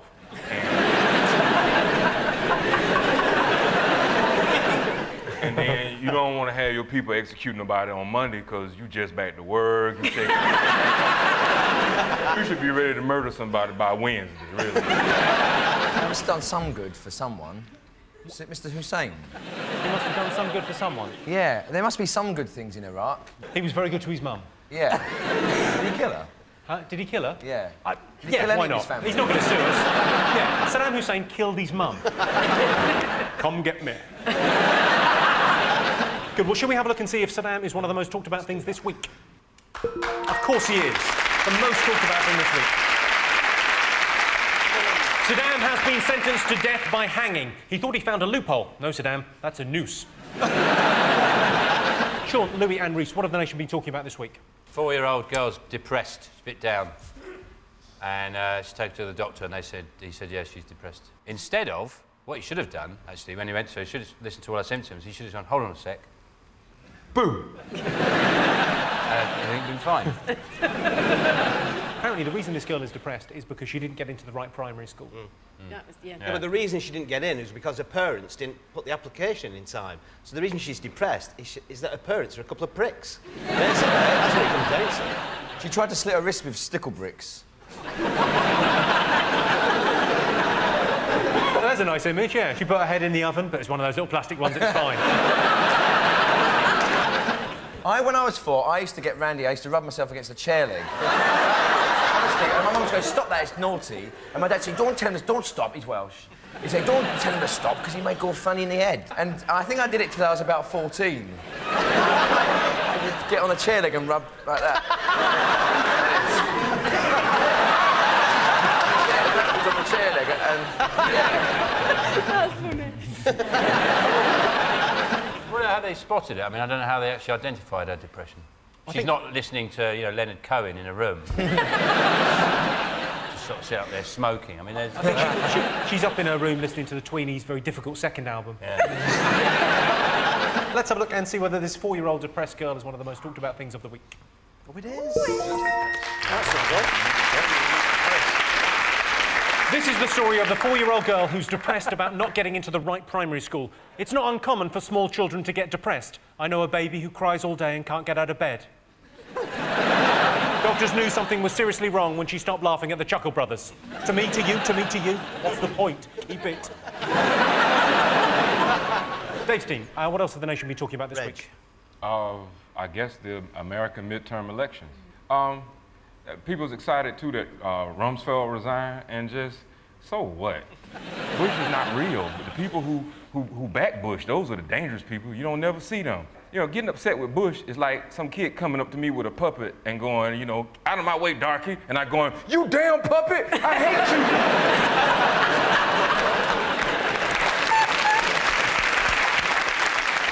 Headline that made me smile said, Democrats spell disaster for Bush. Can't spell for shit, can he? Apparently, the reason they lost was because of the war in Iraq. It's cost them £1 billion a week. Yeah, £1 billion a week. Yeah, who's bloody paying for it, eh? It's us.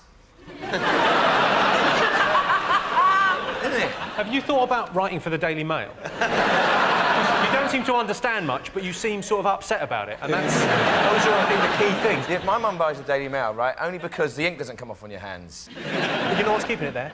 What? Hate. Yeah. So I can see with the BNP pamphlet going, no, I don't agree with it, but, you know, it's lovely paper. Louis, what do you make of the midterm elections, I imagine? Jimmy, I've never been a fan of Bush. Hey, never been a fan of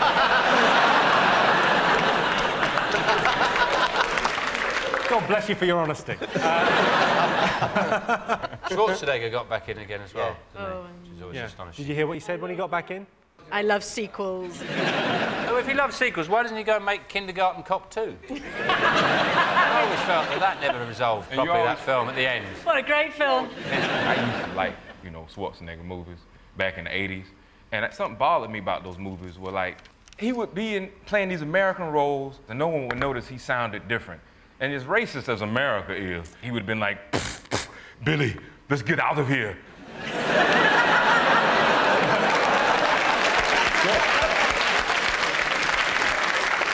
You think his partner would go, the fuck are you from? Right, well, let's have a look and see if the midterm elections are one of the most talked about things this week. Oh, back in the lead. They are. President Bush was remarkably upbeat about the Democrat victory until he found out he wasn't a Democrat. Donald Rumsfeld has been forced to resign. He's been replaced by someone more popular, compassionate and caring. It's a scarecrow of Darth Vader that belches poisonous gas. Sean, Louis, Reese, what else have the nation been talking about this week? Is it Genesis coming back?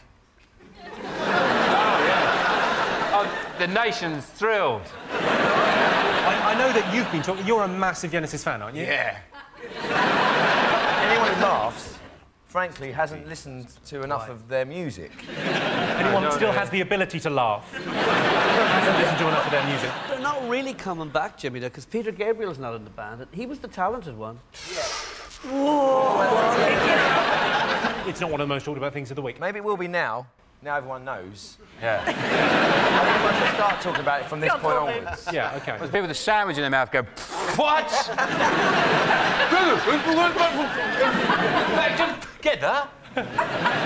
It's true, Genesis are reforming. Famously, Phil Collins once performed on Top of the Pops with a tin of paint because his wife had run off with a decorator. The decorator didn't mind because he was fucking Phil Collins' wife and had plenty of paint. Fingers on buzzers, what else have the nation been talking about this week? Britney's divorce. She divorced her husband.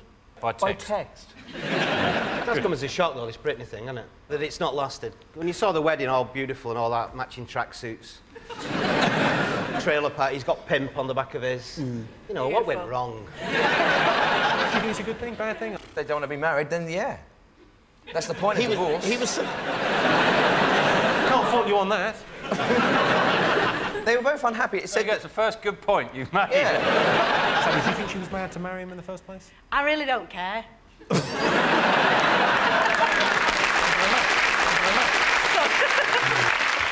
Let's have a look and see whether Britney Spears is one of the most talked about things this week.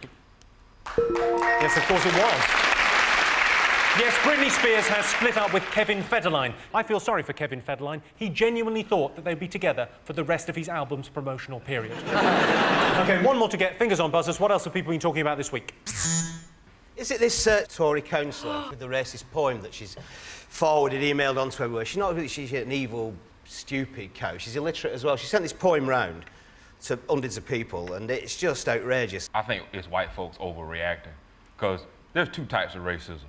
Real racism, where people get hurt and can't get housing, or there's that fake racism that white people get upset about, where somebody's feelings might get hurt. People are so sensitive now, and so upset, especially middle-class white people. They're afraid of being accused of being racist. Sometimes for fun, I'll call a white guy racist who I know isn't racist and just watch him lose his mind.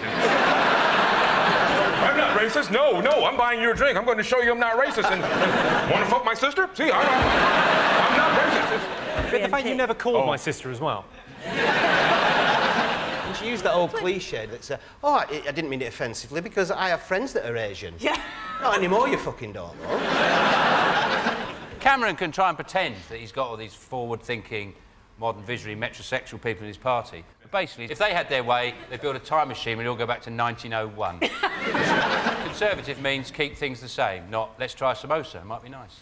A lot of people are prejudiced and racist, and they don't mean no harm by it. Just every time I go to Ireland, some white guy at a party says to me, you know, Irish people are considered the Negroes of Europe. You know, as if I'm supposed to go, no wonder I'm so comfortable here. I remember I told my dad that. I was like, Dad, you know, Irish people are considered the Negroes of Europe. And he said, God damn it, white folks don't let black folks have nothing.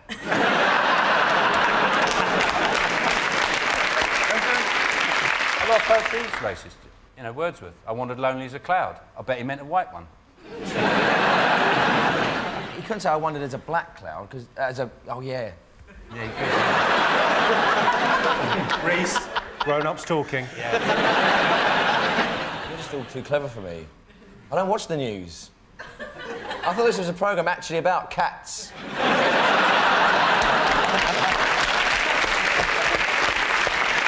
Well, let's see if the Conservative Party's race controversy is one of the most talked about things this week.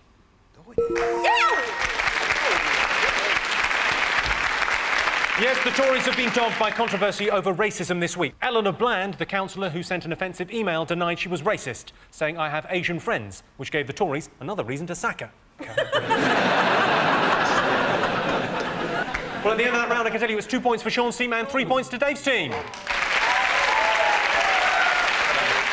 The next round is called the poll with a hole. Here's your first one. 26% of Brits say a TV show has motivated them to what? Is it shit in a Tupperware box and have a good route through it? I hate that programme. Gillian McKeith, isn't it, that does the How Clean Is Your Poo? You know that table that she shows everyone, that table of food? She Doctor goes, Who? Yeah. Oh, look at this. Look at this table of food. It's exactly the same table that Kerry McFadden shows in the Iceland ads.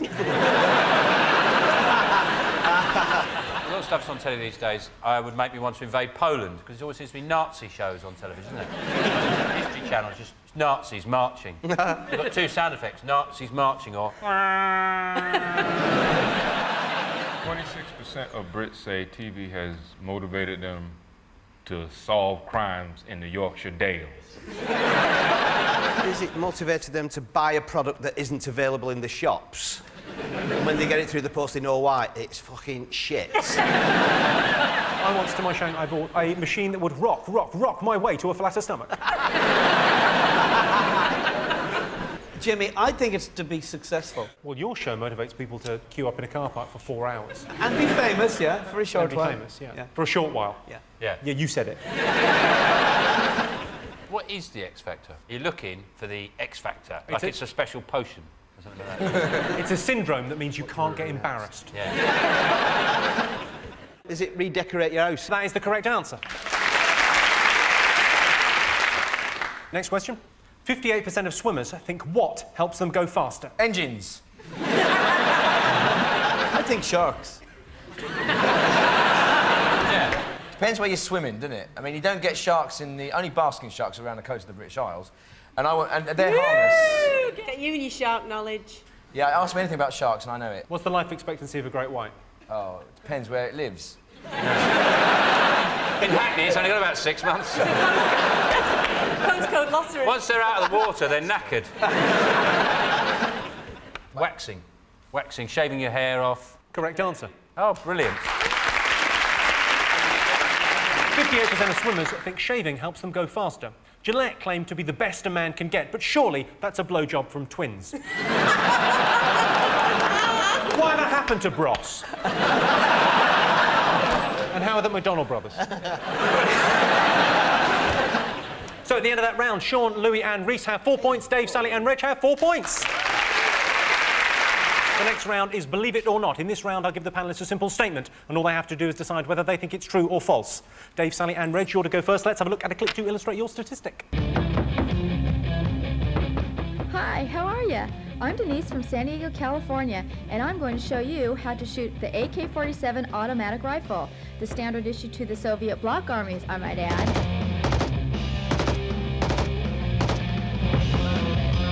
There's something about having a gun in your hands and being able to control it.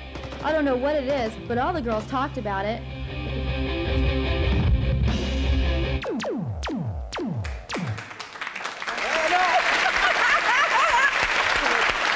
Did you notice they were all wearing what they'd shot? Those Al-Qaeda training videos.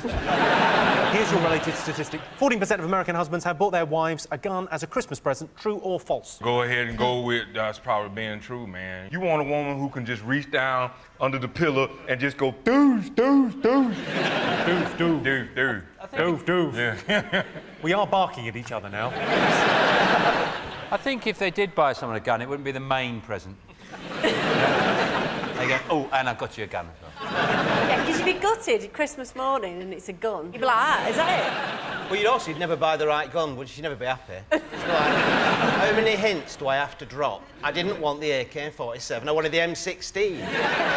Greg, you grew up in the States. Did you have a gun at any stage? I never owned a gun, but parents had guns.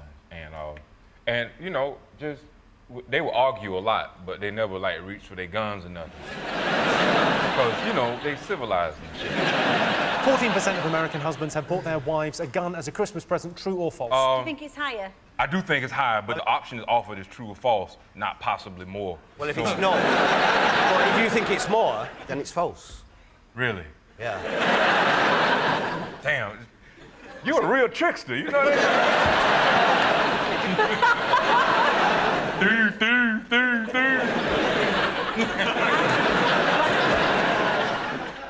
True. False. I can tell you the answer is false. Only 5% of American husbands have bought their wives a gun at Christmas. OK. Sean, Louis and Reese, let's have a look at a clip to illustrate your statistic. Once every 2 weeks at Wrexham in North Wales, Barry Manilow fans get together for a Barry night. Boyfriends and husbands are excluded, so the Manny lovers can devote all their time and attention to an uninterrupted weekend of Manny lust. I think I'm more of a fan in the way that I have used Barry's influence to help me in my professional life. Much of the philosophy in his songs, his lyrics, I have, well, quite come to live by. These started off the company that I run today and am very successful in. And the eyeliner is very interesting because I think I may be one of the first people who have ever painted onto felt. Well, I want to know, how do they get in your bedroom? Here's your related statistic. 43% of Brits say the 80s was the best decade ever. Is that true or false? Which 80s? The 1680s or the 1580s? I think they're talking about the 1980s. I think the voice of wisdom has spoken. I think the music was better in the 80s, Jimmy. The music was better? Whose fault's that? It was the Falklands, Tiananmen Square, on the downside, but then again, SodaStream.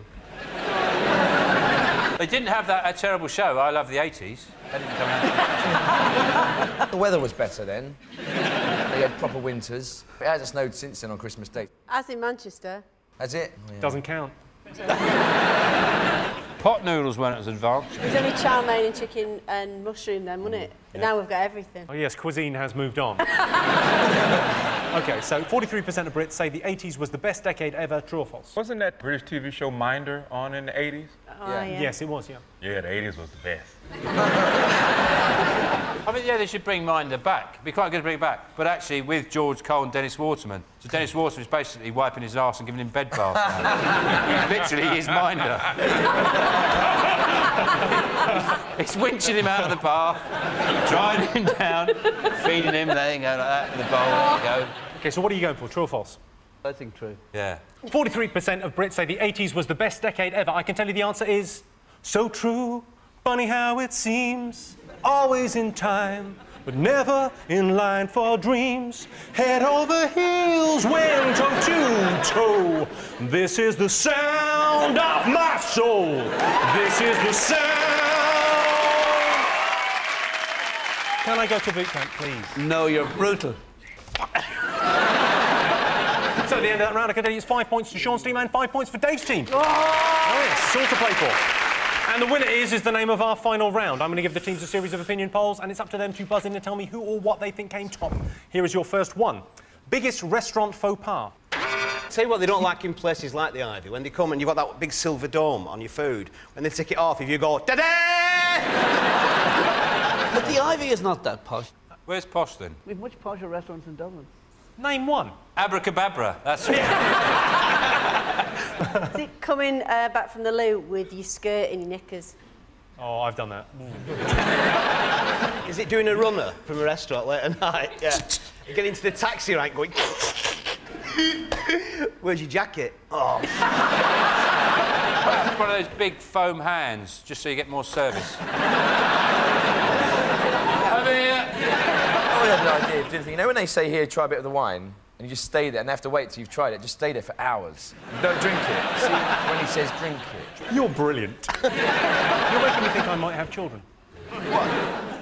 Yeah. Really? You're just an adorable little creature that gets things wrong, but it doesn't really matter. It's lovely. Like murder.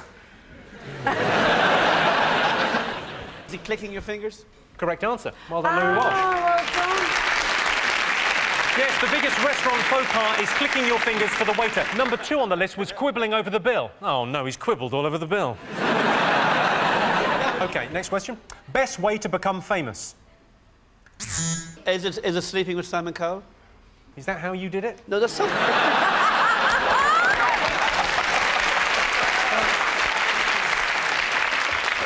Do you think he has his pyjamas up to about there? Run faster than anybody else in the world. I'm going to give you that. It's actually to be a professional sportsman. Yes, the best way to become famous is to become a professional sportsman. Just ask the UK's number 3 cyclist, Derek Chalmers. I like that. Because he's not famous.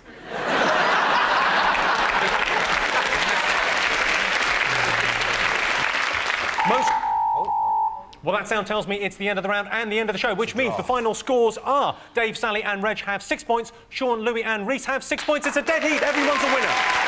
Thanks to all our panellists, our wonderful studio audience, and to all of you for watching at home. That's it from us. Good night.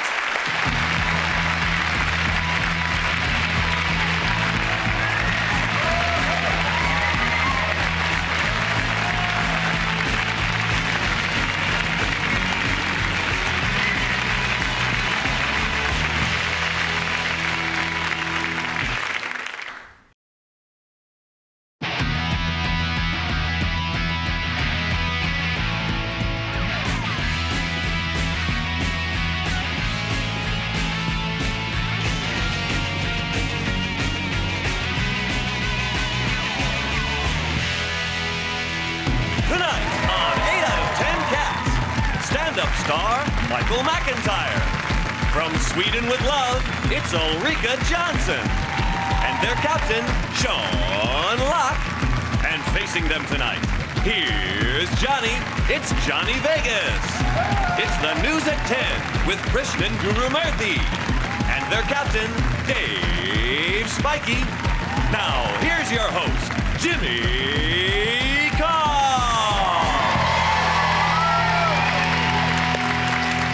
And welcome to 8 out of 10 Cats, a show about opinion polls, surveys and statistics. Did you know, for example, there are around 44 million bubbles in a bottle of champagne? And that statistic is brought to you by a scientist who was stood up on a date.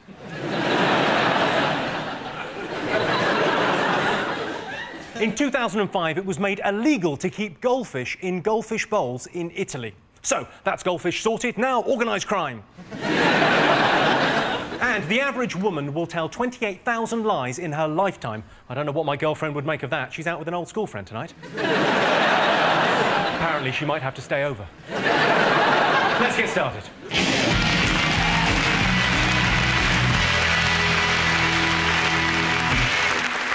What are you talking about? That's the name of our first round. We've teamed up with a leading polling organisation and they've asked the British nation what stories they've been discussing this week. It's our panellists' job to guess the British public's top 5 most popular talking points. Sean, Ulrika, Michael, what have people been talking about this week? A story I like the story about the Luton manager who's complained about a female referee, not a referee, a lineswoman. He said if we're letting women into football, well, then it's just all gone to pot. And he said, it's fantastic, he said, it may sound sexist, but I am sexist. It's fantastic. Admittedly, it's like saying, yeah, I did burgle your house, but I am a burglar. And he did apologise. He sort of apologised for causing offence, but said his words were ill-timed. They're very understanding women. They're probably too understanding. Like, if they won't give a penalty if you know, the other team are 4-0 down, they're under a lot of pressure, I can understand why you did it. They don't even tell you what it's for. They just book you, and then you go, what's that for? And they go, well, if you don't know.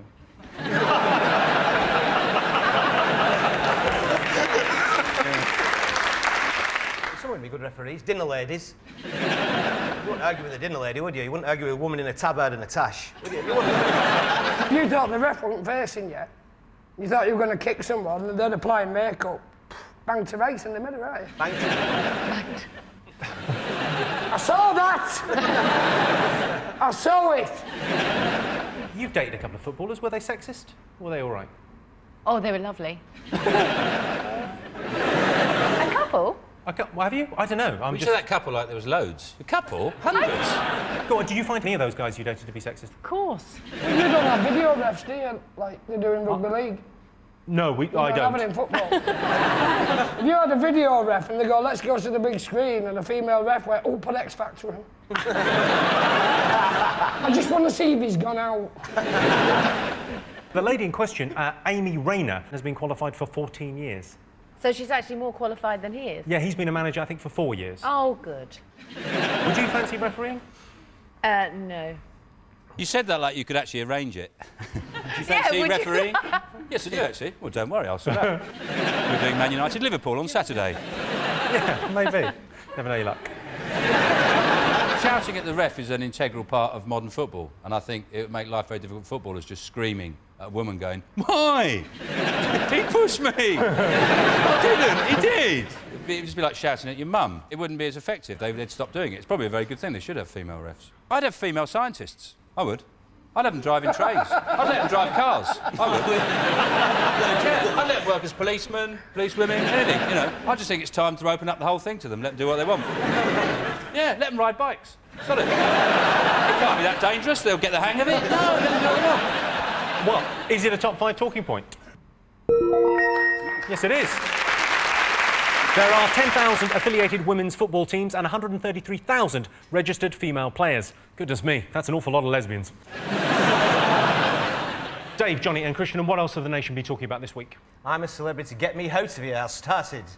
And gripping stuff. Do you know who they all are, though? I mean, I watched it last night. care. I'm still quite puzzled about who they are. Yeah. Having watched it. It should be called I'm a Celebrity. No, honestly, I am. Yeah. I am, yeah, I've got an agent, everything. Well, Jan Leeming's on. Do you know that? No, the thing I like about Jan Leeming is that she's obviously full of shit a lot of the time. She lied about her task and made it out to be a lot worse than it really was. But everybody believes her because she's a newsreader. Yeah, and that is the great newsreader's luxury. You can talk total shit and everyone goes, oh, all right. I don't even know if that's true. I was actually asked to go on. Were you? I get asked every year, and I'm that far away from Panto. It's scary. Go on, would you ever think about it? I've thought about it, but in really vicious dreams. Just turn up the first night, eat every bit of rice in the camp, stand there looking menacing, and then set your own camp up 10 yards away going, one of you will die tonight! He's a very strange-looking man. I saw a bit of it, that David Guest. He looks like a sort of Muppet with alopecia. Just, all the fur's just fallen off slowly, and it's just this weird blob thing. It does look as if Paul Simon has melted. Yeah. He cries through his ears, I think. You know, one day, all the paper mache things you made at school and discarded will rise up with him and start an army. Do you want to have a look at him? He looks like his plastic surgery's been done specifically so he can appear in Aladdin, doesn't he? He's gone to plastic surgeon and said, I want to work in Panto. I like David Guest. I think you like him? He's great. I think he's great entertainment. Don't you agree with that? Well, that's like... I mean, there's lots of great documentaries about Hitler. Well, this man's nothing like Hitler. He's done nothing wrong. I vote for him. I want him on the Bush Tucker trial. I'm obsessed with seeing him repeatedly on television. I like David Guest. Is he very gay? Is who very gay? Is he very gay? Well, Michael. No, don't do that. Well, in fairness, you are wearing a pink shirt and saying, I love David Guest. Mentioning my sexuality to Jimmy. Like Jimmy knows of my sexuality. Jimmy knows. He's definitely gay. To get on this show, you have to have a medical with Jimmy. Yeah. My wife is obviously squirming watching this. Thinking, oh my God, I've married a gay. Well, let's have a look and see if it's there.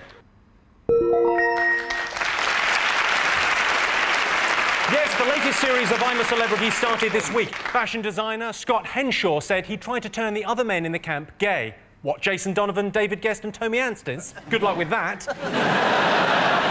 I saw you went straight... You cut to me after the gay joke.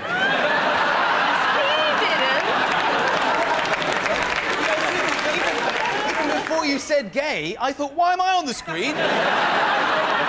And I'm it's because... The reason we cut to you was because some people watching in Newcastle won't know what a gay man looks like. It's just a visual cue for them. Also, you haven't seen a bit of text that's going to come up in the edit. Just gay. There'll be loads of sort of flowers and butterflies around here. Okay. Sean, Ulrika and Michael, what else have people been talking about this week? Bond. James Bond. He's 007. And I like... David Guest.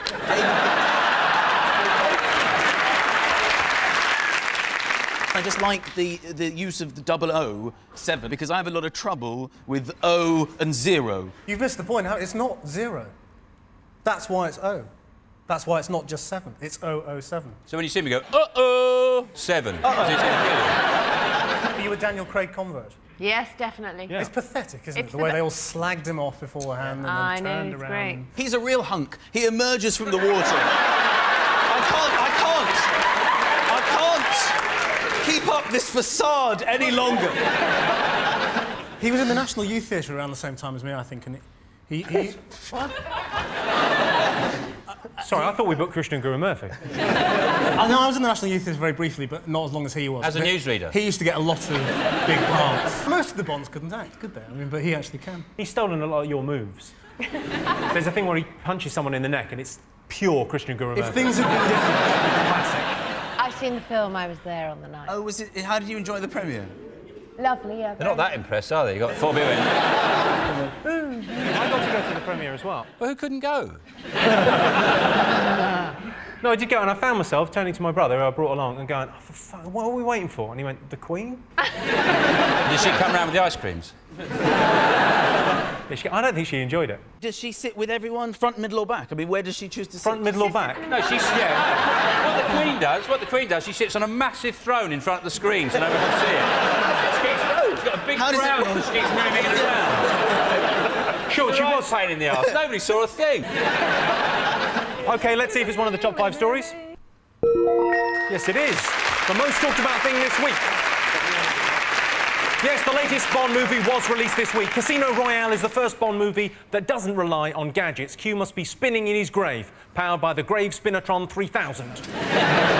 Dave Steen, what else have the nation been talking about this week? Apparently, the taxpayers had to compensate a load of ex-heroin addicts in prison because they were forced to come off heroin when they were sent to jail. Too soon. Too soon, and it was too painful. I think it's bizarre that, you know, you can have drugs in prison, because it's not really prison if you're off your face, is it? The judge said to me, you've got 6 months, but you won't feel a thing. I go, oh, fine, that was great. It costs £150 a day, though, for methadone to get someone off heroin. Yeah. Which I can't help feeling, give them heroin, then. Where are they getting it from? Harrods? Right, have we not learned from society within lessons to build prisons like Charlie Wonka's chocolate factory? Like Charlie Wonka's chocolate factory? If they had a ribbon of chocolate, they wouldn't take cocaine, would they? I like the way you follow that up around and eating. What's the finance costs? I just want to see the figures. Jesus, why am I not on a government panel? Is this a cry for help? I've thought it through. Let's see if prisoner compensation is one of the most talked about things this week.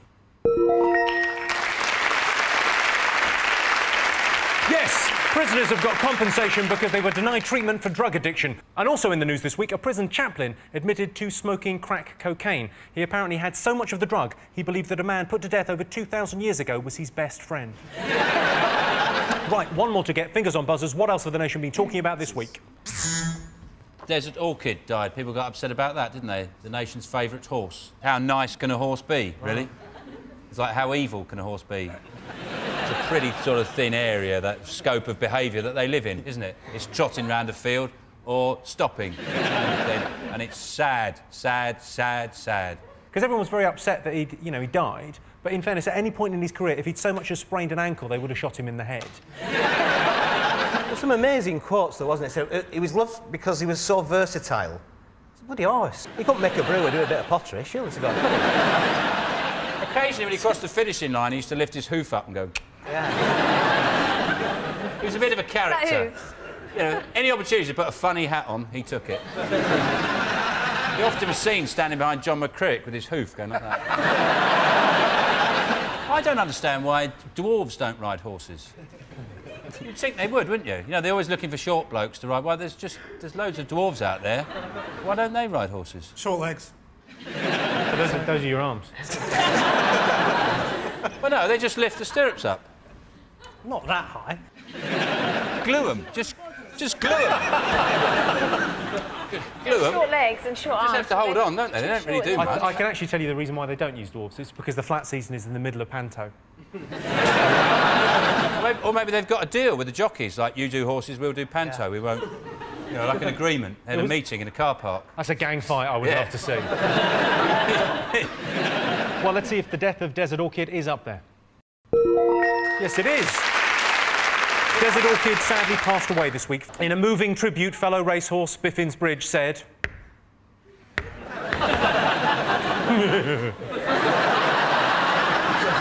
At the end of that round, it's 3 points to Sean's team and 2 points to Dave's team.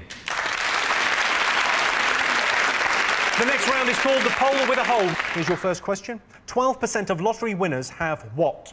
I know what I'd do if I won the lottery. Right, first thing I'd do is liquidise an elephant. That's good. Just get a big liquidiser, put it in. You'd hear the tusks. And then I'd open a hairdresser's, you know, just so it keep ticking over. But also, the added thing is, if people come in, you completely mess their hair up, and you go, don't have to pay. I'm not really a hairdresser. Just... It's like the lottery, actually. All right, Kim, calm down. I heard that you've got as much chance of winning the lottery this week, because so many people bought tickets, as guessing somebody's phone number. How awful would that be if you actually guessed somebody's number, and then you've won nothing? It's related to travel. I've gone abroad. Exactly the opposite of that.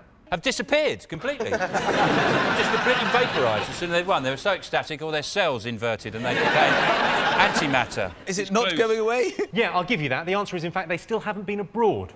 12% of lottery winners had never been abroad. Of course, a lot of people only win a tenner. Where's that going to get you? Prague? Yeah. 34% of people in Blackpool would like what? Would like a supermarket. There's only so many recipes that take in rock and sugar dummies. And a lot of them are developing varicose veins that actually says Blackpool down the side.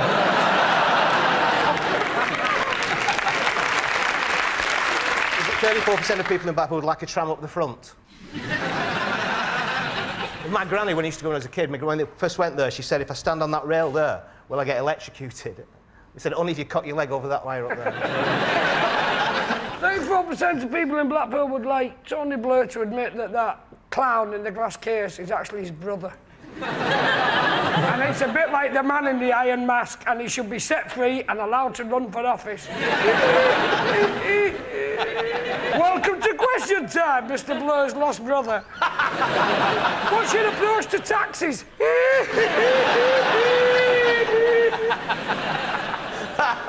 Would they think they'd like a piazza? Don't know, just give it a bit of class. A casino? That's exactly the right answer. Oh, God, thank God for me. Yes, 34% of people in Blackpool would like a super casino. I'll tell you what, if you want to gamble in Blackpool, why don't you just get a hot dog from one of the vans? At the end of that round, I can tell you Sean, Ulrika and Michael have 6 points, and Dave, Johnny and Krishnan have 2 points. The next round is Believe It or Not. In this round, I give the panellists a simple statement. All they have to do is decide whether they think it's true or false. Sean, Ulrika and Michael, let's have a look at a clip to illustrate your statistic. This shipment is supposed to be for 12 cartons. Can you get the rest for me? Oh, OK, I'll be right back.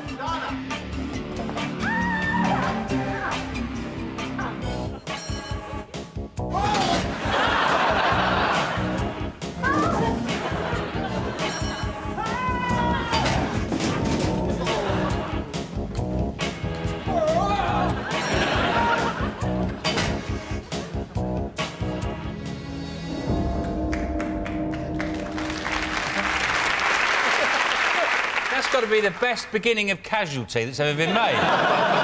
Here is your related statistic. 9% of workers say they would be prepared to break a bone to win a compensation claim. Do you think that's true or false? I've actually done something to deliberately hurt myself at work. I worked in the kitchens of a psychiatric hospital, and it was such a depressing job that I thought, if I left it, I wouldn't have got dull. So I was mopping up, and I threw myself at this sort of metal butcher's table and just sort of smacked my head on it. But I actually did knock myself out. And I didn't get a penny because I had the regulation non-slip boots on. So they said, well, there's no way you could have slipped. It must be your fault. And they sacked me because they said, you're an idiot, throwing yourself. I've thrown myself off a horse once. You threw yourself off a horse? Yeah. Well, onto a footballer? I would think that in most jobs, though, it's quite hard to break something. You can't break your leg photocopying, can you? Unless you have, like, a repetitive incident, like you keep dropping a stapler on your foot, like, about 100 times a day, like, just, doof, ow, doof, oh, keep knocking that. And then they just say, well, just move the stapler. 9% of workers say they would be prepared to break a bone to win compensation. True or false? I'd say it's false. I can tell you the answer is false. Well done. Yes, only 2% of workers say they would be prepared to break a bone to get compensation. My gran broke both her hips at work. She made a fortune suing that porn company. Dave, Johnny and Christian, let's have a look at a clip to illustrate your statistic. Do you hear something? Yeah, wait, there's one over there. Okay. I'm gonna get him. Go ahead. Good shot, Justin. You're gonna put some meat in the freezer this year, I think. Beautiful. You've heard of tuna melts or patty melts. Why not squirrel melts? Well, this is Justin's squirrel. He's kind of cute. I'm gonna put his little tender butt in there. And some celery. I like to use the leaves. You want to poach this for about an hour on a low simmer. And I've got some already done here. This makes a nice weekend snack, maybe while watching a football game, or you can take it to a tailgate party. I'm gonna add just a slice of cheese. Now you want to pop these into an oven that I've preheated to 350 degrees for about 8 to 10 minutes. Perfecto! Squirrel melts. You must try them. I just have to say no animals were hurt in the making of that film, unless you count squirrels. Here's your related statistic. 25% of Brits say they would definitely try squirrel meat if Jamie Oliver demonstrated a recipe on TV. True or false? Only if it was appropriately labelled may contain nuts. I don't think it's the recipe that's the issue, really. It's not like you go, oh, well, I haven't tried it with coriander. I always thought squirrels are a bit like Tyrannosaurus Rex, aren't they? Because they've got those... You see them, they're quite terrifying, squirrels. They come towards you. There was a campaign in Britain about 10 years ago to encourage people to eat squirrel meat. I did a piece about it on the news. It was total rubbish, but because I did it on the news, everyone believed it. And, do you ever do that? Is there ever a slow news day and you just go... Make it up. Doesn't matter. Squirrel meat. Yeah, I'll do. Is that a story? Yeah, why not? 25% of Brits say they would definitely try squirrel meat if Jamie Oliver demonstrated a recipe on TV. True or false? I mean, that's basically, would you do anything Jamie Oliver told you to do? Most people seem to, don't they? Well, he's an inspiration. He's brilliant at humiliating fat kids. Some of them fat kids go on to be fat adults. You ever see people busking with squirrels, do you? Like they do with cobras in India. You could do some good busking with a squirrel, couldn't you? If you had like an elaborate system of ladders and pulleys and swings, and you just got him climbing around, and they'd put some music, and then you could make a fortune. You wouldn't need to kill them. You could actually have them working for you. Probably become a millionaire. Start more travelling, hundreds of blokes. Franchise it. A bit like the cats. The squirrels. 25% of Brits say they would definitely try squirrel meat if Jamie Oliver demonstrated a recipe on TV. True or false, Dave? It's only 5%. You think it's true? Do I ever ask you to trust me? True. True. True. Well, I can tell you the answer is true. Yes, 25% of Brits say they would try squirrel meat if Jamie Oliver demonstrated a recipe on TV. I'll tell you what, I'd try Jamie Oliver meat if a squirrel told me to. So, at the end of that round, I can tell you it's 7 points for Sean's team and 3 points for Dave's team. And the winner is the name of our final round. Here is your first one. Most common cause of stress for priests. Is it the devil? Is it someone's cut the brake lining on their motorbike and they're going down a hill and they can't Ah, I can't breathe. And they're heading towards, like, a brick wall. That's quite stressful. Is it concealment of homosexuality, of which I know nothing? Sexual frustration. That's the correct answer. Oh. Well, yes. What's the name? Yes, the most common cause of stress for priests is celibacy. That and the fact they miss Hollyoaks every Sunday. Celebrity who most often features in Brits' nightmares. Jimmy Savile. I had a terrible dream once where I saw Doc Cotton in a catsuit. Is it the bloke from the Worthington original, lads? You mean Werner's original? Worthington, yeah. Worthington's original.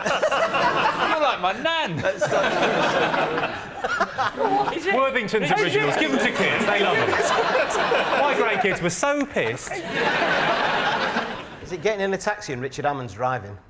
I imagine after this week it'll be David Guest, won't it? David Guest and Michael Jackson went after you for body parts. I'm dreading it. And I've got to ask, is it me? No, it's not you. You're in people's dreams. Yeah? She used to be a page 3 girl. Maybe Jordan. That's a correct answer. Yes, the celebrity who most often features in Brits' nightmares is Jordan. She started her modelling career by sending pictures of herself to a London agency. It wasn't much, but it was a tit in the door. Right, that sound tells me it's the end of the round and the end of the show, which means the final scores are Dave, Johnny and Christian have 4 points, but Sean, Ulrika and Michael are the winners. They have 8 points. Well, thanks to all our panellists, our wonderful studio audience, and to all of you for watching at home. That's it from us. Good night.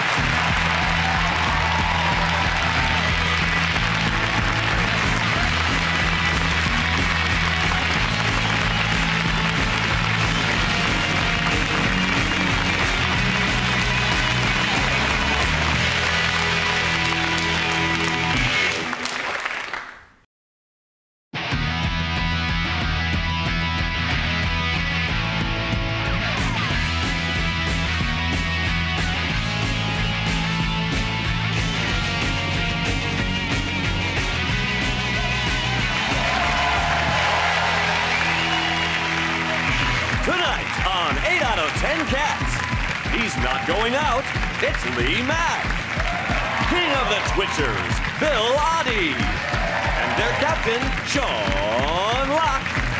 And facing them tonight, Pony Smacker, Fiona Allen. He's grade 1 listed, it's Griff Rhys-Jones. And their captain, Dave Spikey. Now, welcome your host, Jimmy Carr.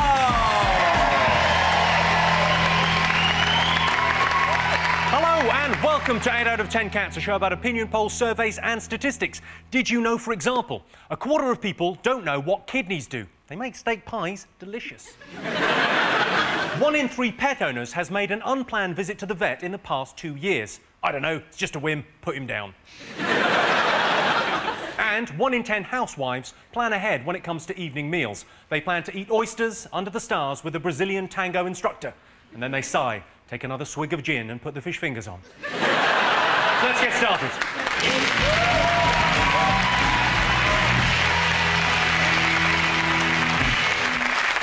What are you talking about? That's the name of our first round. We've teamed up with a leading polling organisation and they've asked the British nation what stories they've been discussing this week. It's our panellists' job to guess the British public's top 5 most popular talking points. Dave, Fiona, Griff, what have the nation been talking about this week?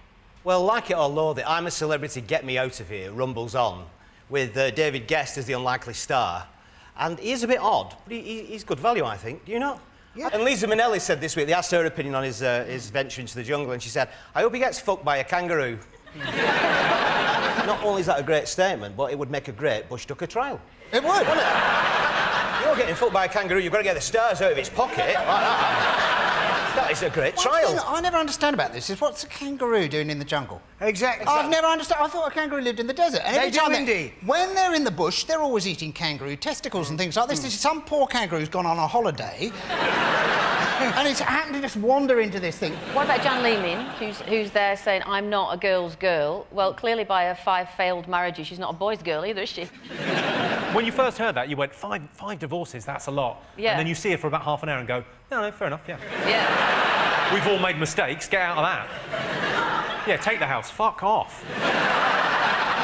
Any thoughts on I'm a Celebrity over here? Have you been watching it, Sean? You love that kind of thing, don't you? I watch it from behind the sofa, groaning. I thought it reached its lowest ebb when they tried to get that earwig out of Jason Donovan's bum. Dr. Bob got involved, and I'm fascinated by Dr. Bob because a few series ago he was called Dr. Bob, and then last series was called Medic Bob. And the last thing you want when someone's got the fingers up your bum is to go, are you Dr. Bob? Well, Medic Bob, actually. Actually, it's just Bob. I don't even work on the show. Go on, Bill. There's no need to do that, Lee. I don't think that adds a lot. Why don't you do this? Am I the only one in thinking that I don't find it terribly edifying to be in the jungle eating wild animals and insects? Hey, you don't mind it when the woodpeckers are doing it? Yeah. They love a bit of grub, the woodpecker. They're at it like woodpeckers.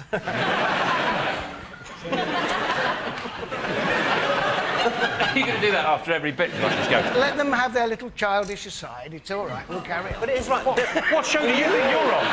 Oh, So you're not supposed to eat insects now? No, it's Are you a not so much- vegetarian? I'm not a vegetarian. Let's not go there. But by... That's not a country, vegetarian. To be perfectly honest, the eating of them I don't find quite so objectionable as the, you know, isn't it scary to have about 20 rats thrown over you and that sort of thing. I don't think those rats enjoy it very much. Well, imagine if you're a rat, there's not many opportunities on modern television. There's all sorts of them. There's been some fantastic documentaries about rats. I myself have featured rats on television in wildlife documentaries many, many times. Yes, I even came out in favour of rats because people always go on about Ratty in Wind in the Willows, don't they? Yeah, of course, yeah. Yeah, who was in fact a water vole. Yeah. And yet, if you look at a rat without knowing that it's a rat and it is swimming in the water, you say, isn't that lovely? Not in the bath, though. Whether it's a... What's in my bath? Is that a water vole or a rat? Either way, I'm going to fucking kill it. OK, let's have a look. Yes, you are. Yes, I'm a Celebrity, Get Me Out of Here was the #2 talking point this week. Seeing Scott Henshaw refuse to eat an anus was like watching Red Rum pull up at Beecher's Brook. I think the cruelest thing about I'm a Celebrity is that they put a bunch of D-list celebs in the jungle during panto season. Sean, Bill and Lee, what have the nation been talking about this week? The soaring, spiralling, ever-increasing, rising, rocketing cost of the Olympics. Do you know how much it's going to cost? Opposition critics are claiming that it's going to cost London £8 billion when the original estimate was £2.4 billion. I know some Latvian blokes in Chorley do it for half the price. And no VAT. It just proves every builder is the same, no matter what level. They could build a country and they're lying fuckers. They are. Oh, we could do that for 10 million. Yeah, all right, you got the job. They're liars. They all do it. I think they're just optimistic. They're naturally optimistic people builders. They look at it, they go, we could do this in a week. Yeah. This is easy. What do you need, a running track and a pool? Not a bother.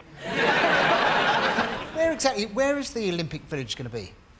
In Stratford. Is it Stratford? Sort of out Edmonton way, that sort of way, isn't it? No, Stratford way. Stratford way, all right. But it's sort of in the East End. Edmonton's more out Edmonton way. And if you want to get there, you go up sort of towards Edmonton. Do you? But if you want to get to Stratford, you sort of head towards Stratford and eventually you're sort of in Stratford. Just so you know, this is the official directions for the marathon. OK, well, let's have a look and see if the Olympics is one of the top 5 most talked about things this week. Yes, indeed it is.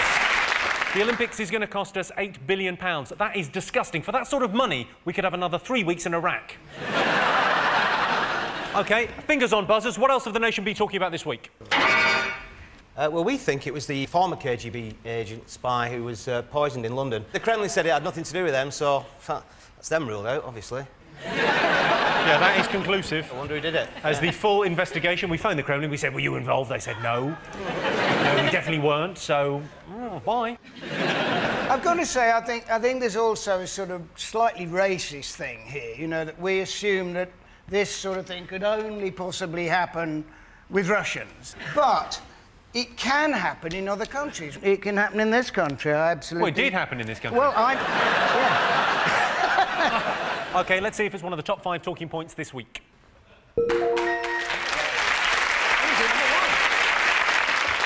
Yes, this is the sad story that a former Russian spy was poisoned and died in London this week. The former KGB spy said, "I ate in a restaurant last night in London and something disagreed with me." The Russian government. What else have the nation been talking about?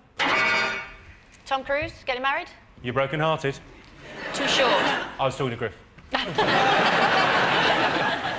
They got married in Rome, which is a bit odd because they're a Scientology faith. Yeah. Get married in Rome, in Italy. Why is that odd? Well, it's like Catholics getting married at a Star Trek convention. Isn't it, really?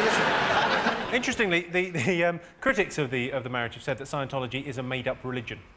Well, unlike every other religion. Yeah. Christianity. Far from that, isn't it? It's like, no, he could walk on water, and he could raise the dead and just eat that, that's his body, and that's his blood. That's perfectly normal, obviously. There's a line in it is normal compared to the Scientologists who believe that we're all exiled aliens called Thetans. I'm a Scientologist. Are you a Scientologist? Yeah, I am. I'm not surprised. I'm a fuck. Look at your face. But Bill, you're a Scientologist. No, Lee, they really all believed you.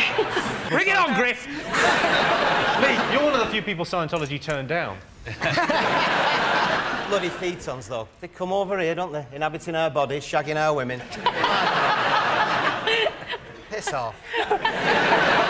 Let's have a look and see if Tom and Katie's wedding is up there. Yes, Tom Cruise and Katie Holmes tied the knot this week in Italy. It was a traditional Jedi wedding. Sorry, Scientology, whatever. At the end of the wedding, the minister said, "You may now stand on a telephone directory and kiss the bride." OK, fingers on buzzers. What is the last story in the top 5?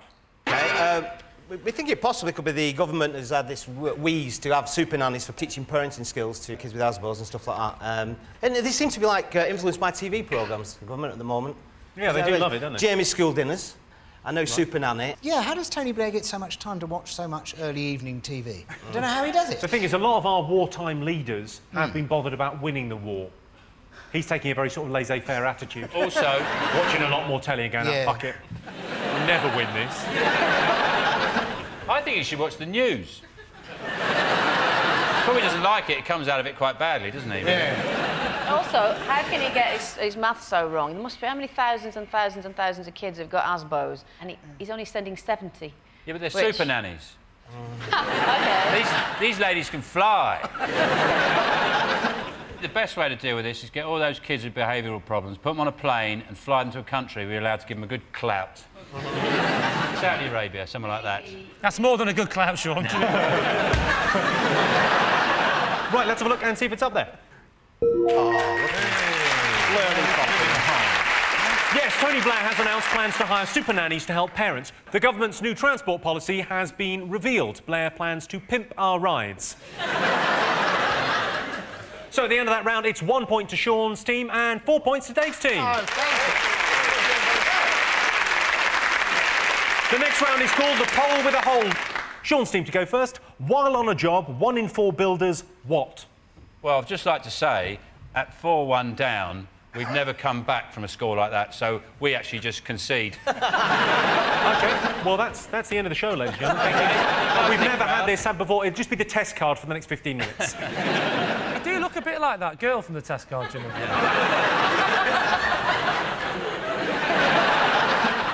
Any thoughts on this? 1 in 4 builders? It's obvious. It's while on a job, 1 in 4 builders does some fucking work and the other 3 watch. Is it compliments a young lady on her massive tits? If only it stopped at that, I have to say, as a matter of fact. Would they compliment you as well on your massive tits? You all right, Bill? Hey! No, it's Bill. B-I-W. It's Bill. So, and you can tell how they're spelling it just from them shouting? Oh, yeah, absolutely. I've never yet been called by my name properly by Bill. It's always Bill. I bet it's not always Bill.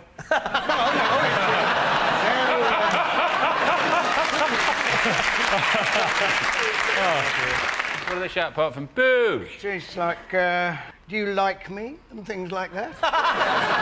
Do you like me? I've heard some loads of Bill sides. I've never heard anyone shout, "Do you like me, Bill?" Because I like you. These builders, they don't have big black moustaches and they're in Village People. Oh, yeah. in the area of North London I live in. Warning 4 builders ends up shagging the lonely housewife on the kitchen table whilst the husband is Out away. birdwatching. Yeah, not birdwatching. What were you doing, Bill? Hey, sorry, Bill, were you really bird watching with those binoculars? Or are you just... Hang on, he's giving her one. You only came to do the kitchen. I can give you a clue. I can tell you it's something to do with their unexpected eating habits. Gourmet food in their packed lunches. Well, you're pretty close with that. Fruit. A salad. Correct answer. Yeah, this is extraordinary, ladies and gentlemen. While on a job, 1 in 4 builders regularly has sushi or salad for lunch. Which begs the question, why are they such fat bastards? OK, Dave, Fiona and Griff, on their first mission, 75% of astronauts what? Never left Earth. Do you think they landed on the moon? Do you think that's a genuine thing? Nah. Well, you can see the shadows of the photos. Well, there's proof if ever we needed it. Oh, And the flag's flying. The flag's flying? Oh. There's wind, but there's wind on the moon. The moon's very windy.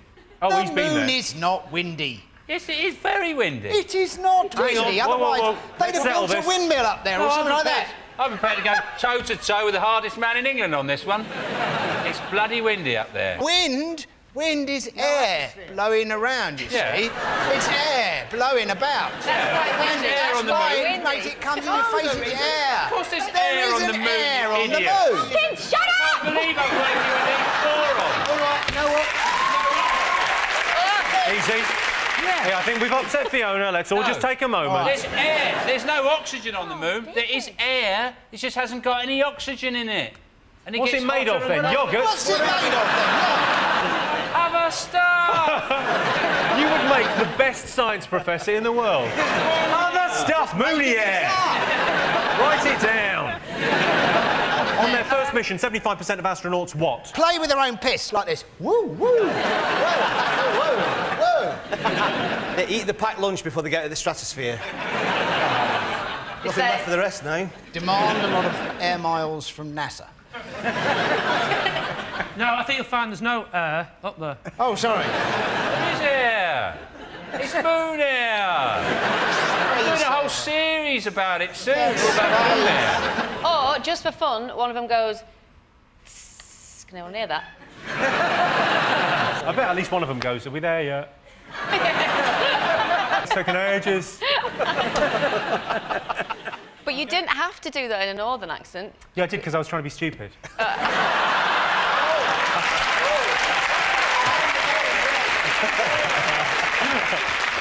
It's something to do with their stomachs. Any thoughts? I wish they hadn't had a curry last night. Throw up.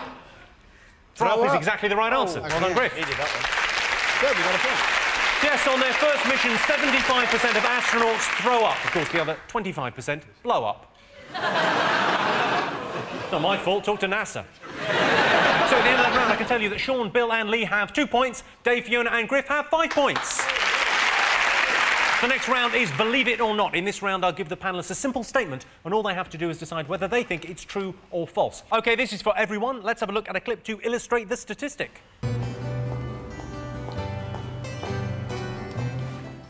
Suda, I don't seem to have an email from you again. Really? I sent it at 3. Well, it's not here. I don't understand. I sent it. I thought you wrote down how to do it. Yes. Well, perhaps you wrote it wrong with your dyslexia and all.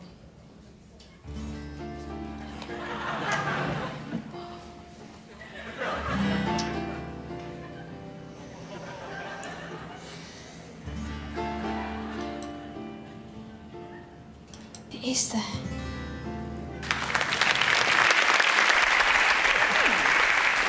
That was a clip from a training video for office managers. If you've got dyslexia, there is a number you can call, but pointless giving it to you, you won't be able to write it down, will you?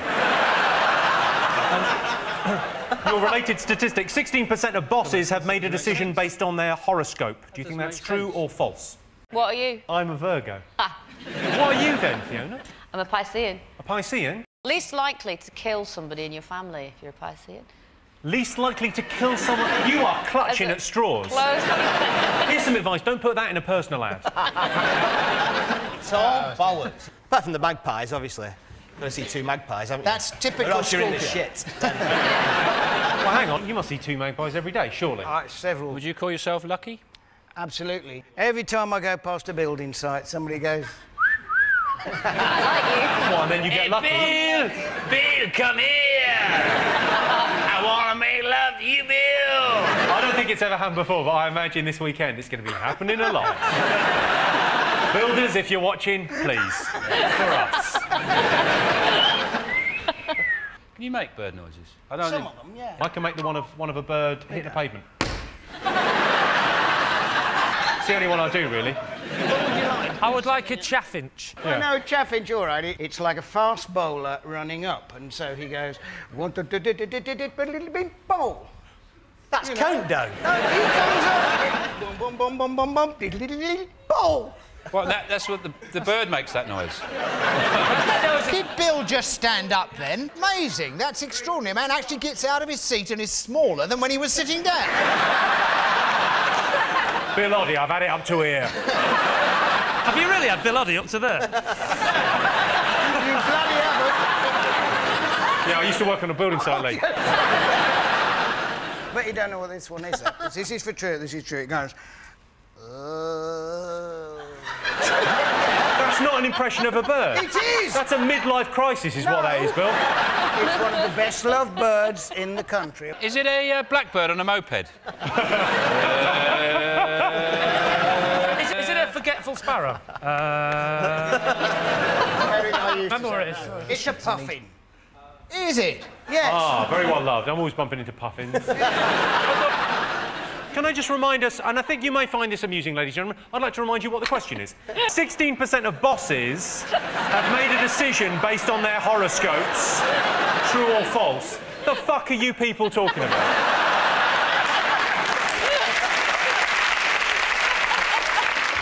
% of bosses have made a decision based on their horoscopes, true or false? Well, we think it's true. You think it's true? Oh, aye. What do you think? We think it's false. I think it's possible, but unlikely. Thanks for that, Lee. That's really cleared things up. Really? I can tell you that the answer is true. Yay! So at the end of that round, I can tell you it's 2 points for Sean's team and 6 points for Dave's team. And the winner is the name of our final round. I'm going to give the teams a series of opinion polls. It's up to them to buzz in and tell me who or what they think came top. Here is your first one. Britain's favourite noise. Is it that honking noise that women's breasts make when you go like that?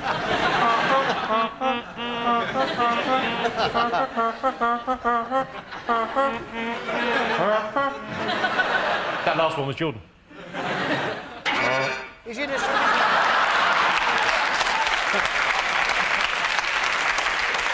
That's the biggest hit I've ever seen. OK, it's not that. It might be. It isn't. That's Britain's favourite noise. How about... What was that? That's an albatross shitting on Bill Oddie.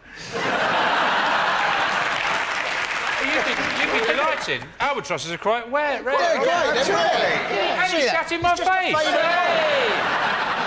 Go on, what do you think favourite noise might be? Oh, that is... that you're so close with that. Oh, glug, glug, glug, glug, glug, glug. Exactly the right answer. Yes, Britain's favourite noise is the glug of wine as it pours into a wine glass. I think that statistic is skewed by the fact that the people most likely to stop and talk to a woman with a clipboard are winos. Next question. Thing most likely to make men cry. Catching your knob in your zip. I don't understand how anyone does that. Because normally when I do my trousers up, I've put my penis away. I've had the presence of mind to finish my urination and put the penis away and then do my trousers up. I don't shake it, then go, ah! Oh, I forgot to put my penis away. No, the thing is, though, it would be a miracle if I was in a toilet in the first place, if I was that bleeding stupid. I'd probably be standing in the food hall at Harrods pissing on some cheese. Thing most likely to make men cry, Griff? It's a little pony with a very long mane getting separated from its mothers and getting lost in the enchanted forest. And then, after a lot of adventures, finally finding its way back to its mother and the rest of the herd. Speaking for the older generation, I would have to say that it's accepting that your daughter's friends simply think of you as her dad. So you're crying because you can't fuck your daughter's friends. High five, Bill Oddie. Come on. That is perhaps the most honest answer we've ever had on this show. Great image, isn't it? Just someone going up to Bill Oddie and go, oh, you must be Joanne's dad.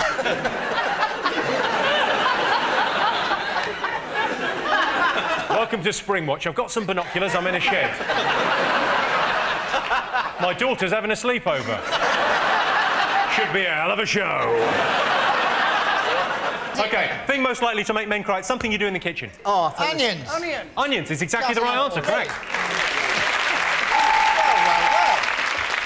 That sound tells me it's the end of the round and the end of the show, which means the final scores are Sean, Bill and Lee have 2 points, but our winners are Dave, Fiona and Griff with 8 points.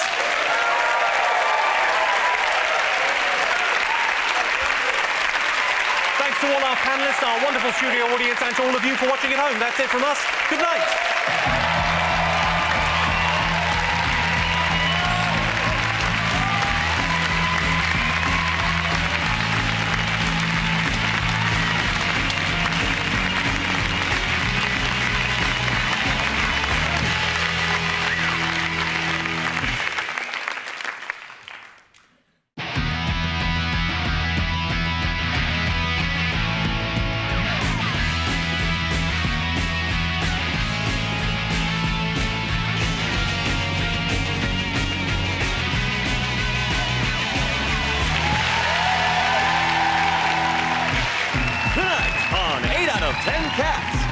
Country Squire, Vic Reed. Intergalactic Hero, John Barrowman. And their captain, John Locke. And facing them tonight, oh goody, it's Jade Goody.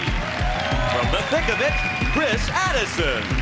And their captain, Dave Spikey. Now, here's your host, Jimmy Carr.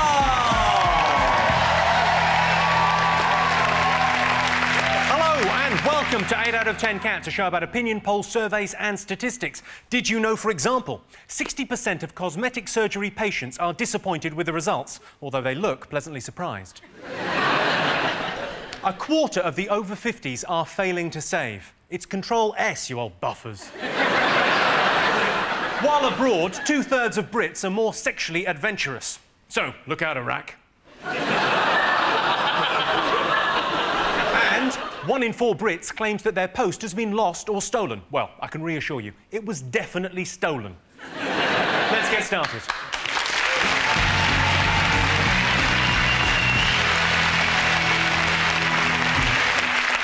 What are you talking about? That's the name of our first round. We've teamed up with a leading polling organisation and they've asked the British nation what stories they've been discussing this week. It's our panellists' job to guess the British public's top 5 most popular talking points. That definitely needed an S on the end of it, didn't it? Like that, the talking point. Do the S again. Yeah, it's... Could be one of mine. Dave, Jade and Chris, what have the nation been talking about this week? Take that aback with the Inland Revenue Tour, I think it is, basically. It's not front page news, surely to God. They've got... No, the Beatles have got a hit album. Oh, hang on, there's a lady going through the menopause as we speak. That's how Take That fans speak. What? Newswords, they just go, woo! How are you today? Woo-hoo! Do you want a cup of tea? Woo! Childline set up a hotline right after Take That and split up. In 1996, the Samaritans set up a special helpline for distraught fans. Yes. It's the only time the Samaritans have ever been allowed to use the words, oh, grow up. On the phone. Just fucking grow up. Why are they called Take That? What's the name mean? On their video, they had this thing saying, if you don't like it, throw it in the bin, take that. That's my favourite thing you've ever said. Those are the instructions that come with their video. Well, they said it, I'm honest, I watched it at my caravan with my friends. Wow. Oh, yeah. I imagine that was a party. Let's see if Take That at number 1 is up there. Yes, it is. Yes, Take That have returned to the top of the charts. The reunion took longer than expected to put together because no one could remember who Howard was. They spent 6 months rehearsing with a bloke from the Halifax advert.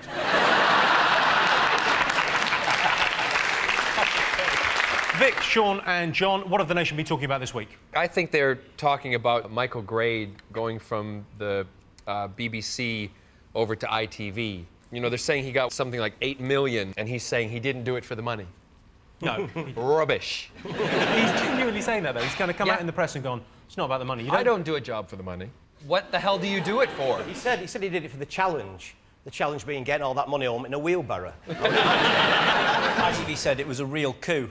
It's not, is it? No. A real coup would be when ITV's tanks actually roll into Television Centre. That'll be... a real coup? That'll be an actual coup. ITV have done it because ITV apparently is not doing very well at the moment. So they've stolen Chief from Channel 1. Stolen, Chief from Channel 1 to come over and do it. But what really muddles my brain is... What muddles your brain? No, what muddles my brain is if they've got all that money to offer him, why don't they just make better TV programmes?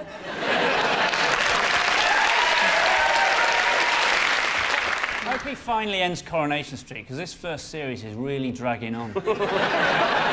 You know what he's doing to Coronation Street? What? He's changing. He's going to be CSI Weatherfield. Let's have a look and see if it's up there. Yes, indeed it is. Yes, Michael Grade has announced he's moving to ITV. ITV needs him. They're in trouble. I tried to tape the Mint the other night, and my Sky Plus box started crying.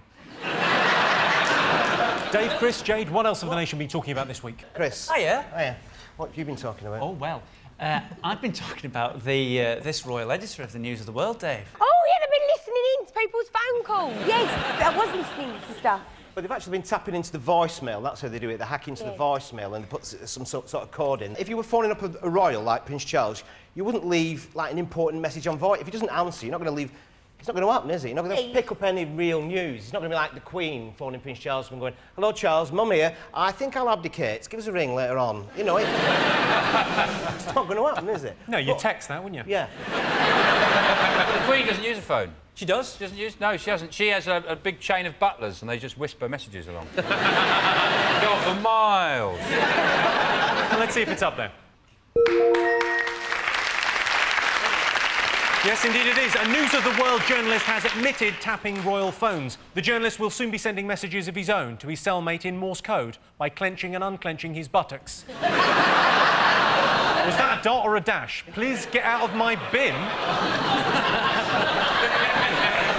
Sean, over to you. What else have the nation been talking about this week? The Pope went to Turkey, which sounds like the start of a joke, doesn't it? The Pope went to Turkey.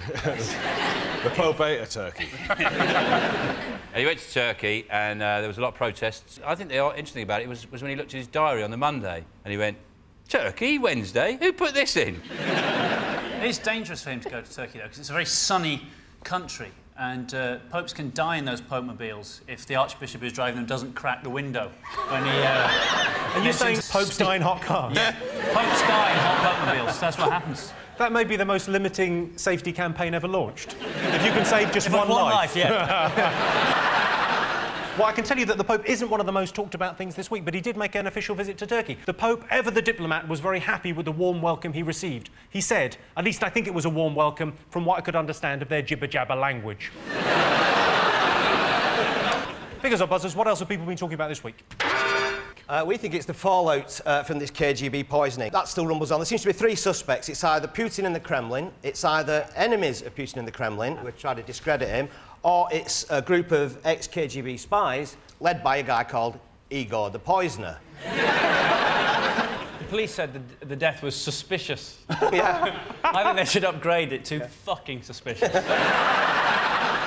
Is he having a traditional Russian burial where they put them in a little coffin inside a bigger coffin, inside a much bigger coffin?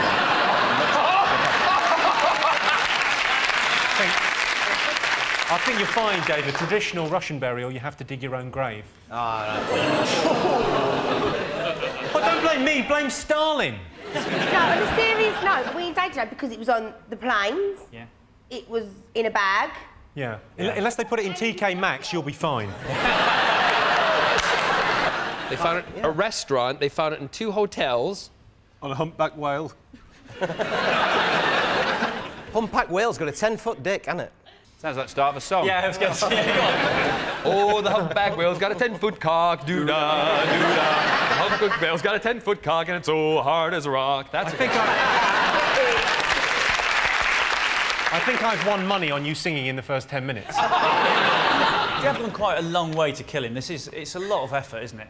To kill somebody by radiation. Why don't we just shoot him? No. No, we're going to kill him by radiation. I think maybe the KGB are having some kind of union issues with their snipers. But the KGB, the interesting thing about this is the KGB aren't called the KGB anymore.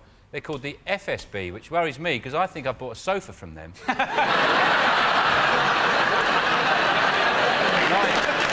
don't want to sit on it. Let's see if the Russian poisoning is up there. Yes, it is. This is the ongoing poisoning story. Doctors are advising anyone who's come into contact with polonium-210 to shit their liver out and then move house.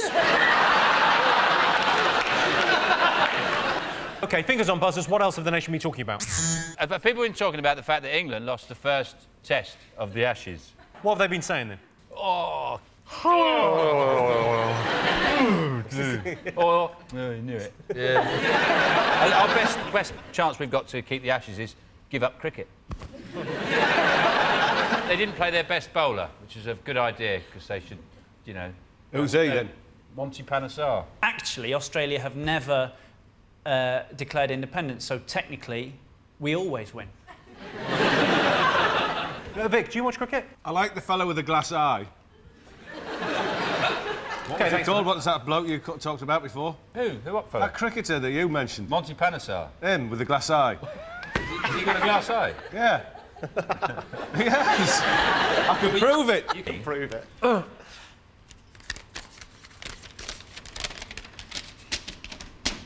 What's that say there? Look.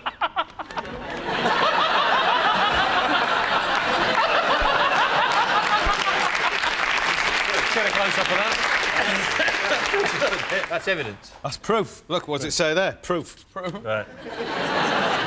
The thing is, it's not him, because he's got a turban, Monty Panesar. He took it off on that shot. Hold on a sec. That's not a photo. I've never seen what the ashes look like. So when you say ashes, I do presume, obviously, when someone dies, that they get turned into ashes. But Sorry, in this what case, did you do that? I didn't realise you were Catholic. Can we have that again? When someone dies, I don't know, it's something What the fuck is that? I don't want to die. She's showing people who... I don't want to die, it's me. I don't want to die. My face doesn't want to die, neither are these fellas.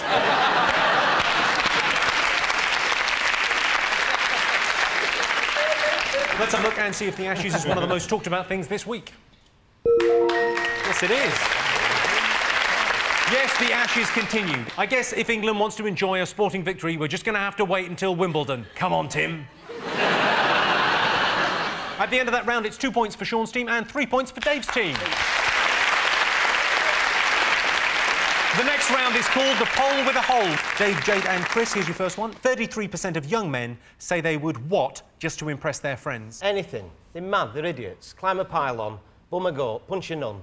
Anything. 33% of young men say they would spunk on a cracker and eat it just to impress their friends. Oh. On a cracker? Oh. No, but that's a big thing in the States with college. Digestive, of course. Maybe a hot fig roll. That's, isn't it? I don't like fig rolls. I'm allergic. I'm not allergic to them, but I won't eat them. Why? Do you not agree with them? When I was a little kid, I went to a party and there was a game of pin the tail on. This is true. Pin the tail on the donkey, and I cheated. I went like that, and I pinned it straight on first go. Obviously, I thought I got away with it, and the prize was some fig rolls. And not only did I cheat, I was greedy as well, and I ran off and I ate all the fig rolls in one go. Then I was sick. And strangely, the thing I didn't learn from that was don't cheat. I learned don't like fig rolls. 33% of young men say they would what just to impress their friends? Would have a willy implant. A willy implant? You make it longer. I watched a programme on it the other day. Willy extension. Ah, see. I'm thinking of having a conservatory put on the end of mine. For the summer months. It's the devil to get the planning permission, isn't it? With something that size, Chris, it is difficult, yes. Vic, what do you think young men do to impress their friends? Well, it's obvious. Spend a week in a coal bunker. Did you calculate pi?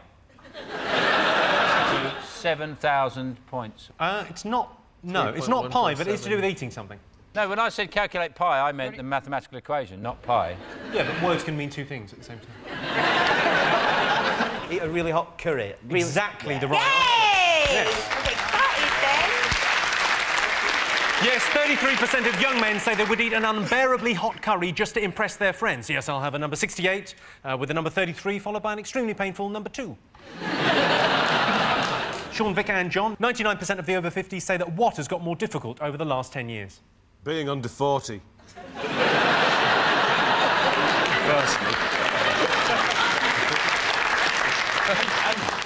But there's still 1% that it's not a problem for. But who is that person? Doctor Who. The time travellers, yeah. Exactly. I can't live forever. I'm just not able to die. It's the doctor who can only live forever. This is really scary because I talk about it like it's actually real. How frightening is that? Quite frightening close up. Yeah. Well, over 50s, imagine Countdown. It's got a lot tougher over the last 10 years. Your brain's going smaller and smaller. Because it gets, that's how you die, isn't it? Your brain, as you get older, gets smaller and smaller and smaller, and then it pops out your ear, and then you die.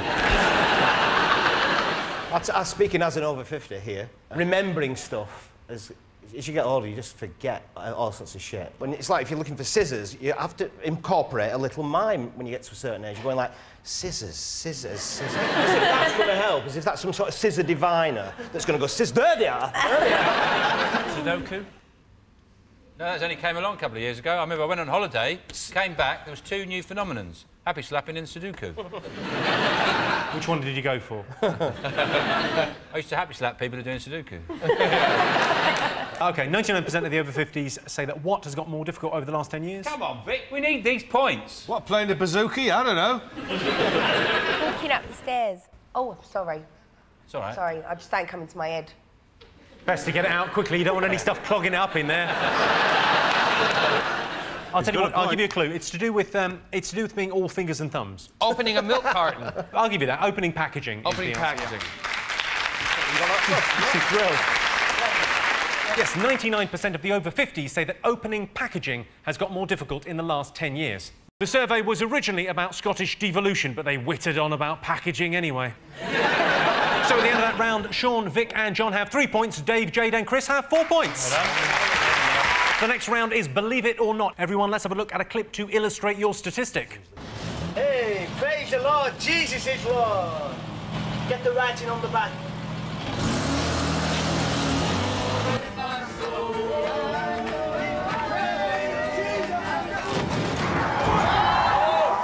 Praise God. Well, it's all fixed in Jesus' name. We're just standing in faith. Amen. Waiting for it to get... Amen. Hallelujah. That's right. Have you got a spare wheel? Well, I don't know whether it's there, but I know in faith that we've got one. Amen. I didn't know that we had no MOT. Because we were on our way to a glory meeting, I knew we didn't have a worry. You see, God doesn't see the MOT. Because we've got the Lord Jesus Christ with us, and each and every one of us on this bus, we've been saved today. We are very, very lucky. Well, this is...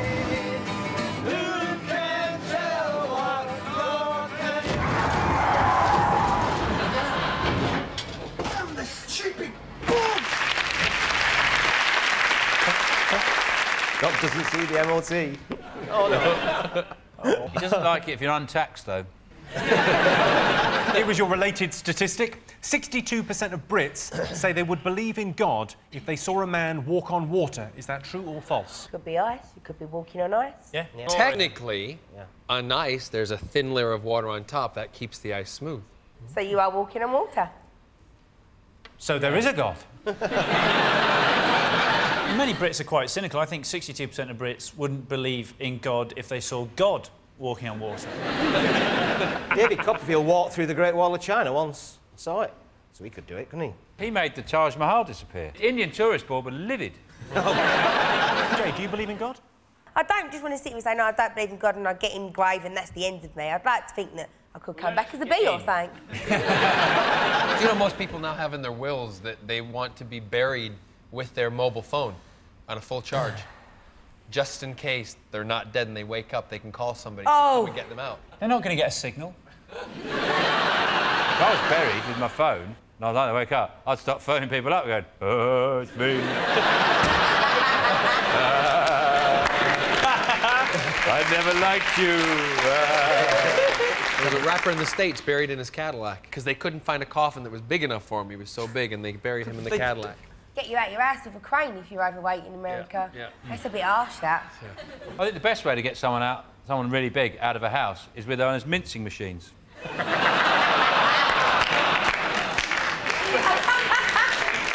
Does make me worry, though. What? Because I like to eat a bit, and if I ever did overindulge more than what I normally do, and I did fall asleep and then woke up and I was like, massive, how would I get out of the house? Like, I worry. Sorry, you're talking about actually you having a big meal and then just going... Jane. Oh, if you live in a cartoon. No, yeah. no, Or maybe she's got a ripcord. She just goes... OK, well, back to God. 62% of Brits say they would believe in God if they saw a man walk on water. Is that true or false? We're so used to illusionists, brilliant illusionists like Mr. Blaine or Paul Daniels even. You know, the way he passed himself off as a magician all those years. I think they'd say, no, it's false. And what about over here? What do you think? We're going to say true. I'm Captain's decision, yeah, 62% true. True. Well, I can tell you the answer is false. Oh. Yes. So Sean's got the point there. It's obviously false. Yes, just 20% of Brits say they would believe in God if they saw a man walk on water. Interestingly, 37% of people would believe in God if they saw a man come back from the dead. Have they not seen Deal or No Deal? It's happened. So at the end of that round, it's 4 points for Sean's team and 4 points for Dave's team. And the winner is the name of our final round. I'm going to give the teams a series of opinion polls and it's up to them to buzz in and tell me who or what they think came top. Here is your first one. Britain's most disappointing day trip. Basra. I think the most disappointing day trip would be to a diabetic's birthday party. What the fuck? You wouldn't get any cake. Yeah. But if you like hummus... Vic, you've been on a few day trips in your time, surely? The most disappointing one was the sun. Very hot and sweaty. Have you any proof that you went to the sun? Probably somewhere.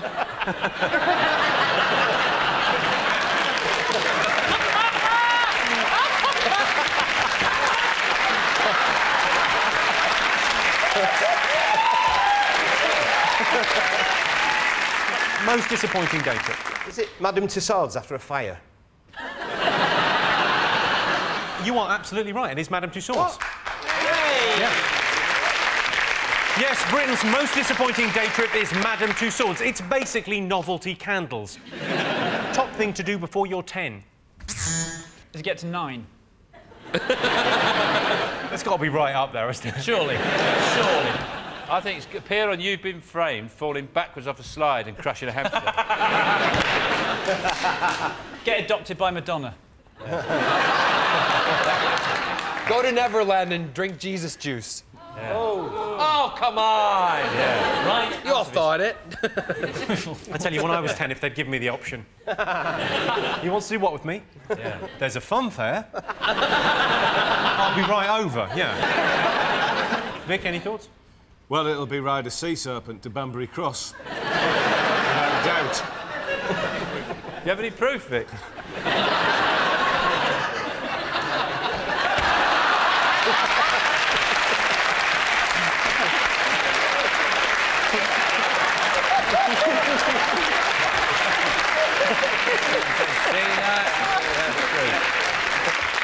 I've got a speeding charge coming up. Could you come and draw a picture of my car going quite slow? No worries, I'll just... You think you could... I'll do a picture of you in your car with slow written above it. Well, that is all they'll need, because they've sent me a picture of the car going quite fast. Why not just have him not in the car at all? Water skiing. Exactly, I'll put someone else in the car. Yeah. Brezhnev. OK, top thing to do before you 10. It's an overnight thing. Ham. Correct. Yes, the top thing to do before you're 10 is camp out in the garden. Camping with your child is a great way to teach them about wildlife. That's an owl, that's a fox, that rustling sound is a released psychiatric patient trying to get through our hedge. Right, that sound tells me it's the end of the round and the end of the show, which means the final scores are Sean, Vic and John have 4 points, but Dave, Jade and Chris have won with 6 points. Thanks to all our panellists, our wonderful studio audience and all of you for watching at home. That's it from us. Good night.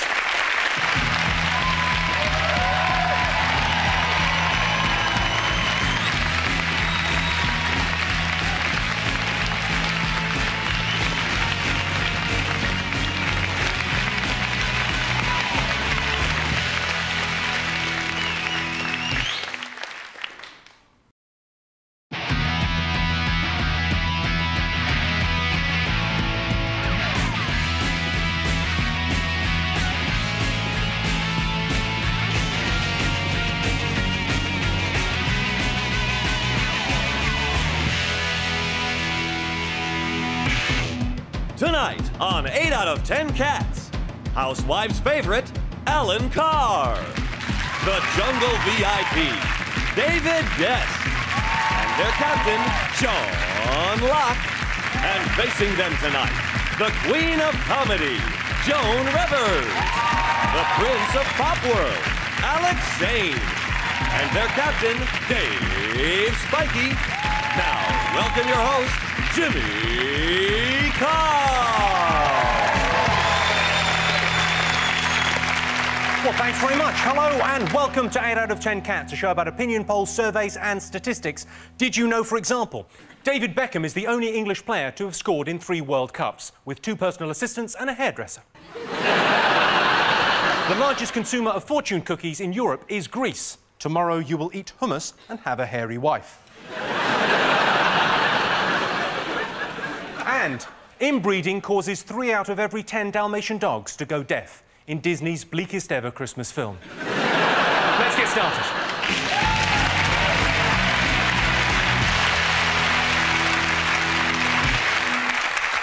What are you talking about? That's the name of our first round. We've teamed up with a leading polling organisation and they've asked the British nation what stories they've been discussing this week. It's our panellists' job to guess the British public's top 5 most popular talking points. Dave, Joan, Alex, what have the nation been talking about this week? I think it's this great story that the NHS are going to offer dance lessons to fatties, basically, isn't it? They're going to help them with the obesity crisis. But the only way you're going to get fat people on the dance floor, I think, is by making the announcement, the buffet is now open. Just across the dance floor there. And it's another government gimmick, isn't it? It must be awful to see, like, hear, like, a fat person dance. I'm not being awful, but, you know, like the...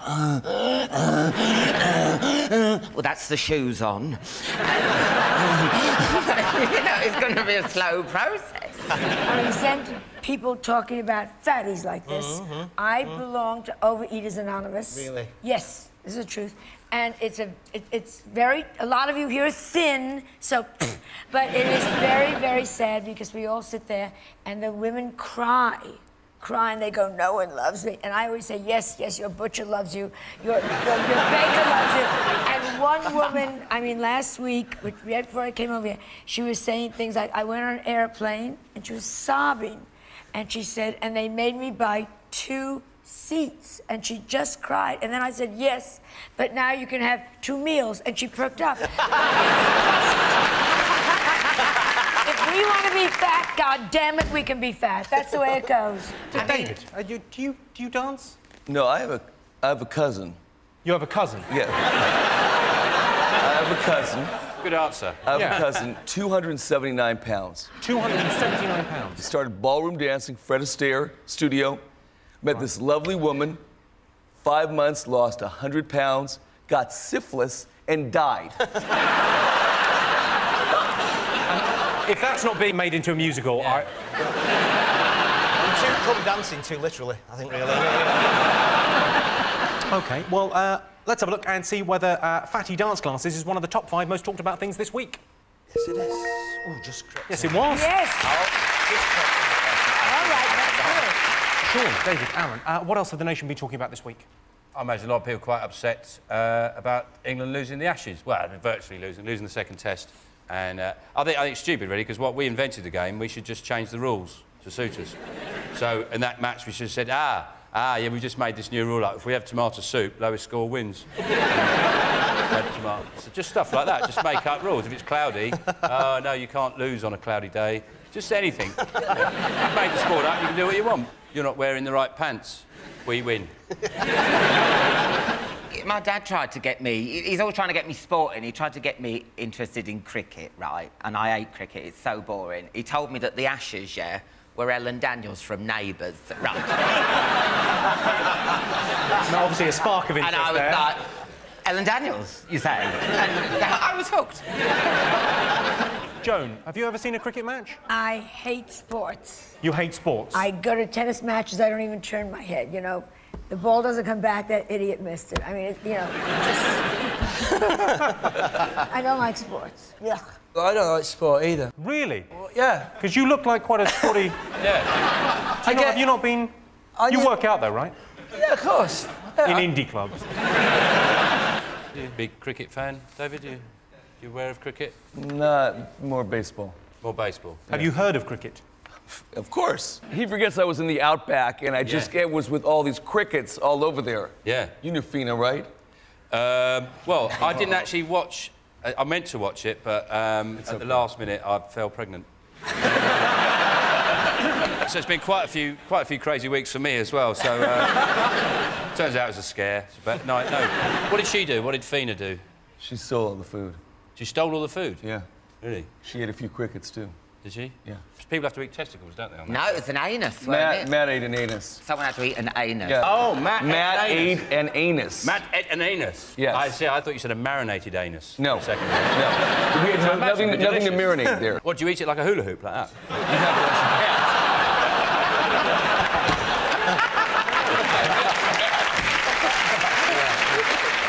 On I'm a Celebrity, you claimed your maid's name was Vagina Seaman. Is that true? Yes. Is she real? She's real. Are you sure she's I'm real? I'm positive she's as real as this set is real.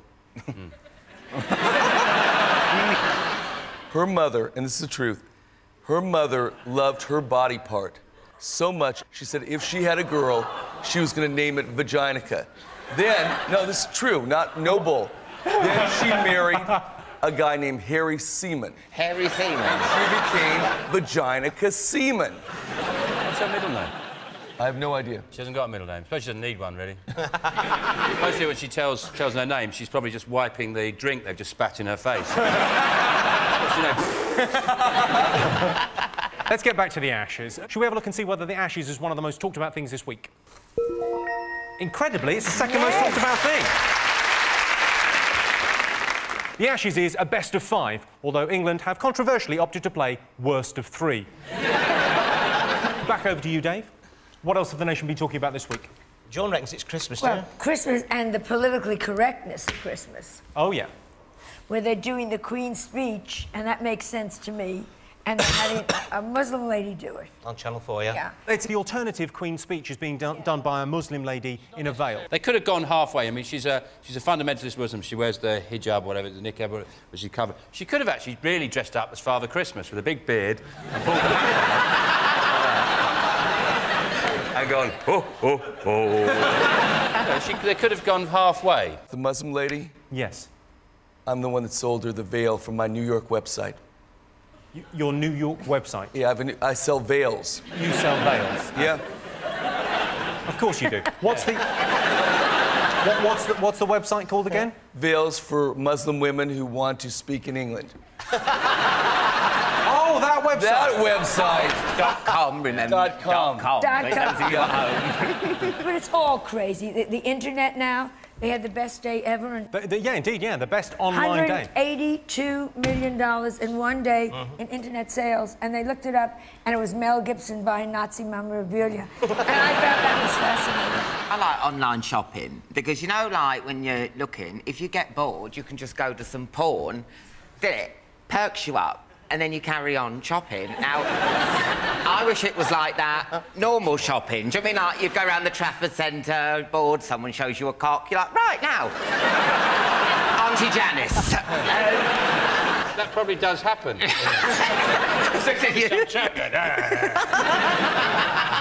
Oh, I just think it's so great. Everything gets decorated and it's pretty.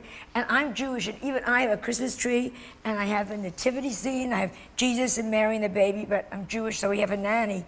But it's just fabulous. And I dressed Mary better. Of course you do. I put her in a nice Chanel suit, and I gave her an Hermes bag. You're the mother of God, look it. And I just made her look good. Shall we have a look and see if Christmas is one of the most talked about things this week? Of course it is. The most talked about thing this week.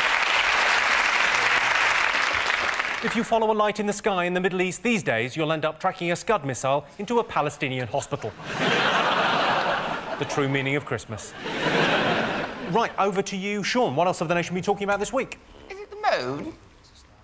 Is it the moon? They're going to build a permanent base on the moon. It's going to take $10 billion, isn't it, to get people up to the moon. And you just know that if you go on the internet, EasyJet are doing it for £17.50. One way, no hand luggage, and Stelios going, it's out of this world. You just know. Joan Rivers, do you think Americans should be spending this kind of money going to the moon? I think to spend $10 billion to go to the moon is disgusting. They should spend on something important like jewelry. You could get 3 really nice pieces of my jewelry on QVC. You've really cut to the core of this issue, I think. A great ring or some stupid trip to the moon. Who gives a fuck? I couldn't care less. Twinkle, twinkle, or twinkle, twinkle. Twinkle, twinkle. If they find oil on the moon, though, that's another thing. Yeah, that'd be a hell of a pipeline, wouldn't it? Yeah, how are they going to get it back? Well, it'd just fall down onto Earth, wouldn't it? Aren't they going to build some sort of cosmic escalator? So it's sport and science you're no good at. Yeah, they were. They were, seriously, weren't they? But they can't get through. Yeah, not into science, am I? They can't get through the Van Allen belts. There's too much radiation. Belts of radiation above the Earth's surface. That's why the cosmic elevator's going to fail. In your face! That sounds like a boy that fancied his science teacher. Yeah, that could be science, or it could be the lyrics from some indie band as well. Well, let's have a look and see if it's up there. Oh, it is. Yes, it is. Right, fingers on buzzers. One more thing to get. What else have the nation been talking about? Submarines. Whoa. Well, they want to spend £20 billion on submarines full of missiles. That's it. The missile's going to be outdated by 2024. How do you know if a missile's gone off or something? Gone off? The bloody Big Bang, Alan. You're implying it was like milk and you'd go... You just farted. No, it's this scud. You know what I mean? The point is, we never use any of these missiles. They're never used. They're a deterrent, aren't they? It's a shame, really. People make these amazing missiles and nobody ever bothers to use them. It must be very frustrating if you do make missiles and you just go, why do I bloody bother? These amazing, can wipe out half the population ever, nobody ever bloody uses them. Spent years making this. Have you thought of moving to North Korea? Yeah. 20 billion for the stupid moon thing and 10 billion for this stupid thing. It's such a waste of money. Well, if they took all that money, everyone would have a tiara. Imagine that. Oh, I'm for that. No, that's great. I'd rather go with the nuclear weapons. Enough people think I'm gay. Without a fucking tiara. Jesus. Without a fucking tiara? Yeah. How often has tiara been prefixed with fucking? You wearing my fucking tiara? I'll fucking sort you out. Put my fucking tiara back in that fucking box.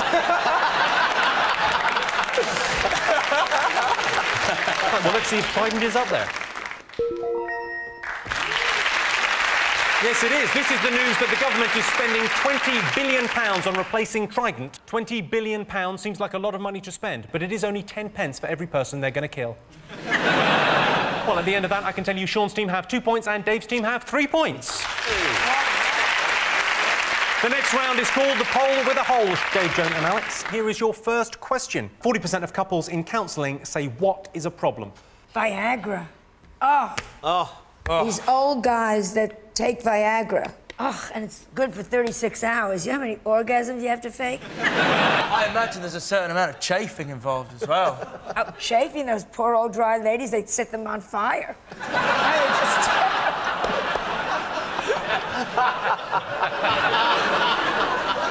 That's a painful image, isn't it? I imagine Sting would quite like it, though. He does 15 hours with his tantric sex. Is that what he says? Even a terrific swordsman, after 6 hours... Swordsman? You know, where are you from, the 17th century?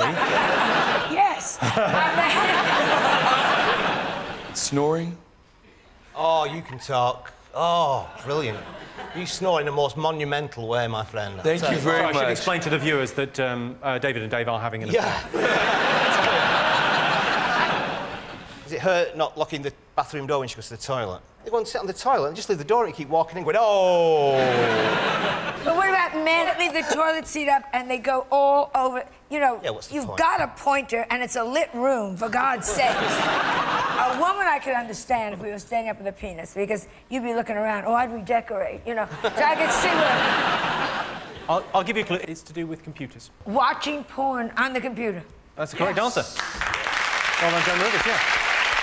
Yes, 40% of couples in counselling say internet pornography is a problem. I think they should change the internet's name to the pornography. I was on the pornography the other day, and do you know what? You can buy train tickets on it. Brilliant. 3% of Brits would like Tom Cruise to what? Come out of the closet. Just a joke. And he wouldn't come out of the closet anyhow. He's short. He'd come out of a cabinet. So it's just a joke. Have you met Tom Cruise? I produced a salute to him. You produced a salute to him? He was honoured, Jimmy Stewart was honoured, and Gene Kelly. It was a great evening. In fact, Miss Rivers was there with her good friend Roddy McDowell. That's right. And... they're all dead now. They're all dead. All dead. That must have been the catering then, was it? Have you met Tom Cruise a few times then? I think he's here. Yes. He's lovely. He's very charming. What do you think 3% of Brits would like Tom Cruise to do? Make Rain Man 2 The Revenge. I would so love that. What happens in Rain Man? In Rain Man, he's got an autistic brother and he counts matches. That's the only important bit. Maybe it turns out in the sequel, it's just luck. Every time it's 74, nobody bothers to count them. It's just a chance he's not autistic. He's taking the piss. Yeah, these autistic people, they've had it too easy, too long. No, I didn't say that. I'm talking about the film. I have two cousins that are autistic. What are they called, David? Be some weird name like Clitty or... Clitty and Anus. Yes, they're... He got their names right. It's Clitty and Anus. It just came to me, Clitty. I found it. That's time for everything before you pipe up. That was amazing. It was on your mind, yeah. I'm going to tell you. 3% of Brits would like Tom Cruise to play them in a film about their life. That's a nice way of saying 3% of Brits are teeny tiny weirdos. So at the end of that round, Sean, David and Alan have 2 points. Dave, Joan and Alex have 4 points. Yay! So the next round is called Believe It or Not. So let's have a look at a clip to illustrate the statistic. Oh my God. You can dream until you do it, you will never top that. Look at how funky he is. I will never be hip. I'm hot, and you're not. But if you want to hang with me, I'll give it one shot. Top that. Supersonic, idiotic, disconnected, not respected. Who would ever really want to go and top that? Such a waste of pretty face, but hanging in your nose space. I wish that you would take a look and really stop that. What's this? Stop that. But yeah. Top that. I don't really give a about trying to stop that. Top that. Big deal. Stop that. Unreal. You can try to, you blue. I will make a fool of you. Top that. Top that.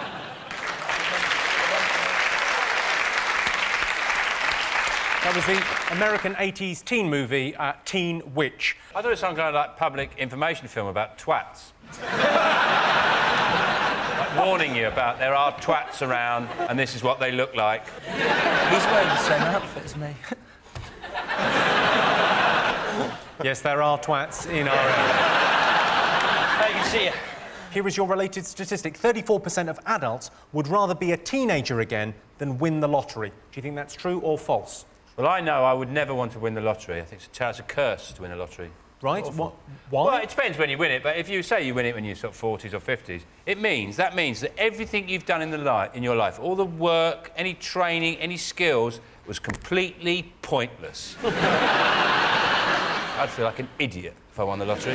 Do you have the brain you have now as a teenager, or do you revert to your teenage brain? How would that make any difference to you? Well...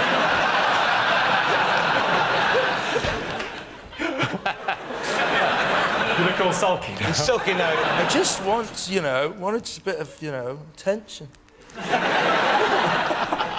Too much happens when you're a teenager. Too confusing. The first date, the first kiss, the first sex, the first drugs. I mean, that was an afternoon. I mean, it just was too fast. But I had a cousin who won the lottery. What's her name? Chlamydia? I think her name's Veruca cystitis, if I'm not. Come on, tell us about Taramussalata herpes. Come on. Why am I on this show? I have literally no idea. Neither do I. Tell us about your cousin. $2 million. Won $2 million on the lottery. Had a heart attack right there on the spot. What would you rather be, a teenager or have a heart attack? Well, I think I'll go for the teenager thing. Hello.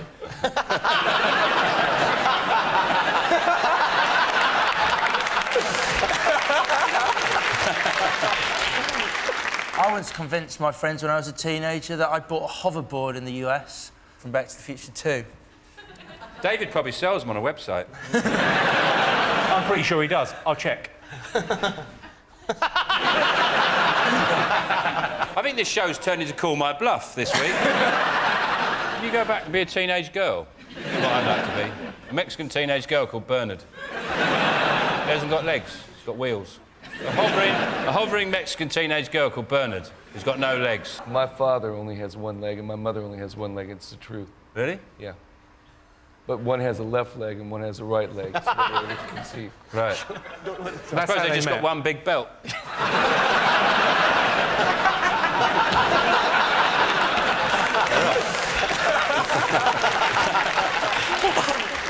34% of adults would rather be a teenager again than win the lottery. True or false? I think it's higher. So it's false. Dave's team, what are you guessing? We said true. OK, I can tell you the answer is false. Very good. So at the end of that round, it's 3 points for Sean's team and 4 points for Dave's team. And the winner is the name of our final round. Here is your first one. Worst way to be woken up. With an erection. In your back.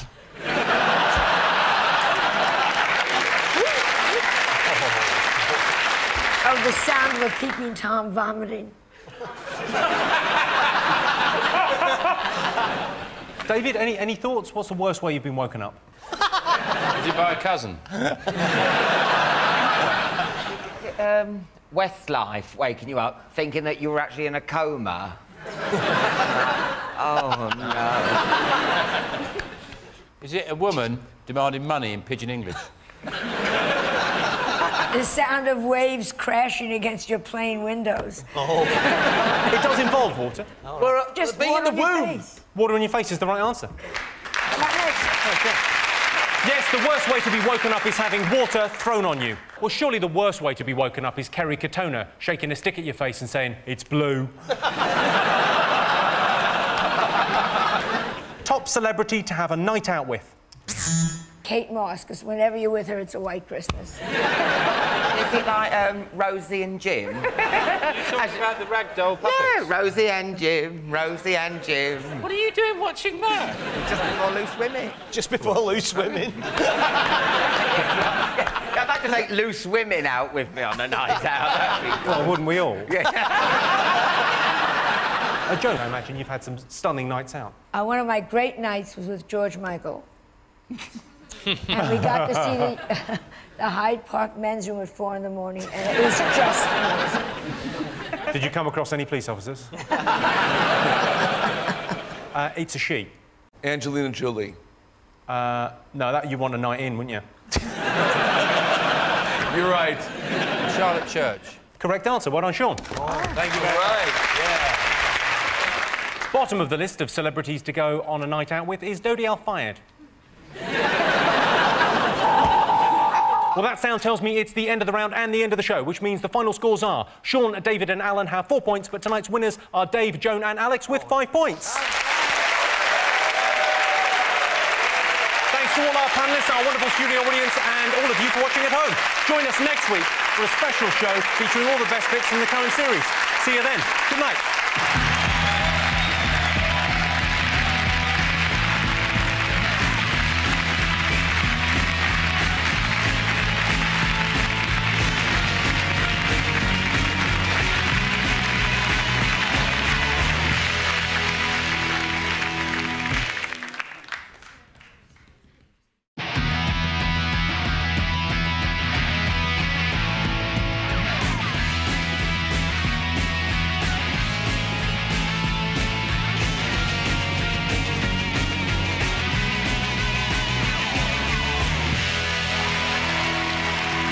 Welcome to the best bits of 8 out of 10 Cats. On tonight's show, Vic Reed, John Barrowman, Nikki Graham, Louis Walsh, Alan Carr, David Guest, Lee Mack, Ulrika Johnson, Bill Oddie, Michael McIntyre, and their captain, Sean Locke.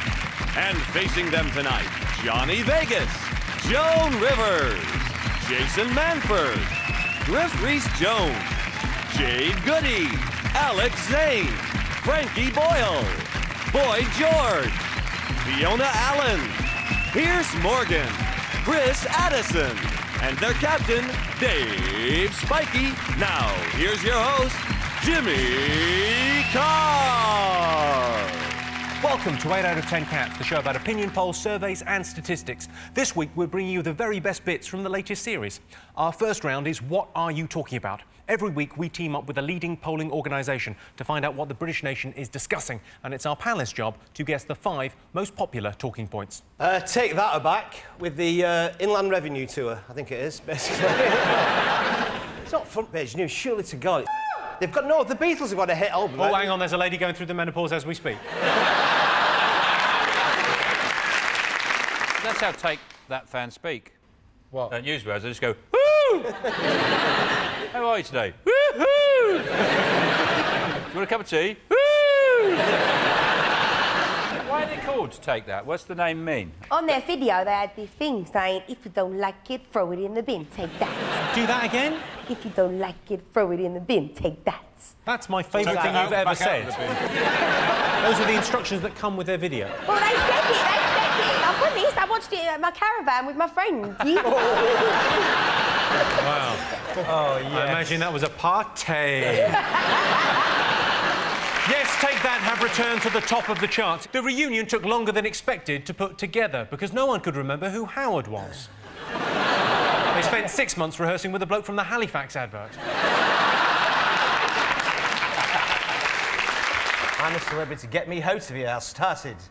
And gripping stuff. I was actually asked to go on. Were you? I get asked every year and I'm that far away from Panto. Excuse me. Go on, would you ever think about it? I've thought about it, but in really vicious dreams. Just turn up the first night, eat every bit of rice in the camp, stand there looking menacing, and then set your own camp up 10 yards away going, one of you will die tonight! I like David Guest. I think you like him? He's great. I think he's great entertainment. Right, well, don't you agree with that? Well, that's like, I mean, there's lots of great documentaries about Hitler. Well, this man's nothing like Hitler. He's done nothing wrong. I vote for him. I want him on the Bush-Tucker trial. I'm obsessed with seeing him repeatedly on television. I like David Guest. Is he very gay? Is who very gay? Is he very gay? Well, Michael. No, don't do that. Well, in fairness, you are wearing a pink shirt and saying, I love David Guest. Mentioning my sexuality to Jimmy. Like Jimmy knows of my sexuality. Jimmy knows. He's definitely gay. Hang on. To get on this show, you have to have a medical with Jimmy. Yeah.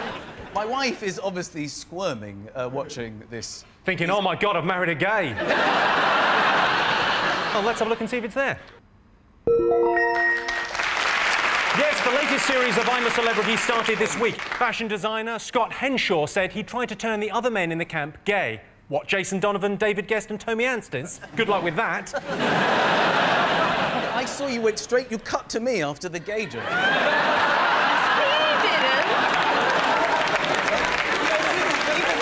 Even before you said gay, I thought, why am I on the screen? Gay! And I'm because... The reason we cut to you was because some people watching in Newcastle won't know what a gay man looks like. We think it's the fallout from this KGB poisoning. The police said the death was suspicious. Yeah. I think they should upgrade it to fucking suspicious. Is he having a traditional Russian burial where they put them in a little coffin inside a bigger coffin, inside a much bigger coffin?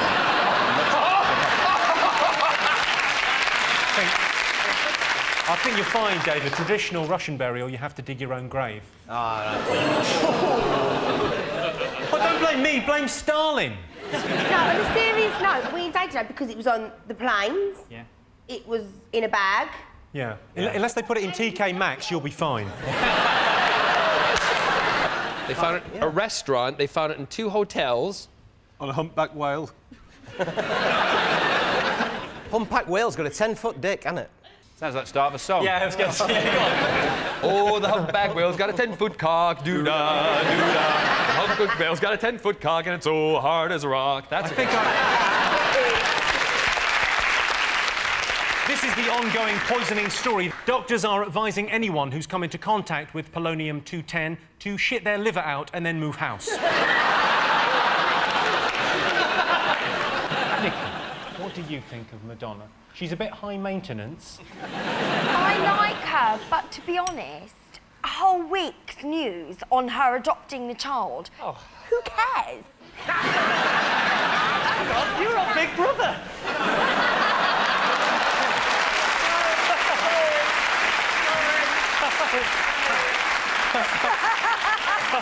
So were you looking for more news about what was going on in Kazakhstan this week? I'm not getting to the bottom of this, just Madonna. But you've managed to get more attention than Madonna in a very short space of time, so you're more fabulous. Oh, thanks, Boy. On I'm a Celebrity, you claimed your maid's name was Vagina Seaman. Is that true? Yes. Is she real? She's real. Are you sure she's real? I'm positive she's as real as this set is real. Her mother, and this is the truth, her mother loved her body part so much, she said if she had a girl, she was going to name it Vaginica. Then, no, this is true, not no bull. Then she married a guy named Harry Seaman. Harry Seaman. She became Vaginica Seaman. What's her middle name? I have no idea. She hasn't got a middle name. Suppose she doesn't need one, really. Mostly when she tells her name, she's probably just wiping the drink they've just spat in her face. You know. People have been talking about the fact that England lost the first test of the Ashes. What have they been saying, then? Oh. Oh, I knew it. Yeah. They didn't play their best bowler, which is a good idea, because they should, you know... Who's he, then? Monty Panesar. Actually, Australia have never declared independence, so technically, we always win. Vic, do you watch cricket? I like the fellow with the glass eye. What was he called? What was that bloke you talked about before? Who? What fellow? That cricketer that you mentioned. Monty Panesar. Him, with the glass eye. Has he got a glass eye? Yeah. Yes. I can prove it. You can prove it.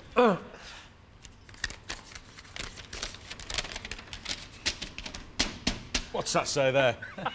Look.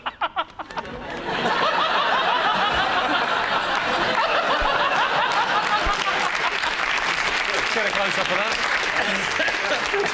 That's evidence. That's proof. Look, what does it say there? Proof. Proof. Right. Thing is, it's not him, because he's got a turban, Monty Panesar. He took it off on that shot. Hold on a sec. That's not a photo. What else have the nation been talking about? Submarines. Whoa. Well, they want to spend $20 billion on submarines full of missiles. That's it. The missile's going to be outdated by 2024. How do you know if a missile's gone off or something? Gone off? The bloody big bang out. You're implying it was like milk and you go... You just farted. No, it's this scud. You know what I mean? 20 billion for the stupid moon thing and 10 billion for this stupid thing. It's such a waste of money. Well, if they took all that money, everyone would have a tiara. Imagine that. Oh, I'm for that. No, that's great. I'd rather go with the nuclear weapons. Enough people think I'm gay. Without a fucking tiara. Jesus. Without a fucking tiara? Yeah. How often has tiara been prefixed with fucking? You wearing my fucking tiara? I'll fucking sort you out. Put my fucking tiara back in that fucking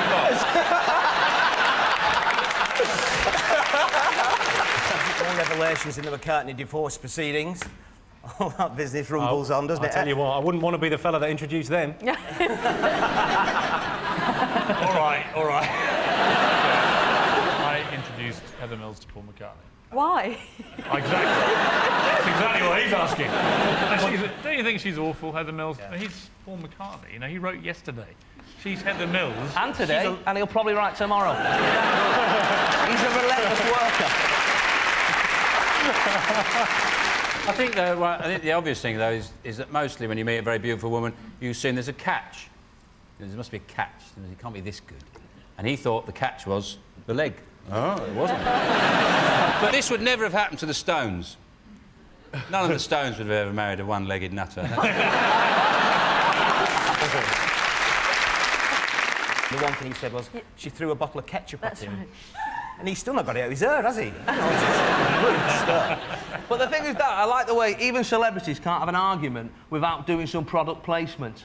You know, it's like, oh, he threw some Heinz ketchup at me, and then he put some Marmite bottles in a sock and hit me over the head, and tried to choke me with Jaffa cakes and sprayed Jif in my eyes. Heather is going through a very rough time at the moment, and if she were here, I would tell her, time heals all wounds. Well, not that. You'd have to be a starfish.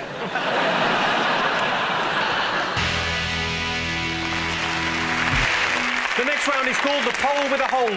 Sean's team to go first. While on a job, 1 in 4 builders, what?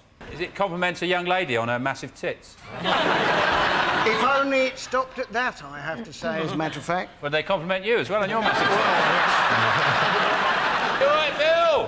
Hey! No, it's Bill. B-I-W. It's Bill. So, and you can tell how they're spelling it just from them shouting? Oh, yeah, absolutely. Hey. I've never yet been called by my name properly by Bill. It's always Bill. I bet it's not always Bill.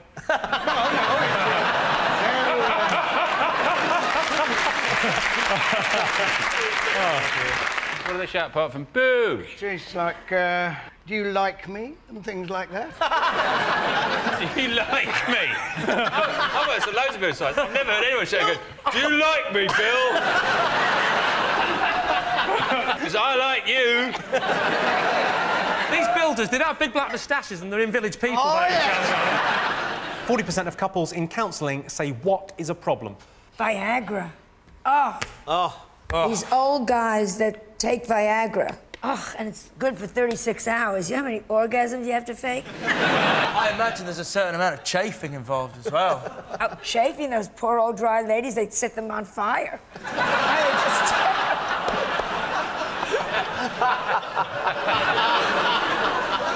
That's a painful image, isn't it? I imagine Sting would quite like it, though. He does 15 hours with his tantric sex. Is that what he says? Even a terrific swordsman, after 6 hours... Swordsman? You know, Where are you from, the 17th century? Yes. 20% of Brits have sent a text message, what? Is it 20% of Brits have sent a text message when really a bunch of flowers and a deepest sympathy card would have been more appropriate? Is it putting a kiss at the end of the message, then deleting it, then putting it back on again afterwards? Should I ever do that? No, I should. Yeah, I will. No, I won't. I like it when you do, Dave. 20% of Brits have sent a text message playing the game Fuck You Roulette. Which is where you type "fuck you" into your text message and then just go through your contacts like that. 1 in 5 Scots say they drink because what? Because they've run out of heroin. 1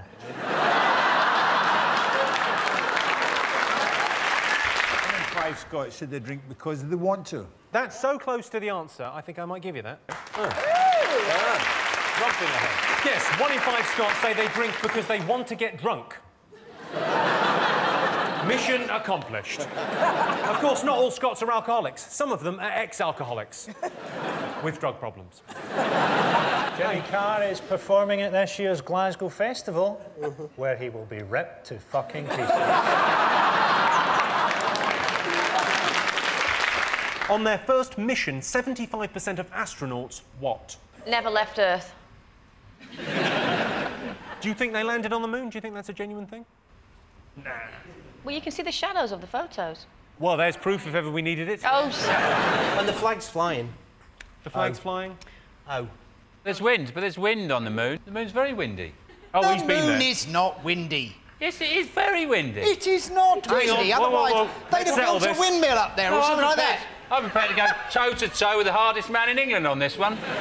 It's bloody windy up there. Wind is air blowing around, you see. It's air blowing about. That's quite windy. That's why it makes it come in your face, it's air. Of course there's There air on the isn't moon, air on the idiot. moon. Kids, shut up! I can't believe I'm playing you an moron. All right, you know what? Easy. Yeah, I think we've upset Fiona. Let's all just take a moment. There's air. There's no oxygen on the moon. There is air. It just hasn't got any oxygen in it. And What's gets it made of hotter then? and hotter. Yoghurt? What's it made of then? Other stuff! You would make the best science professor in the world. Other stuff, moony air. Write it down. Just for fun, one of them goes... Tss. Can anyone hear that? I bet at least one of them goes, are we there yet? It's taken ages. But you didn't have to do that in a northern accent. Yeah, I did because I was trying to be stupid.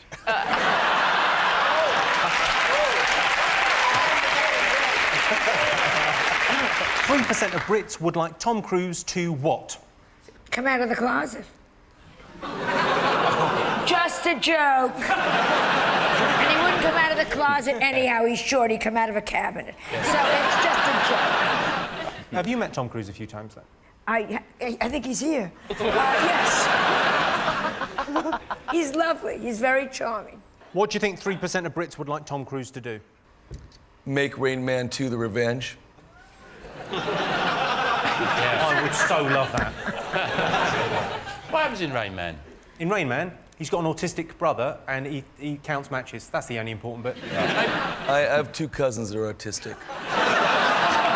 What are they called, David? Be some weird name like Clitty or...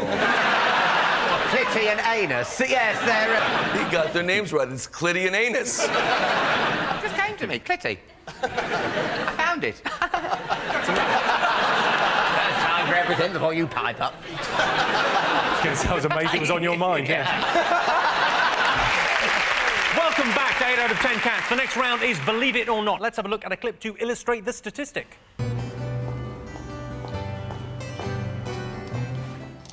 Suda, I don't seem to have an email from you again. Really? I sent it at 3. Well, it's not here. I don't understand. I sent it. I thought you wrote down how to do it. Yes. Well, perhaps you wrote it wrong with your dyslexia and all.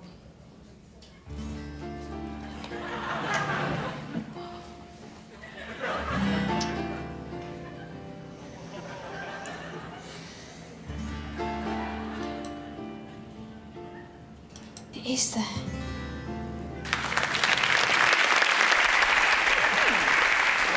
That was a clip from a training video for office managers. If you've got dyslexia, there is a number you can call, but pointless giving it to you. You might be able to write it down, won't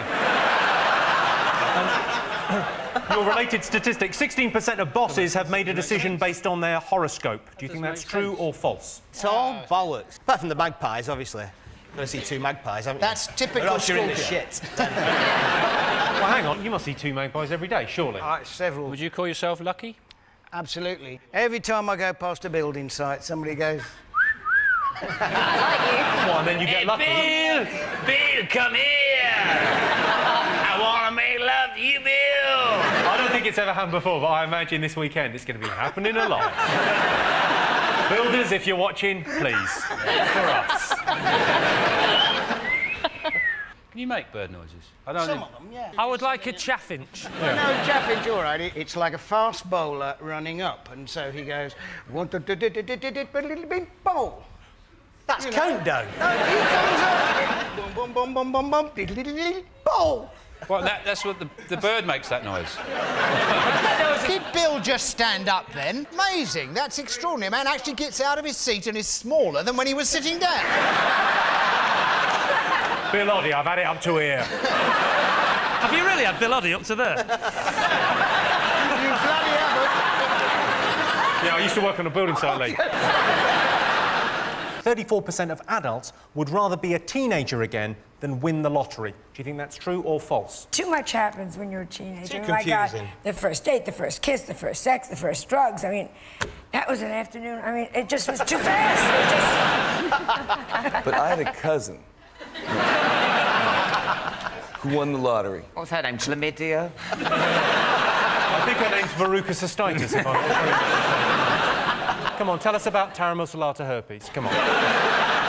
Why am I on the show? I have literally no idea. Neither do I. Can you go back and be a teenage girl? That's what I'd like to be. A Mexican teenage girl called Bernard. He hasn't got legs, he's got wheels. A hovering Mexican teenage girl called Bernard who's got no legs. My father only has one leg and my mother only has one leg. It's the truth. Really? Yeah. But one has a left leg and one has a right leg, so they're able to conceive. Right. So I suppose they just got one big belt.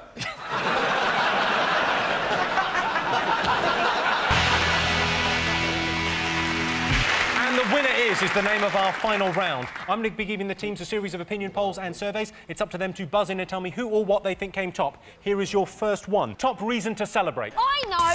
Jesus Christ, don't do that. What? Try to laugh at me. It's a funeral. No. No, I tell you what. Unbelievable. You only go to funerals of people you don't like. I've been to one. I've never been invited back.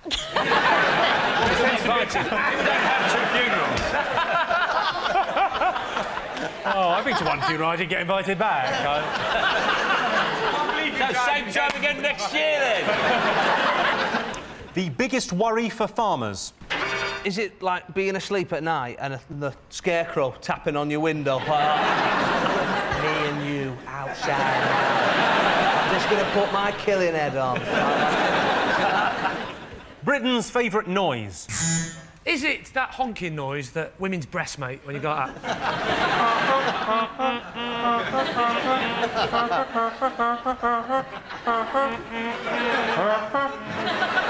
That last one was Jordan.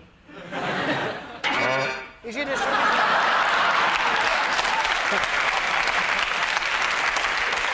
That's the biggest hit I've ever seen. OK, celebrity most in need of a makeover. Cherie Blair. I think probably the most honourable thing I ever did was I bought some pictures of Cherie Blair topless off the market and didn't publish them. There are just some things you can't... What, you just kept them for yourself, you dirty self? Well, they did one on Anne Widdecombe, didn't they? That was fantastic, obviously. But it's pointless, isn't it? It's like sprinkling glitter on dog shit, isn't it? Best way to become famous. Is it sleeping with Simon Cowell? Is that how you did it? No, that's something.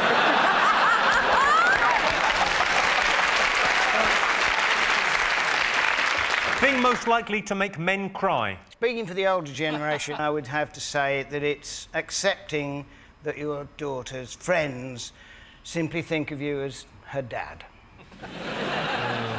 So you're crying because you can't fuck your daughter's friends? High five, Bill Oddie. Come on. That is perhaps the most honest answer we've ever had on this show. Great image, isn't it? I've just so gone up to Bill Oddie and go, oh, you must be Joanne's dad.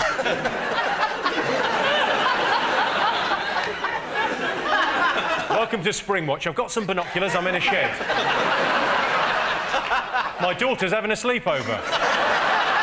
Should be a hell of a show. Well, that is the end of the show. Thanks to all our fantastic panellists, our wonderful studio audience, and to all of you for watching at home. That's it for now, but 8 out of 10 Cats will be back next year. We'll see you then.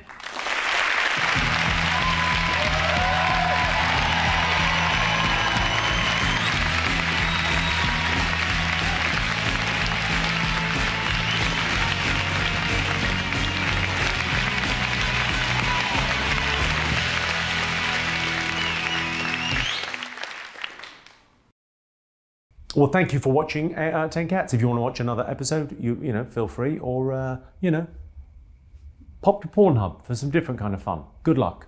You can also go to jimmycarr.com and buy tickets to see me live. I'd love that. I'd like it if you liked and subscribed. But, you know, don't feel pressured. Do your thing. You be you.